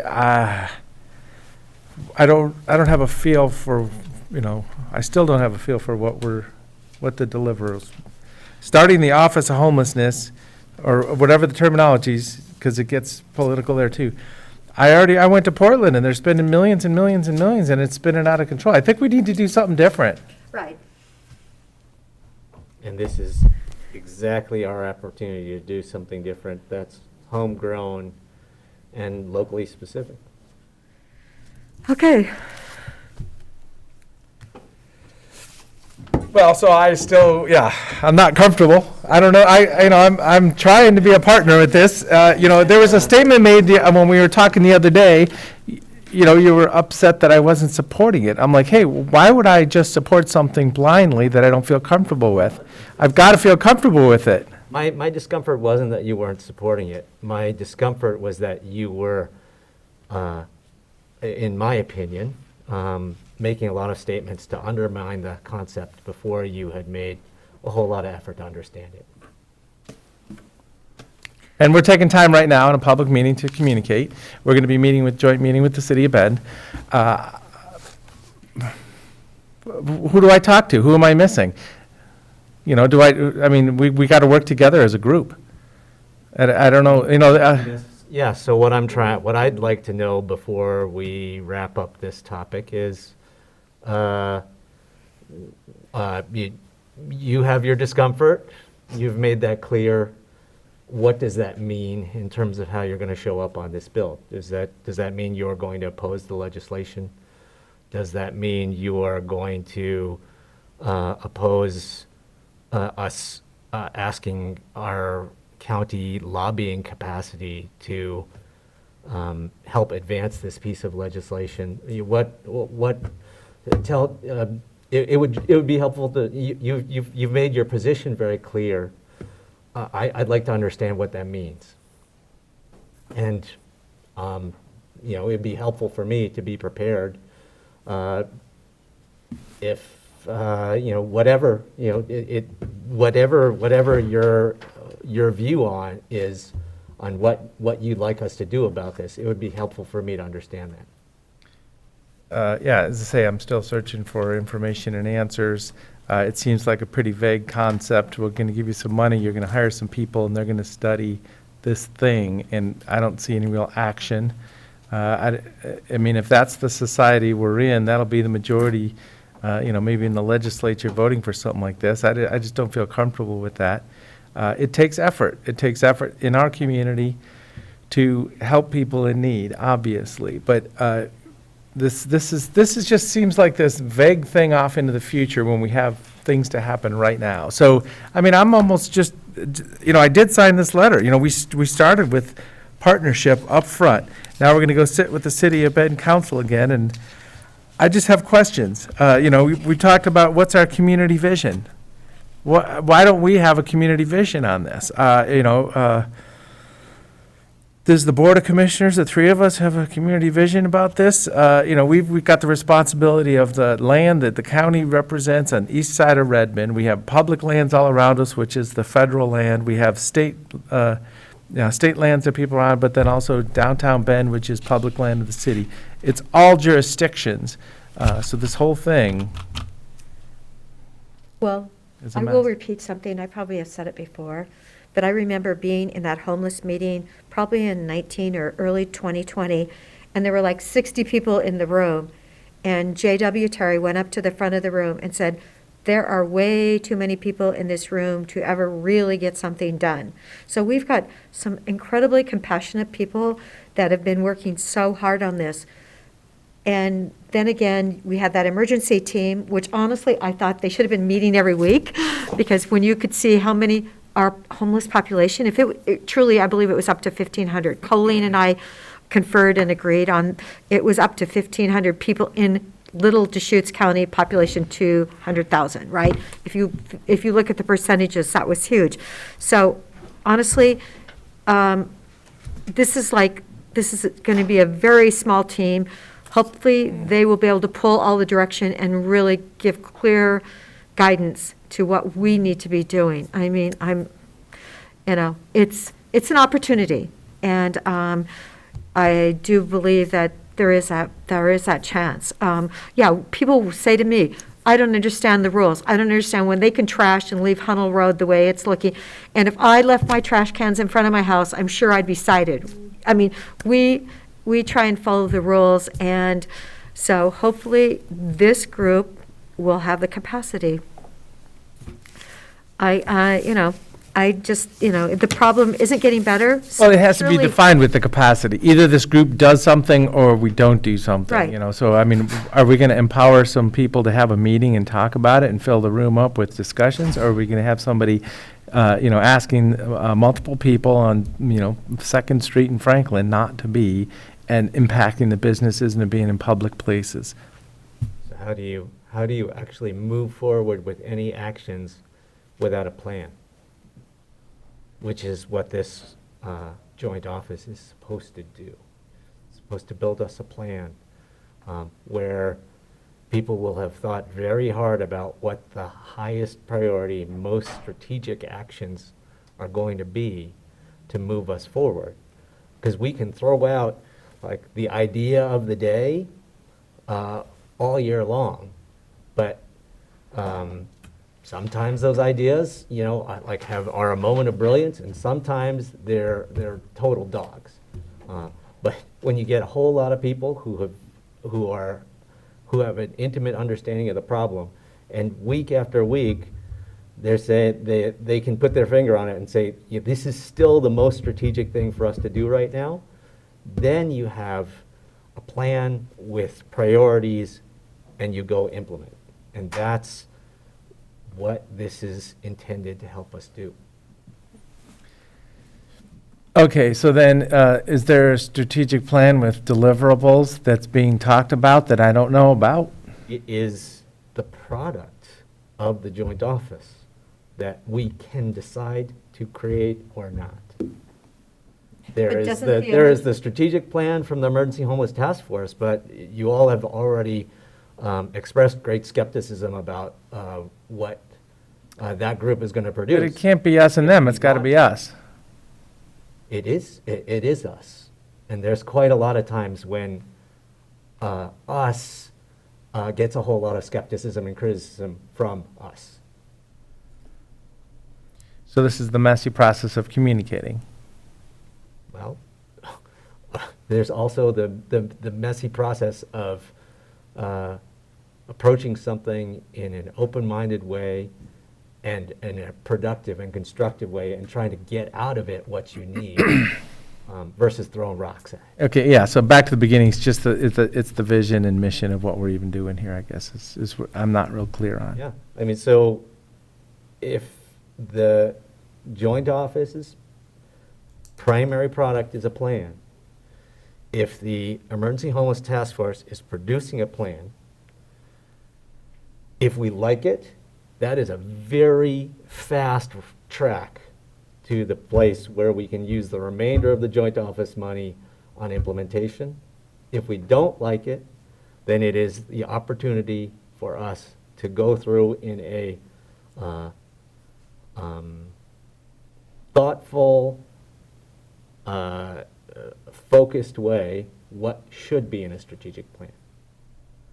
Either way, you can get to the place where you have a strategic plan that you have, hopefully your whole community is behind. But I think that the Emergency Homeless Task Force plan is great, but don't expect that everyone's going to love it. Don't expect that everyone is going to love it. Yes, that's so true. I mean, you look at San Francisco, they put homeless into hotels, and they destroyed them. So truly, that probably wasn't a really good idea. I mean, we had talked about that a couple years ago. The church had done that. I think it was and one of the churches had put homeless in a hotel. They did a lot of damage, and then the church was liable for that.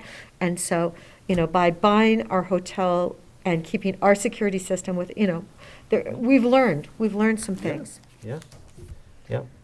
But again, either way, either you think the Emergency Homeless Task Force strategic plan is good raw materials, or you don't.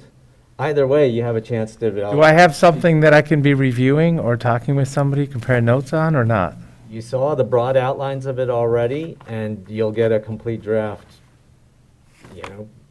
and momentarily. This week. And I haven't seen it yet either, but I understand that's forthcoming. Okay. I'm just trying to move it forward. But it's not, you don't have to, the product of the joint office is a plan. You don't need to see a plan for a project whose product is a plan, right? You like, the key thing that the joint office is going to deliver is a plan. And if you get done with your plan fast, then you can use the remainder of the time and the remainder of the money to build facilities and implement services. Okay. Are we good? So commissioners, we're good on that. I suggest we move the executive session to Wednesday because we have the Cannabis Advisory Panel coming up soon. But Morgan does just want to check in with you quickly because you have the leadership bend on Thursday morning. If you can just, is that right? Yeah. If you just have just a moment for that. 5:10, yep. Okay, thank you. Thank you. Did you change it? Just minor changes, and I'll go over what change I added. They provided 2 additional hot topic ideas, and I changed the map for. Okay.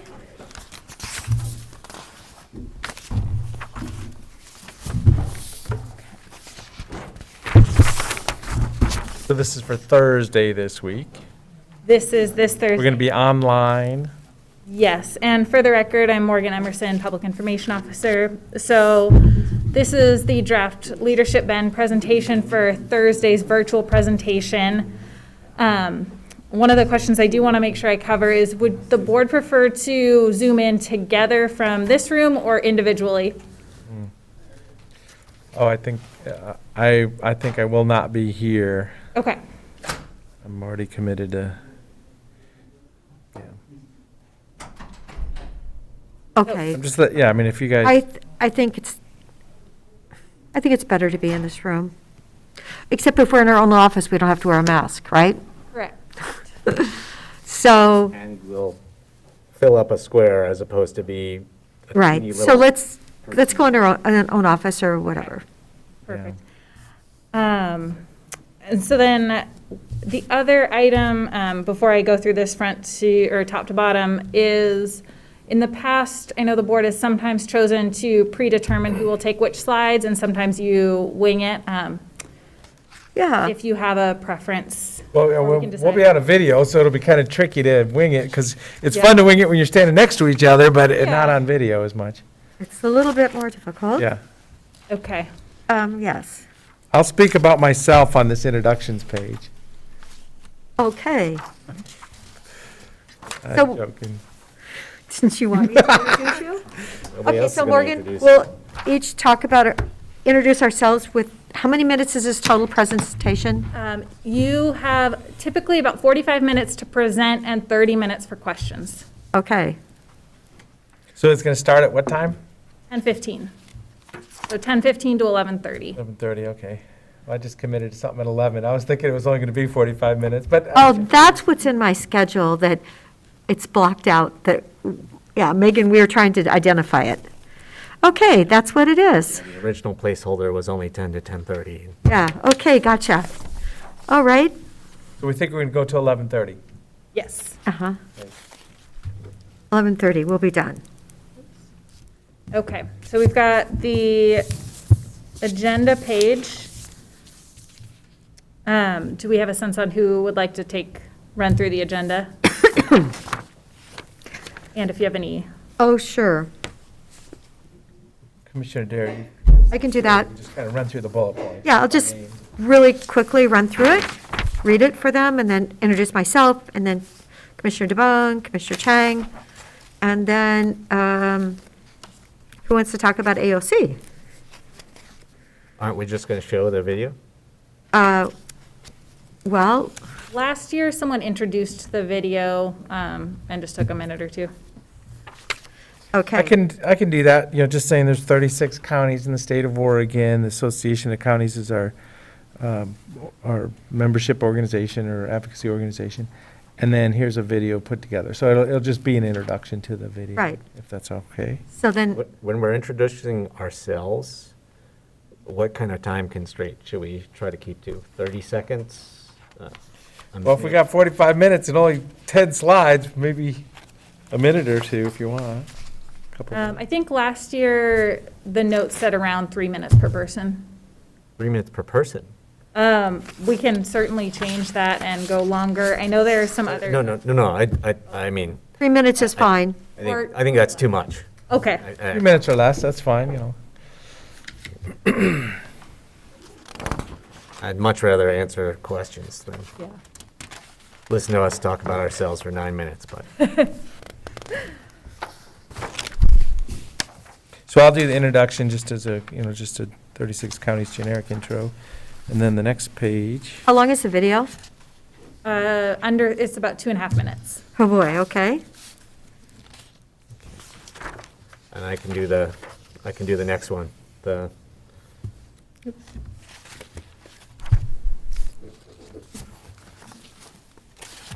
Okay, so you'll take, and then for the boards and commissions, will you each share the committees you're on, individually on, or will you cover for everyone? Boards and commissions, sure, we can do that. Talk about our own stuff real quick? Yeah. Should we just have a slide for that? Yeah, maybe our own If slide. we're going to cover which boards and commissions we sit on. Yeah, I can create that.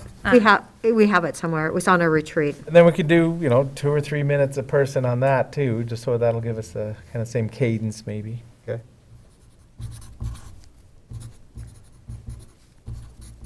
Okay.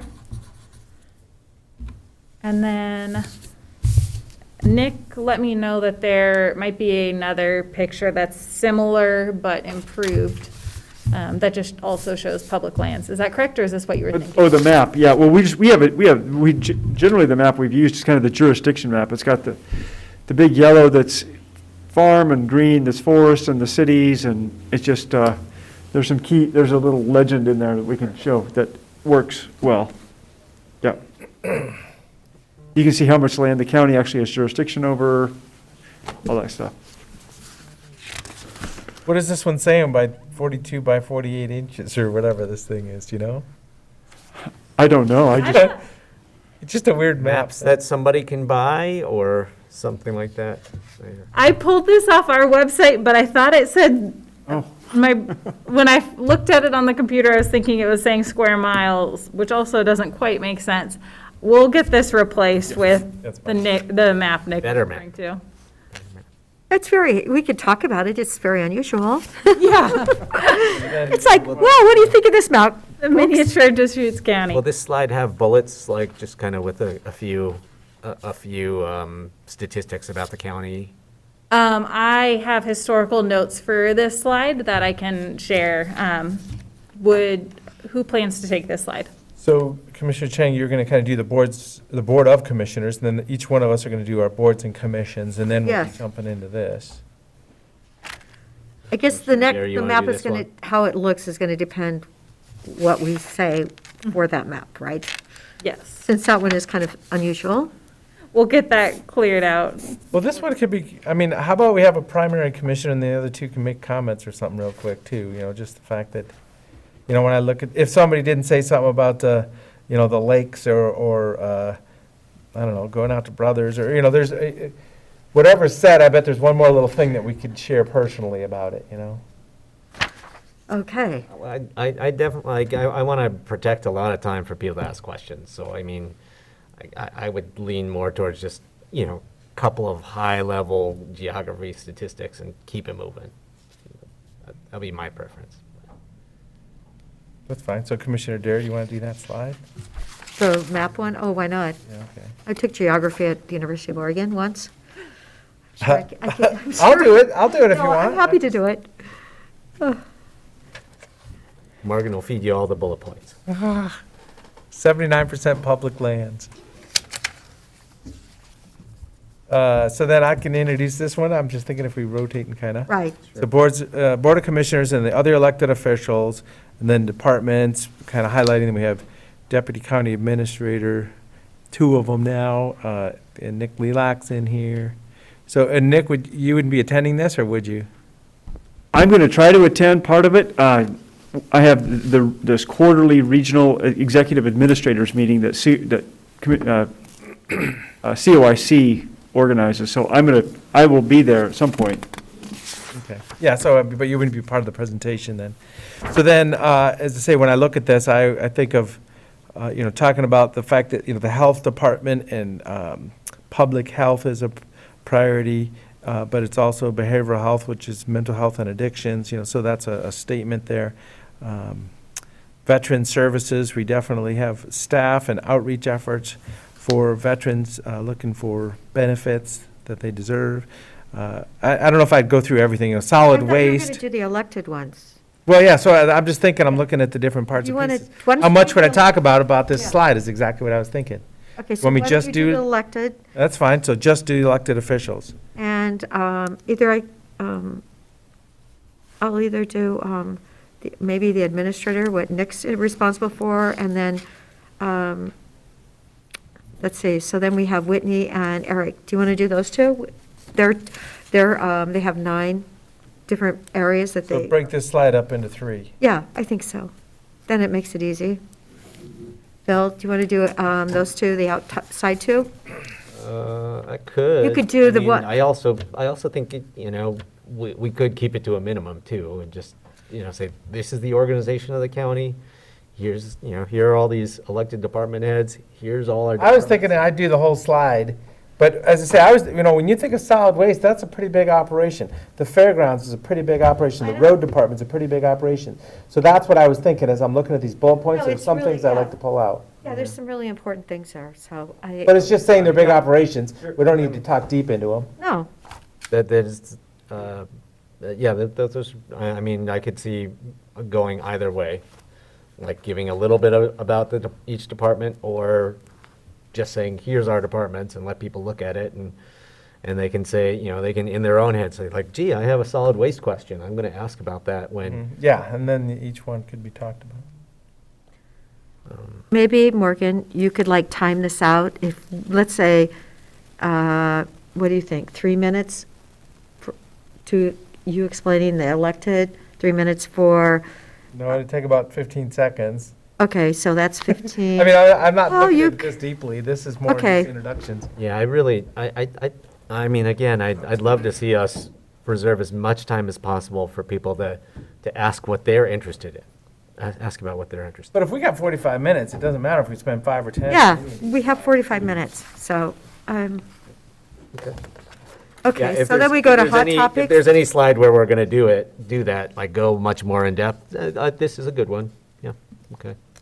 So now we have hot topics. Just to clarify Yeah. for my notes, I have Commissioner DeBonne doing elected officials, Commissioner Dare doing county administrator responsibilities, and then Commissioner Chang doing the deputy county administrator. Want to do that? Sure. Sure. Okay, there we go. And then for hot topics, I just want to note this is including a few more bullets than were included last year to provide some options for the board's consideration. And from the last draft, just to note a difference, Nick added managing growth and a bullet for managing growth and employee retention and recruitment for consideration. Which is kind of our Right. topics from our retreat. I can cover this slide. Maybe like a sentence about a few of these and, just naming a couple of the other ones. And I thought employee retention and recruitment would resonate with the class because they're likely experiencing it in their organizations as well. I don't know. Well, I was thinking that maybe each one of us should do 3, because there's 9. So we could each do 3. Well, so you're thinking just introduce the topics just by name real quick? I'm looking at Commissioner Chan. I mean, like, for managing growth, Deschutes County is the fastest growing county in the state. Yeah, but I mean, each one of these could be a half-hour discussion with the I mean, chamber people. literally, any one of these could be a 45-minute presentation in and of itself. Yep. So, I mean, just kind of going back to the balance between, tickling people's interest and leaving a lot of time for them to ask about what they're interested in. I'm that would be the way I would. What about maybe putting this as like the end slide where, after we talk about County College and connecting with us, maybe that's the end slide that is discussion starters too. Right. Maybe that's what that could do. Yeah, I think that might be a better, if you want to flip those 2. Then, if there's a lull, somebody can say, now that topic, Right, that's a perfect segue. Okay. Sure. So and then are there any other changes you would like me to make or any other topic additions you would like to this slide, aside from moving it to the last slide on the page? It's a great list. So you're going to add managing growth and employee retention? Those are in there as. Oh, yep, okay, in the middle, got it, okay. Okay, so this will be the last slide. And I still think, because it is the hot topics, I do think we should divide it up. Okay. And we can I say. mean, if there's one other slide that I think would be worth spending more time on, this one is good. Is what? This one is good. Yeah. Oh, yeah. I mean, Okay, so 2 minutes for each topic, or 2 minutes for 3? Does that work out? So it's like 6 minutes total? That sounds great. Would you like them to remain in this order and break them up? Sure, why not? Who would like to do the first set of 3? Or do we want to go 1, 2, 3, 1, 2, 3, 1, 2, 3? Well, that problem is if we're on Zoom, there's always that time factor, it's always so, it seems like it's a little bit awkward when you're on Zoom, whereas if you're in person. Well, and I'm thinking that this could be the whole last hour of the presentation. Right, exactly. Once we get started on any of these, we'll figure out how are we going to get off of one of them. Exactly. Yeah, I mean, I think we just want to give people enough information so that they have a sense of the scope and, severity of the issue, and then, not try to tell them what we're doing about it, just, help them understand it's a big issue, very briefly, and then let them ask about the ones that they want to ask about. I'll take the middle 3 if we keep them in that same order. Okay. I can do the first 3. 3, 4, 5, 6, 7, 8, 9. That's fine. Okay, so Tony, you can take the last ones. Yep. All right, great. Great. And then just a brief introduction to what county college is and how to apply. Who would like to take this slide? So this will be before that last. It's going to be slide. before and. That'll be moved into the slide 9. Oh, hot topic. I don't know, Commissioner DeVon, do you want to do that one? Sure, yeah, so we're going to break up the Board of Commissioners one, or the Right, org chart one. Yes, So then I'll, just say some nice welcoming statements about County College. right. And we can all, I mean, there's no, It's already on the initial County College. You might want to change the agenda too. Don't forget to flip that, Morgan. Oh, thank you. I really got to go because my kid Yep. is they're family emergencies, so he has to be. I'm his only person right no, now. not a problem. Okay. And I wanted to get him fed before our cannabis advisory panel meeting. Okay, And I'm and- not going to attend that And you're tonight coming then, to so that. don't worry about Okay. that. All right, I'm gonna attend virtually. all right. Okay, Perfect. And you won't be there, Commissioner? No, Okay. there you go. didn't get posted. I know that was. It worked, so Uh, it's fine. Well, let me see. Okay. Final question, would you like me to remove the final question slide and use the hot topics in lieu? Or leave this? Probably leave it, well, who's going to move the slides? That's the other big thing. You're going to be there doing that? Do that. So I think you'd leave it there, but we may not get to it, because if we just stop. Like at the bottom of the hot topics, like make a little space and put, like, Questions? What are you interested in? Or, what's a hot topic for you? Or something like that at the bottom. Okay. So I was able to attend AOC Courthouse Task Force meeting today. It was a video call. Our memo was in there. Lee Randall and I presented it real quick today. So it's just part of the mix with the other asks around the state. Just wanted that to go on the record. Okay. And I was on the behavioral health meeting last Friday, so. And interesting. Yes, and the main presentation was how to fund this stabilization center, considering the grants issues. So anyway, yes. Okay. All right. May we adjourn now? You're in charge. Thank you. I think they want to come in here. It's 5:30. Adjourned. Okay.